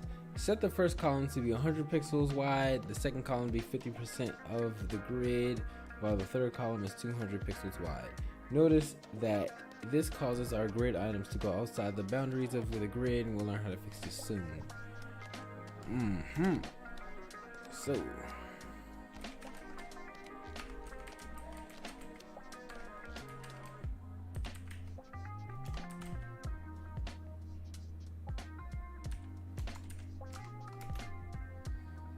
it wants 100 pixels, and then 50%, and then 200 pixels. Okay. Ooh, it does overflow. It definitely does. But we'll learn how to fix that later, aren't we? Creating rows. We've learned how to define the number of columns in our grid explicitly. To specify the number and size of the rows, we are going to use the property grid template rows. This property is almost identical to the grid template columns. Take a look at the code below and see both properties in action.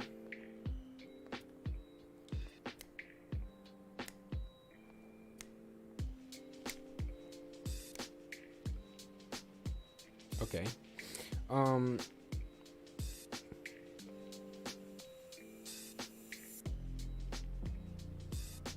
Alright. This grid has 2 columns and 3 rows. Grid template rows defines the number of rows and sets of rows height. And sets of each row's height. In this example, the first row is 50 pixels tall, 10% of 500. Okay. And second row is 100 pixels tall, 20% of 500, and the third row is 600 pixels tall.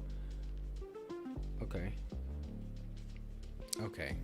I think I kind of get it.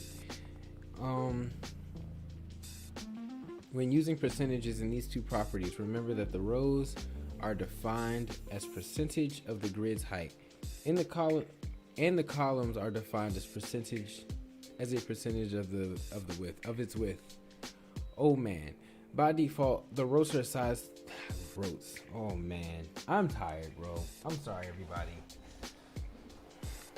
I am so sorry, everybody. I'm slumping over. My posture's bad.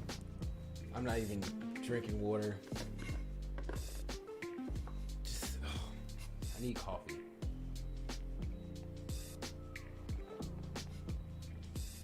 I need coffee. I need it. Look at my cat. Look at my cat. Look at my cat. She's looking at me. She's looking at my cat. Look at my cat. She's on the ground and she's looking at me. Okay. By default, the rows are set. I don't have any energy drinks or coffee in this house. But what I do have is water. And juice, but water.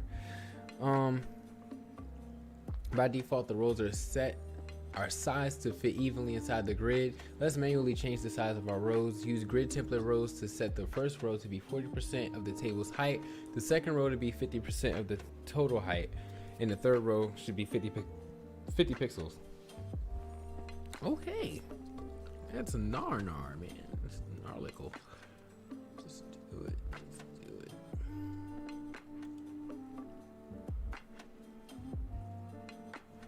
Okay. Okay. Grid template rows is going to end up being 40, 50, 60, 100. So yeah. There we go. Bam. Run it. It should be right. It should be right. It is right. I am 1/3 of the way there. I should have tweeted out the stream.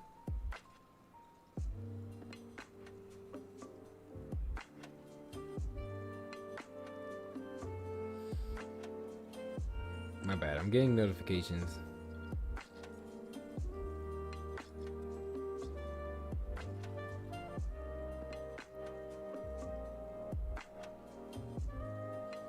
All right. Okay. I just saw a tweet from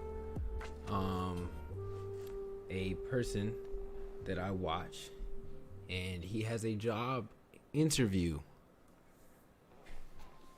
That's good. I would congratulate him, but he's probably not going to be watching this stream. So, but yeah, congratulations. If you're watching the stream, you know who you are. Maybe yo. Number one grid template. So the property grid template can replace the previous two. Oh my man. I don't even need to read this. Basically, this is going to be the same thing as like how in Flex. I forgot what we were doing. But like you didn't have to write everything out. You could just do one and then have everything in one line. So that's what this is. So in our let's refactor our grid using the grid template. Do not use the grid template rows and the grid template columns, but keep the rows and columns looking the same. Copy. So all I have to do / copy, paste, and then grid template, and then delete this, and then bam. Oh my god, I'm wrong. Okay, all right, I'm sorry. We're gonna try again. So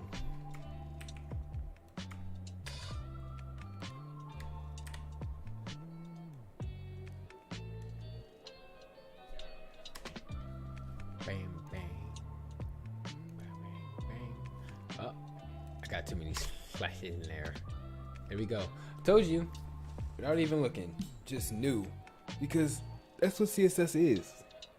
It's just ways to do things a long way, but also here's a shorter way to do it. Man,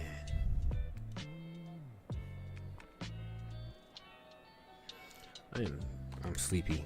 Man, I'm sleepy. This sleep tonight is gonna be crazy. I get short bursts of like motivation to keep going, and then I get very sleepy.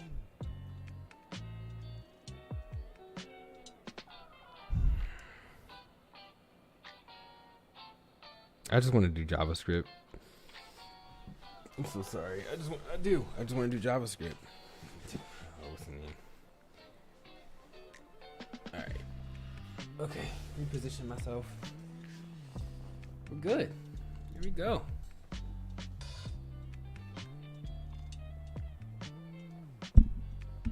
Okay. I got the mic up. Let's keep going. You may already be familiar with several types of responsive units such as percentages, EM and REM streams. CSS Grid introduced new relative sizing unit called FR, like fraction. By using the FR unit, I'm just gonna say FR. Or I could say fraction. I'm gonna say the whole thing. So by using the fraction unit, we can define the size of columns and rows as a function of the grid's length and width. This unit was specifically created for use in CSS Grid. Using fraction, gotta remember it's fraction. Using fraction makes it easier to prevent grid items from overflowing. Okay, this is okay. The boundaries of the overflowing the boundaries of the grid. Consider the code below. Okay. In this example, the grid will have 3 rows and 3 columns. The rows are split up. The rows are splitting up the available 400 pixels of height into 4 parts. The first row gets 2. Oh my God. I'm just crashing slowly. The first row gets 2 of those parts. The second row gets 1. The third row gets 1. Therefore, the first row is 200 pixels tall, and the second and third row are 100 pixels tall. Each column's width is a fraction of the available space. In this case, the available space is split into 5 parts. The first column gets 1/5 of the space. The second column gets 3/5 of the space, and the last column gets 1/5. And the last column gets 1/5. Since the total width is 1,000 pixels, this means that the columns will have widths of 200 pixels and 600 pixels and 200 pixels, 200 pixels, 600 pixels, and 200 pixels respectively. Whew, man, I've really been reading. Like literally, I've been reading for 5 hours.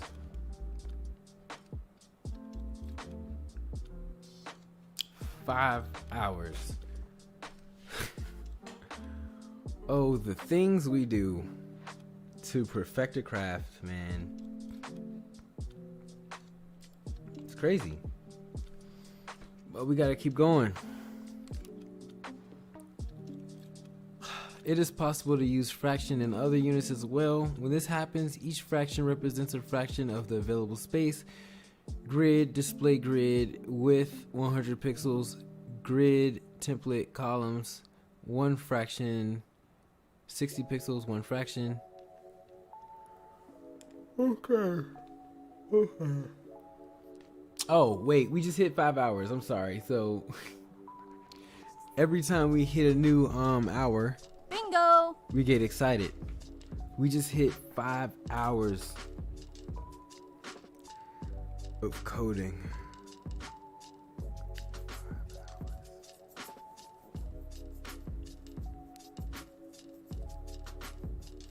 Five full hours. You know, in 5 more hours, I'll be done. Well, no, in five more hours, I'll have 2 more hours, and then I'll be done. You okay?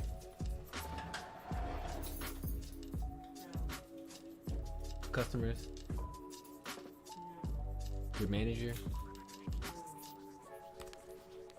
You just saying no? Okay. Thought you was mad. Why you got my back piece? I got your charger. That's not yours. I don't care. I've been coding for 5 hours. Well, not coding. I've been learning how to code for 5 hours. Straight. This is ridiculous.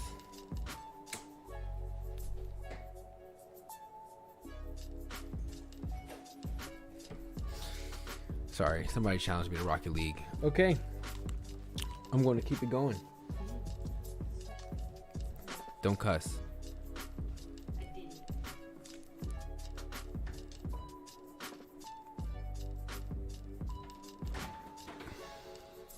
Did I read this last part? I'm gonna reread it.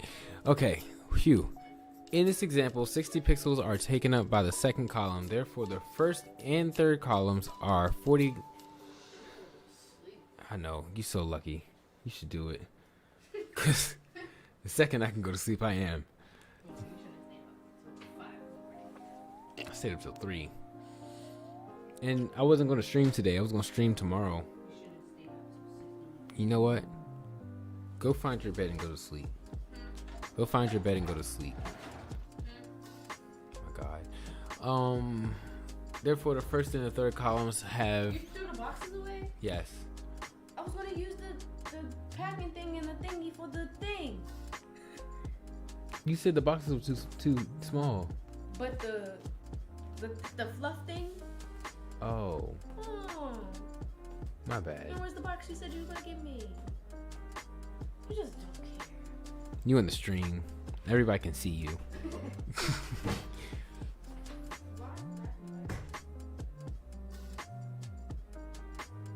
The cats were in there.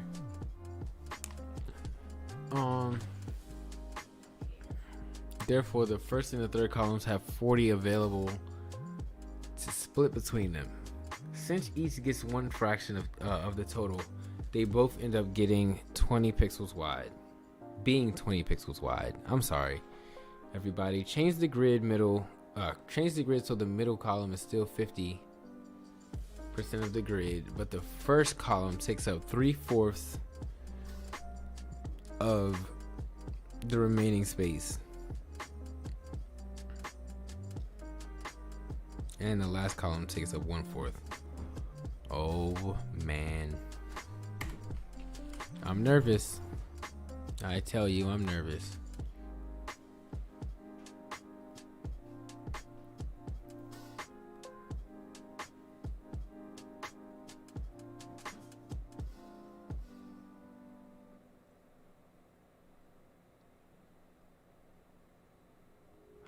What? Hold on.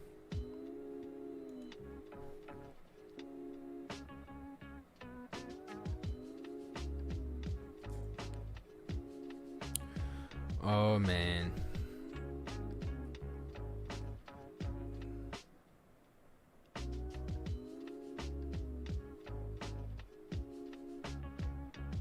Okay. Okay. Alright, I'm nervous. So since you're splitting the remaining space into fourths, the numbers in front of the FR must be sum of 4. Oh, must sum to 4.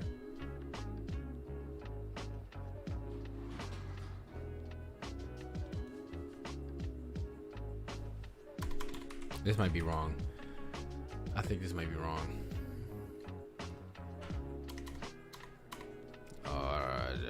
This might be wrong. Honestly, I think this is the row. I think it's row column. This is probably going to be wrong.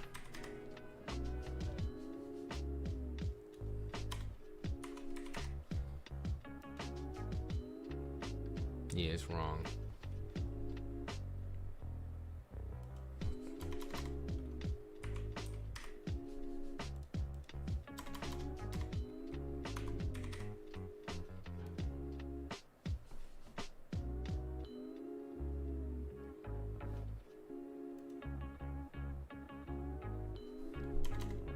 I'm just kind of playing around with this right now. I kind of don't really get it. I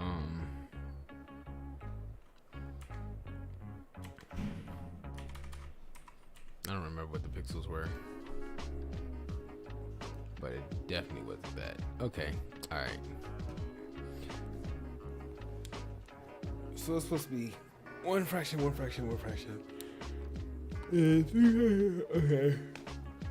Okay.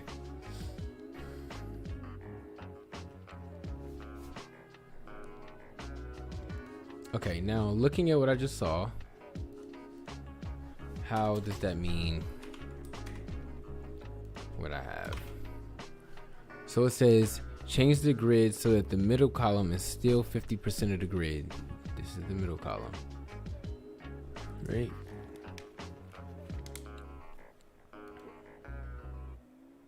Look, they're all connected.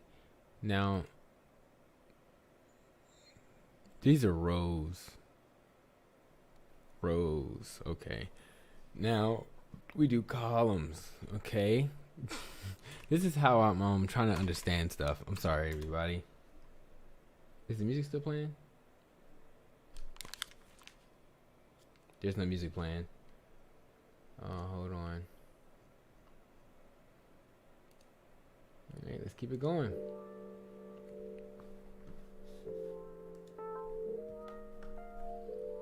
Man, I am burning out.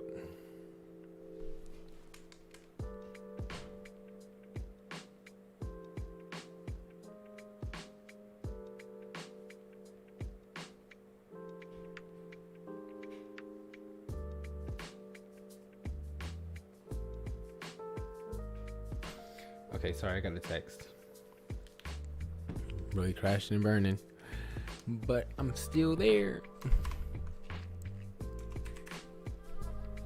So now this is going to be messing with the columns instead of just the rows. So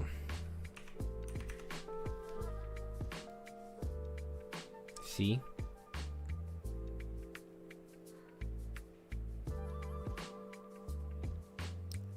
Got it.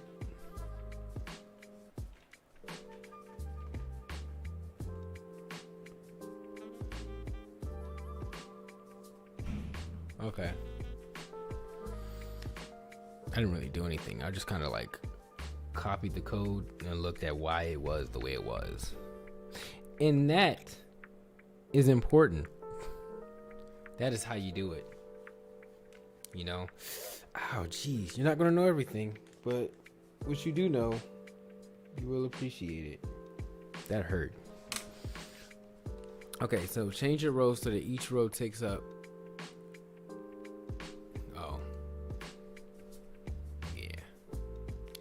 Yeah. Okay, let's get it going. Let's get it going. Oh, I'm so tired. I'm on 7. Kind of like halfway there, but not really. The properties that define the number of rows and columns in a grid can take a function as a value. Repeat is one of those functions. The repeat function was created specifically for CSS Grid.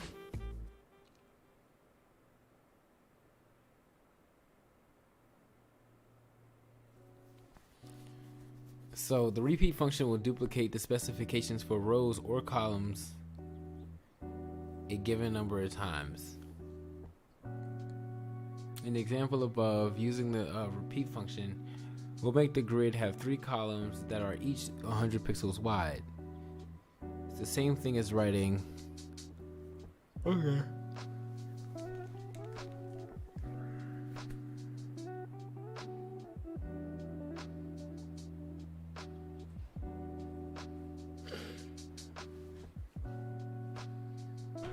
I don't know if I'm gonna make it, everybody.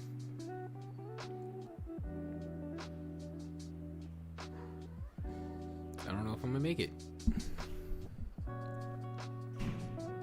It's only gonna get worse from here. The sleepiness is only gonna increase. The brain function is only gonna decrease. And I'm just gonna slowly decline. Maybe I should have just said 6-hour stream. Oh man. But I'm gonna keep trying. Okay. For rows and columns is given a number of times. In the example above, each repeat function will each repeat function will using my charger, because that's mine. Everyone can see you.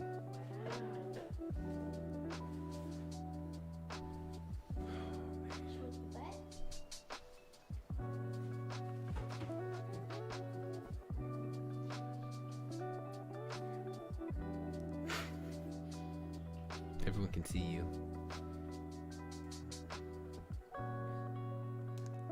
What?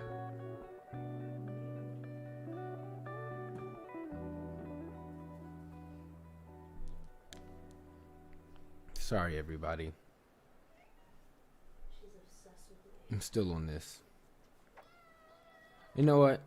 I'm gonna take a break from Codecademy. That's what I'm gonna do. Let's change it up. Let's change it up. It's okay. You know, that's just boring. Now, this is what I'm gonna do.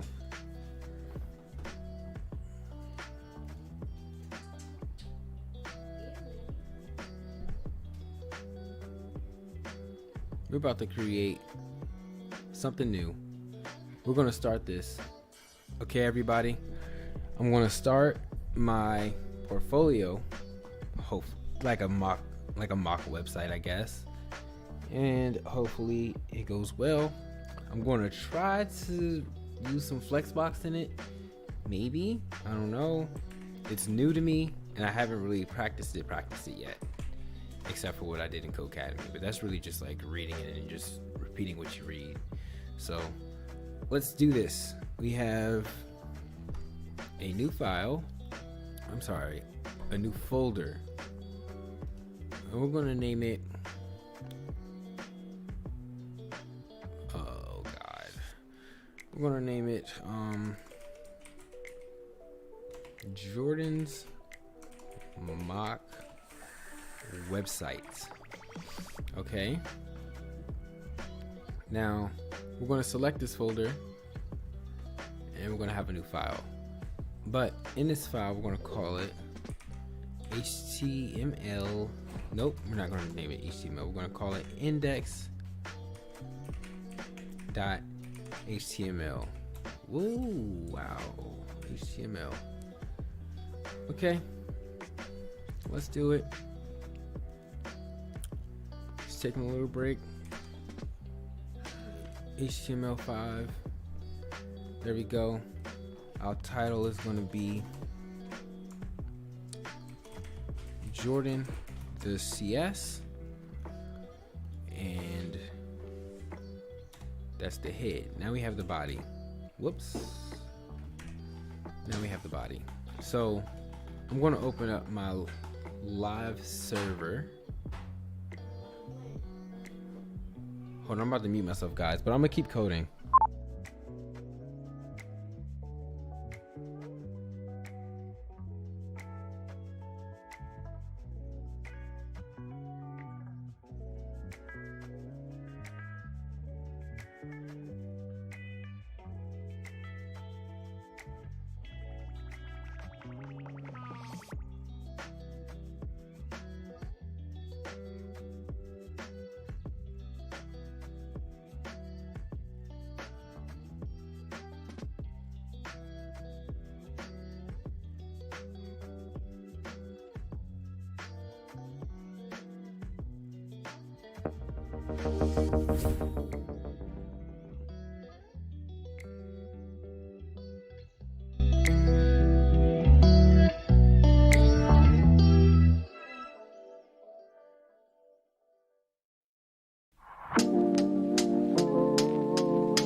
Okay, I'm back. All right, so like I said, I closed out.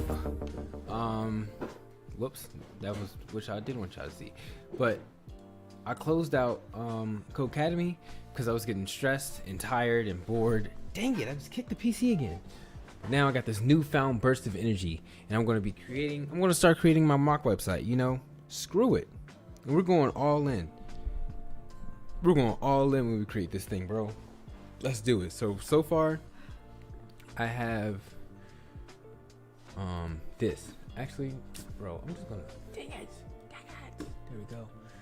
So far, I have this. So, CS Jordan.cs. Right here, you have my header right here. You see Jordan the CS. I don't know if it's gonna be clear to you guys, but yeah, that's it. So I have H1, and in H1, what should the name be? Screw it, Jordan the computer scientist.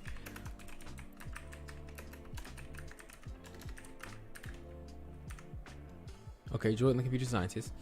Now that we have that, let's look at the live server. Let's see what we have. Jordan the computer scientist. It's right there in the corner. But that's not the only thing. Oh, wait. Something else I want to do. There's something else that I want to do.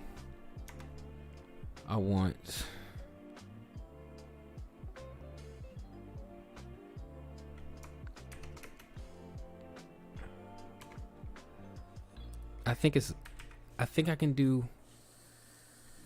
UL and then maybe like home and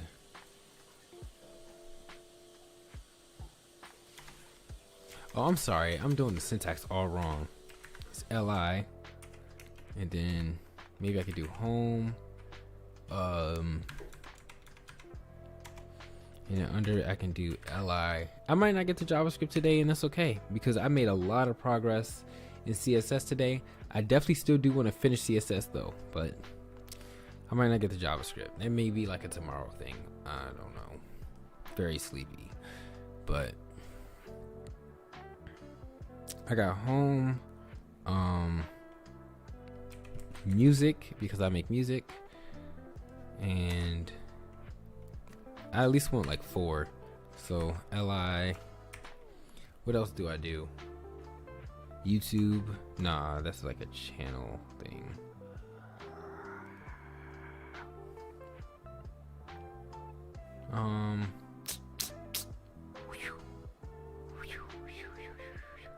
So because I am new to I'm not new, but like because I'm still kind of new to web development, this is technically my first website. I'm going to be honest, I'm going to look up a lot of things on Google, and that's okay, like how to put a link and stuff, because I forget sometimes, and the only way for me to remember is to keep doing it over and over and over again. I got home, music. Rod is texting me.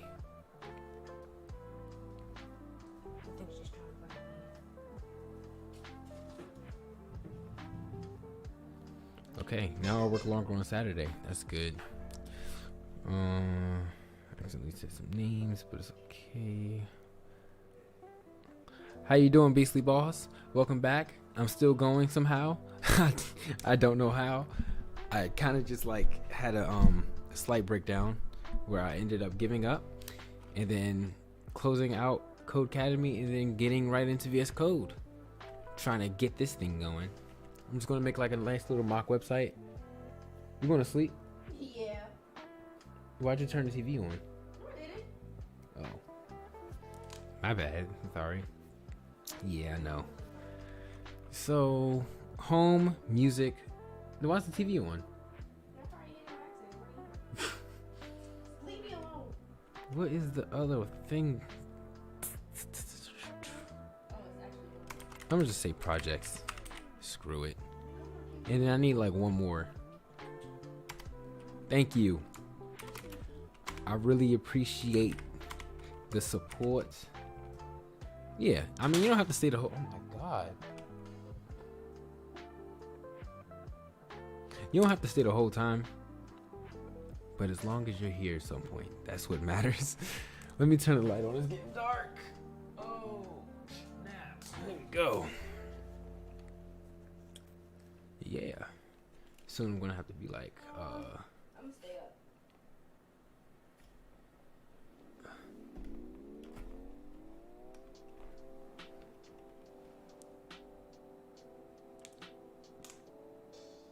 that lighting is kind of terrible. It's because it's still daytime. Okay, whatever. Projects. Give me something else to put here.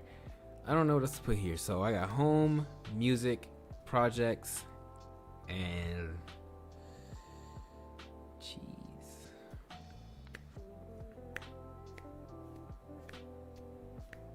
Projects. I don't know. Videos. Why not? Well, I can just put cinema. Cinema looks more cool. Cinema looks cooler. Once I learn how to spell it. Is that how you spell cinema? I think that's how you spell cinema. If it's not, please correct me. Okay, so I have this URL list. I'm going to create a new file, and it's going to be style.css.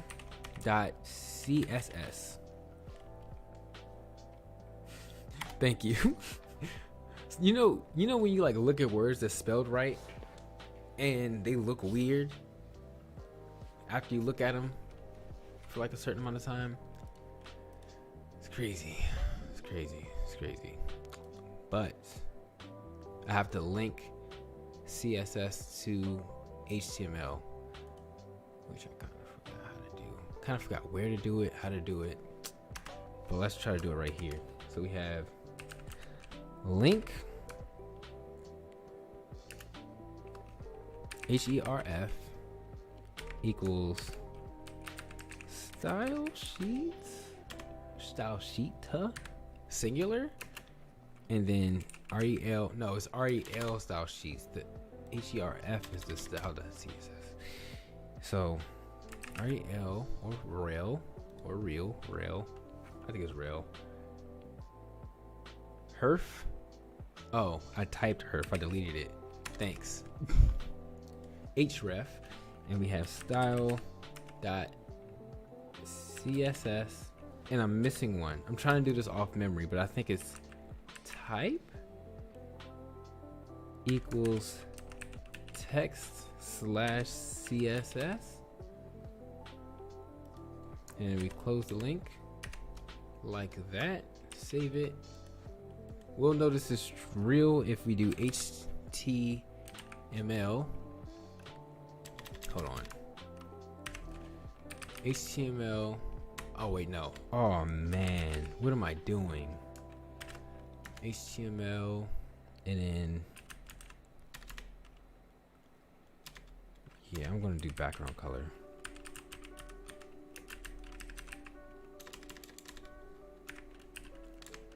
Man, coding live is weird. Background color equals, not equals, but like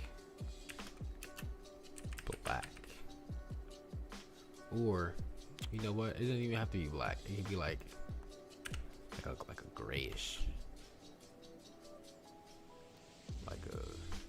Yeah. And we save that. Let's see if it did anything. Let's see if I did. I successfully linked. You heard that?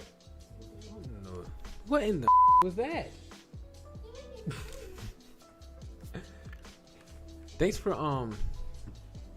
helping me out and telling me that what I'm typing wrong and stuff, because I do miss stuff a lot, and this will help me. But so far, this is what I have for my website. It's not a lot, but it's something. I think I'm gonna change the size of my list. I should put this in the div. So let's do, oh man, that looks all weird. I like to have my CSS look, not CSS, not HTML, look a certain way.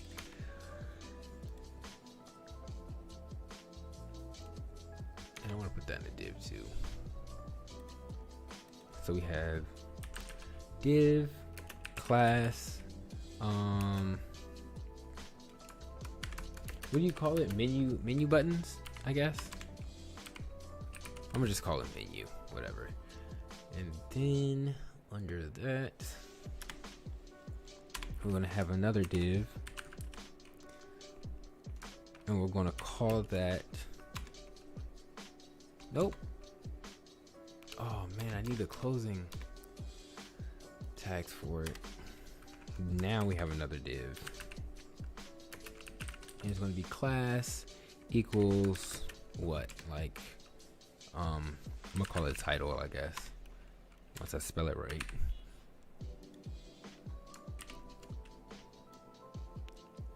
Let's copy that. Put that under there. Close that off. And yeah, pretty much. So in our menu, so we're gonna do dot menu, and we're gonna make it it's font size. I was about to do text size. Well, first I want to do font.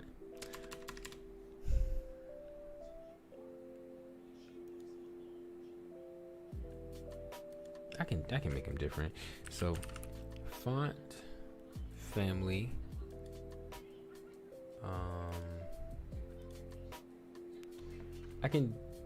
I like Times New Roman. That's my favorite. So I'm gonna just do Times New Roman. And yeah. Let's look at what we have. See Times New Roman. All right. We need to change the color of the text to white.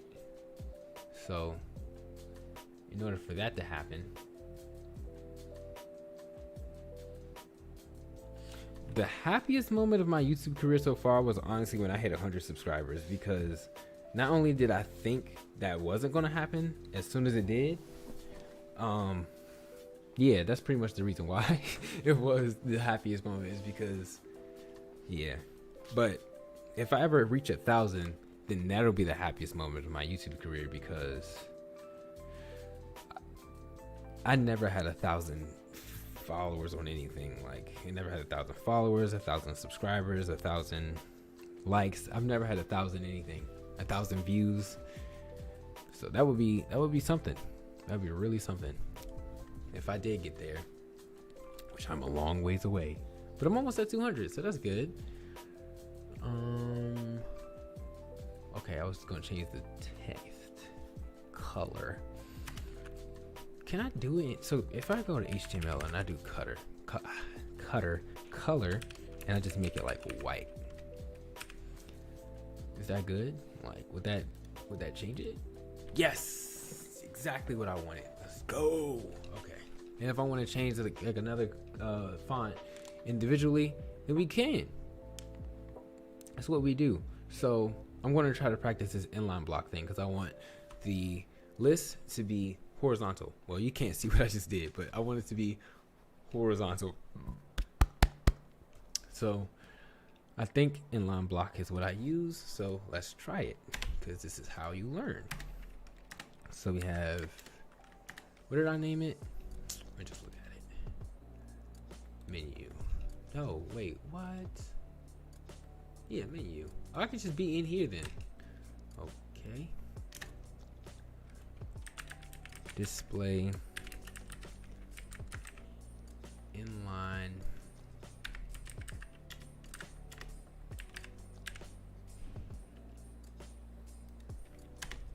there we go.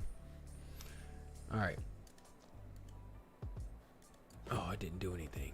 I forgot how to do it.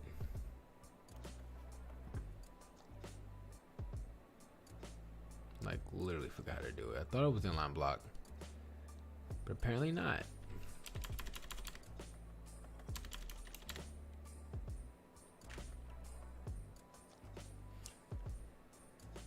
Is it text align? I don't remember.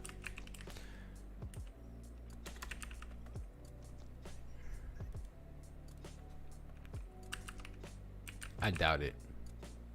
Like, I really doubt it. Man, I doubt it. I don't think that's right, but but it might be. But I doubt it. It's not. Okay, back to Code Academy I go. So, inside of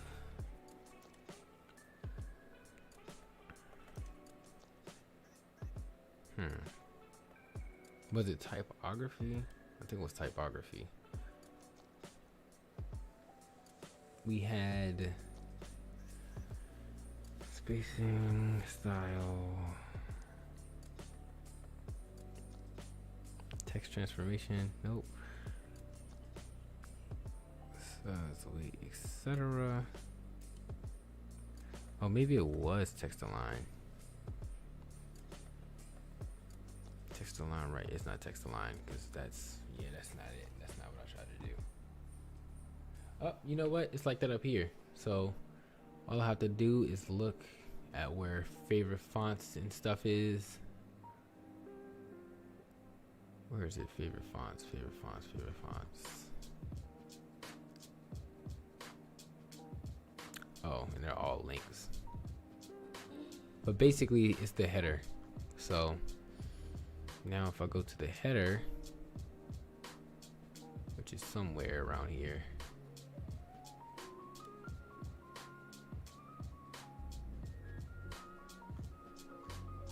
Does it scroll?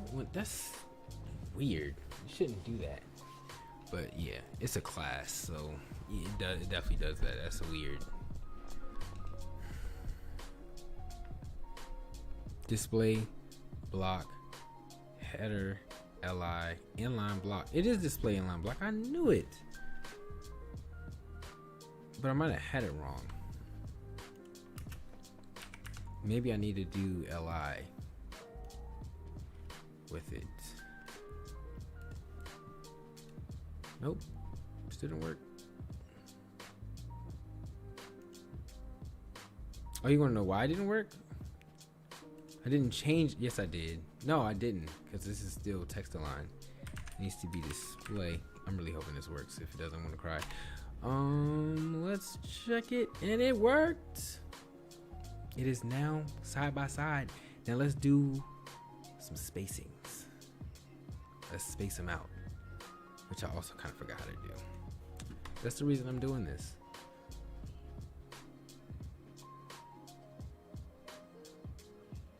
I guess I could do a padding. I guess I could do padding. Okay. Padding is probably the way, honestly.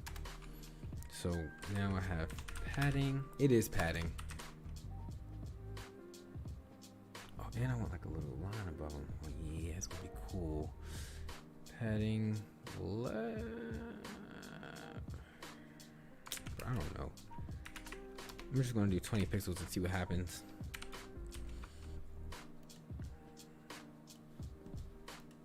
Yep, that's exactly what I want. All right, let's wow out. Let's do it even more. 200 pixels, the whole 9 yards. So now, okay, that's really big. I don't want that much. So maybe I should like change it. That's a lot.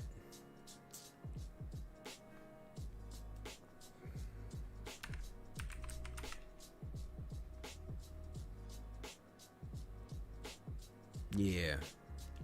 Okay, so even more. We can do more pixels because we have a lot of space.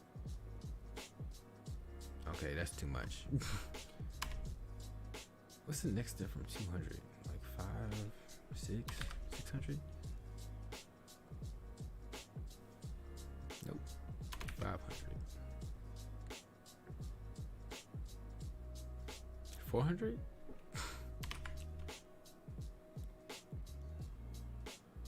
Yeah, 400 looks good. Okay. Now. Oh man, I just learned border box and I kind of forgot it because I wasn't practicing it. But I think it's border. And I can do like.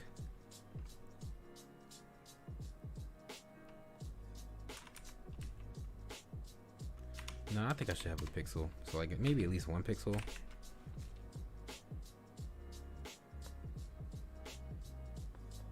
Yeah, a lot of people did drop off. Some people said they were gonna come back. Some might come back, some might not. We still have almost 6 hours left. But yeah, a lot of people did leave. But I'm not stopping. I'm gonna keep going. I'm gonna keep going. One, solid, and I forgot the last one. Is it a percentage? Oh, I forgot it. I think it's a percentage.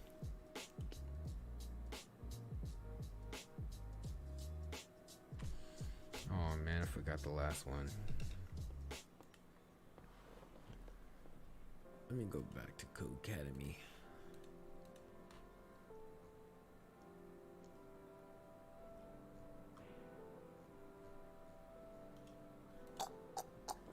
All right, let's go back to borders.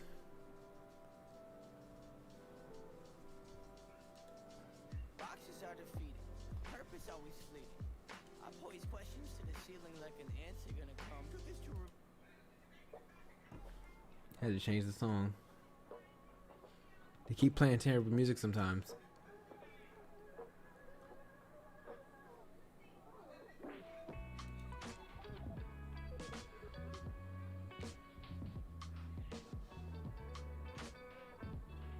It's the only project. It was the Dave's Burgers.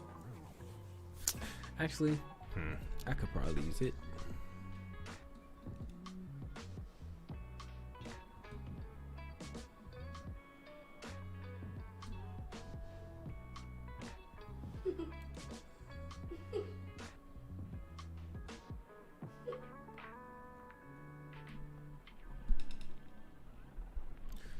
Border radius. But I forgot the I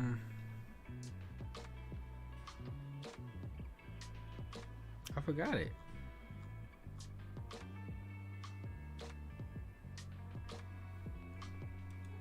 I'll find it. I have to find it. Definitely in box model though. So changing the box model. I guess.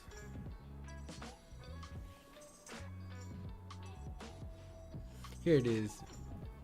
Okay, then the color of it. That's what it is. Don't know why I thought it was 100%. Okay, got it. What do I want the color to be? I'm gonna make it white for right now. If I want to change it, I'm gonna change it.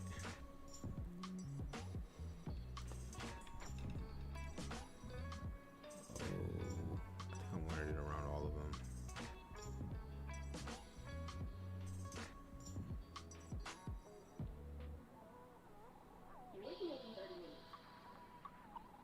No.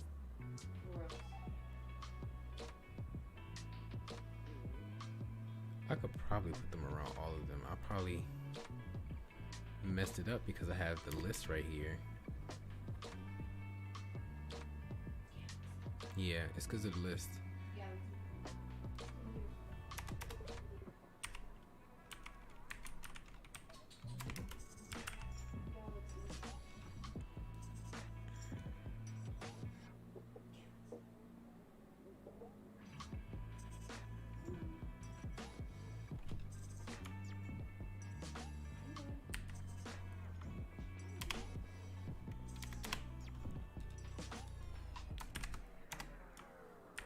Whoa, man.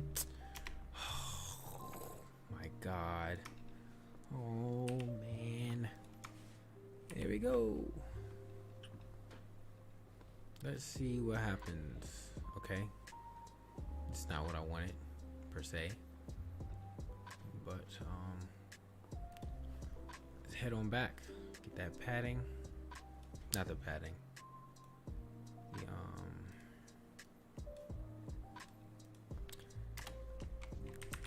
display inline block.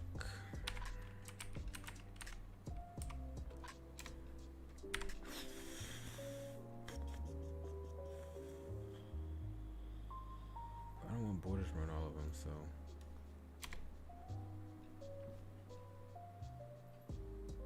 Oh man, I want borders run all of them.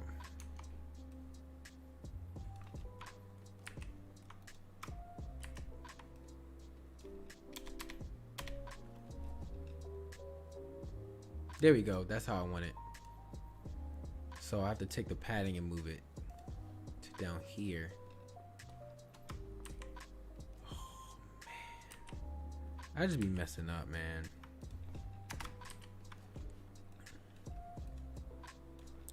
Okay, so now, ooh, we almost at 6 hours, guys. We're almost at 6. 15 more minutes and we're at 6 hours. Oh, man, this is hard. I don't think I like this light in my face. It's hurting my eyes.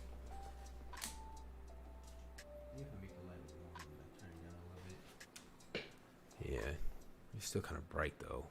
Can't really see, but there we go. That's how I wanted it.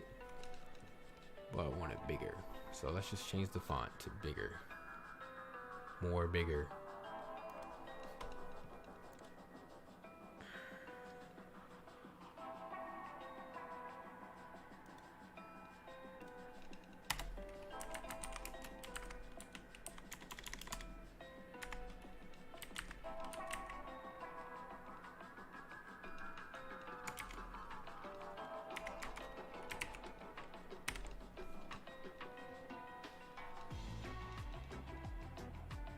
Yeah, see, that's not bad.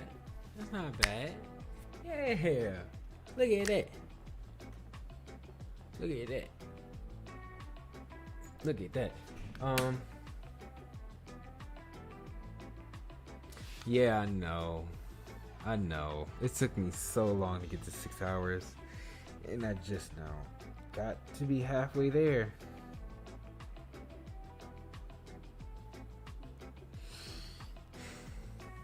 I don't know why I said this. I don't know why I did this to myself. But it's okay.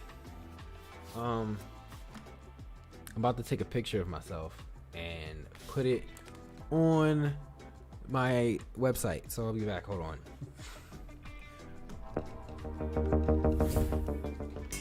All right.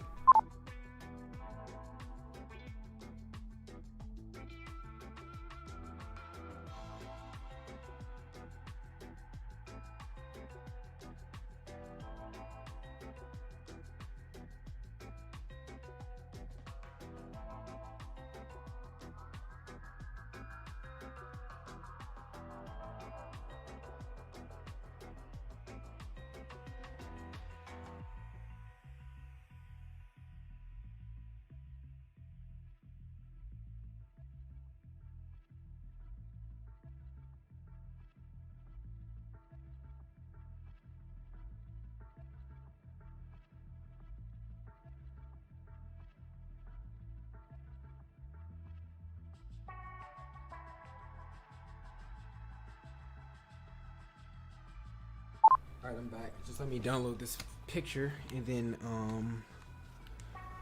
before I turn my camera back on. But yeah, I can just change the titles to 6 hours. To be honest, there's nothing wrong with that. But 12 hours gets people attention. They're like, whoa, coding for 12 hours? Talk about dedication. That would be amazing.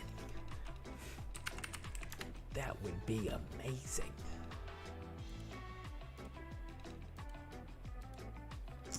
Come on. Type in Google, it takes you to Bing. Yeah, there we go. Got this cool, nice little picture of myself looking all weird. I'm gonna download this.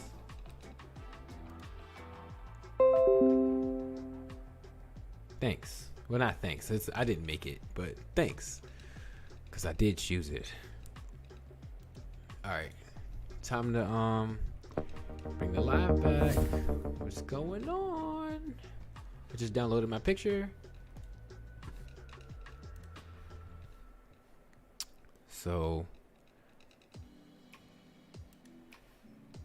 I need to bring my picture into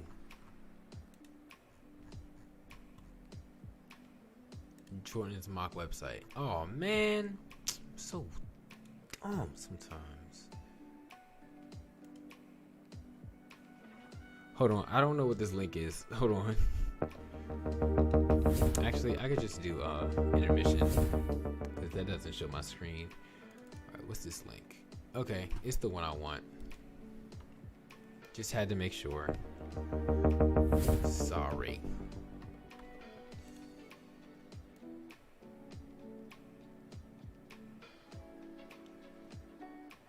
He's so excited. It's not a cool picture. It's just a practice picture. But you can kind of see it there. It's literally just me smiling. Kind of. Come on. Come on. Come on. There's an easier way to do that. I know it is, but you know me. So if I'm gonna change the name to Jordan. No, not the. Oh, God. Like literally, it's just me smiling. Okay, I don't know what I just typed. I don't know what's happening. But I now have a picture. Let's get that picture in here. Menu. Title.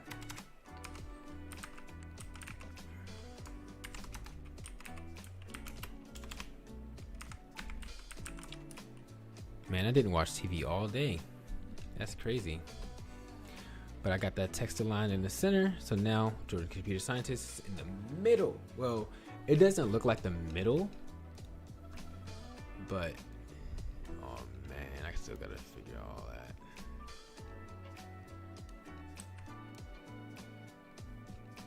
It's in the middle. It's in the middle. Like, I just don't know why my screen doesn't show the entire thing, but, you know, it's in the middle. And that's okay.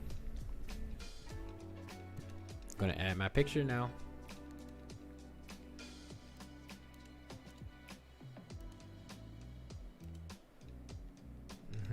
Right here. Right in there. I'm gonna indent. Actually, I'm not even gonna indent it. I'm gonna do it like this. Div. And I'm going to make it a class, and I'm going to name it photo. We got to put equals first, but yeah, photo. Then we should do all that. Got another div. Okay, now inside that we have img and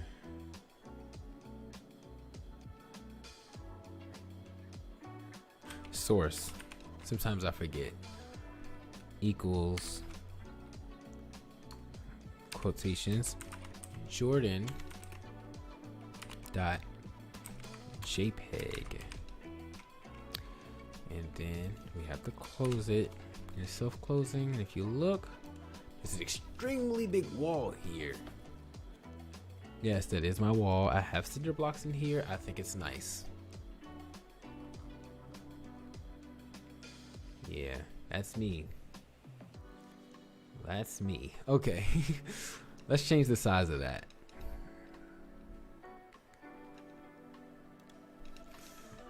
So let's go over here. We're going to do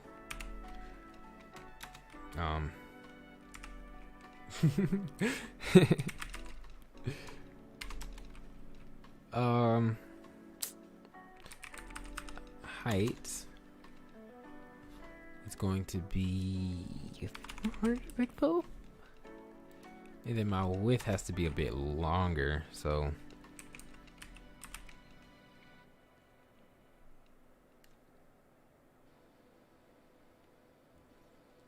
yeah, I know this probably does look like my room, doesn't it?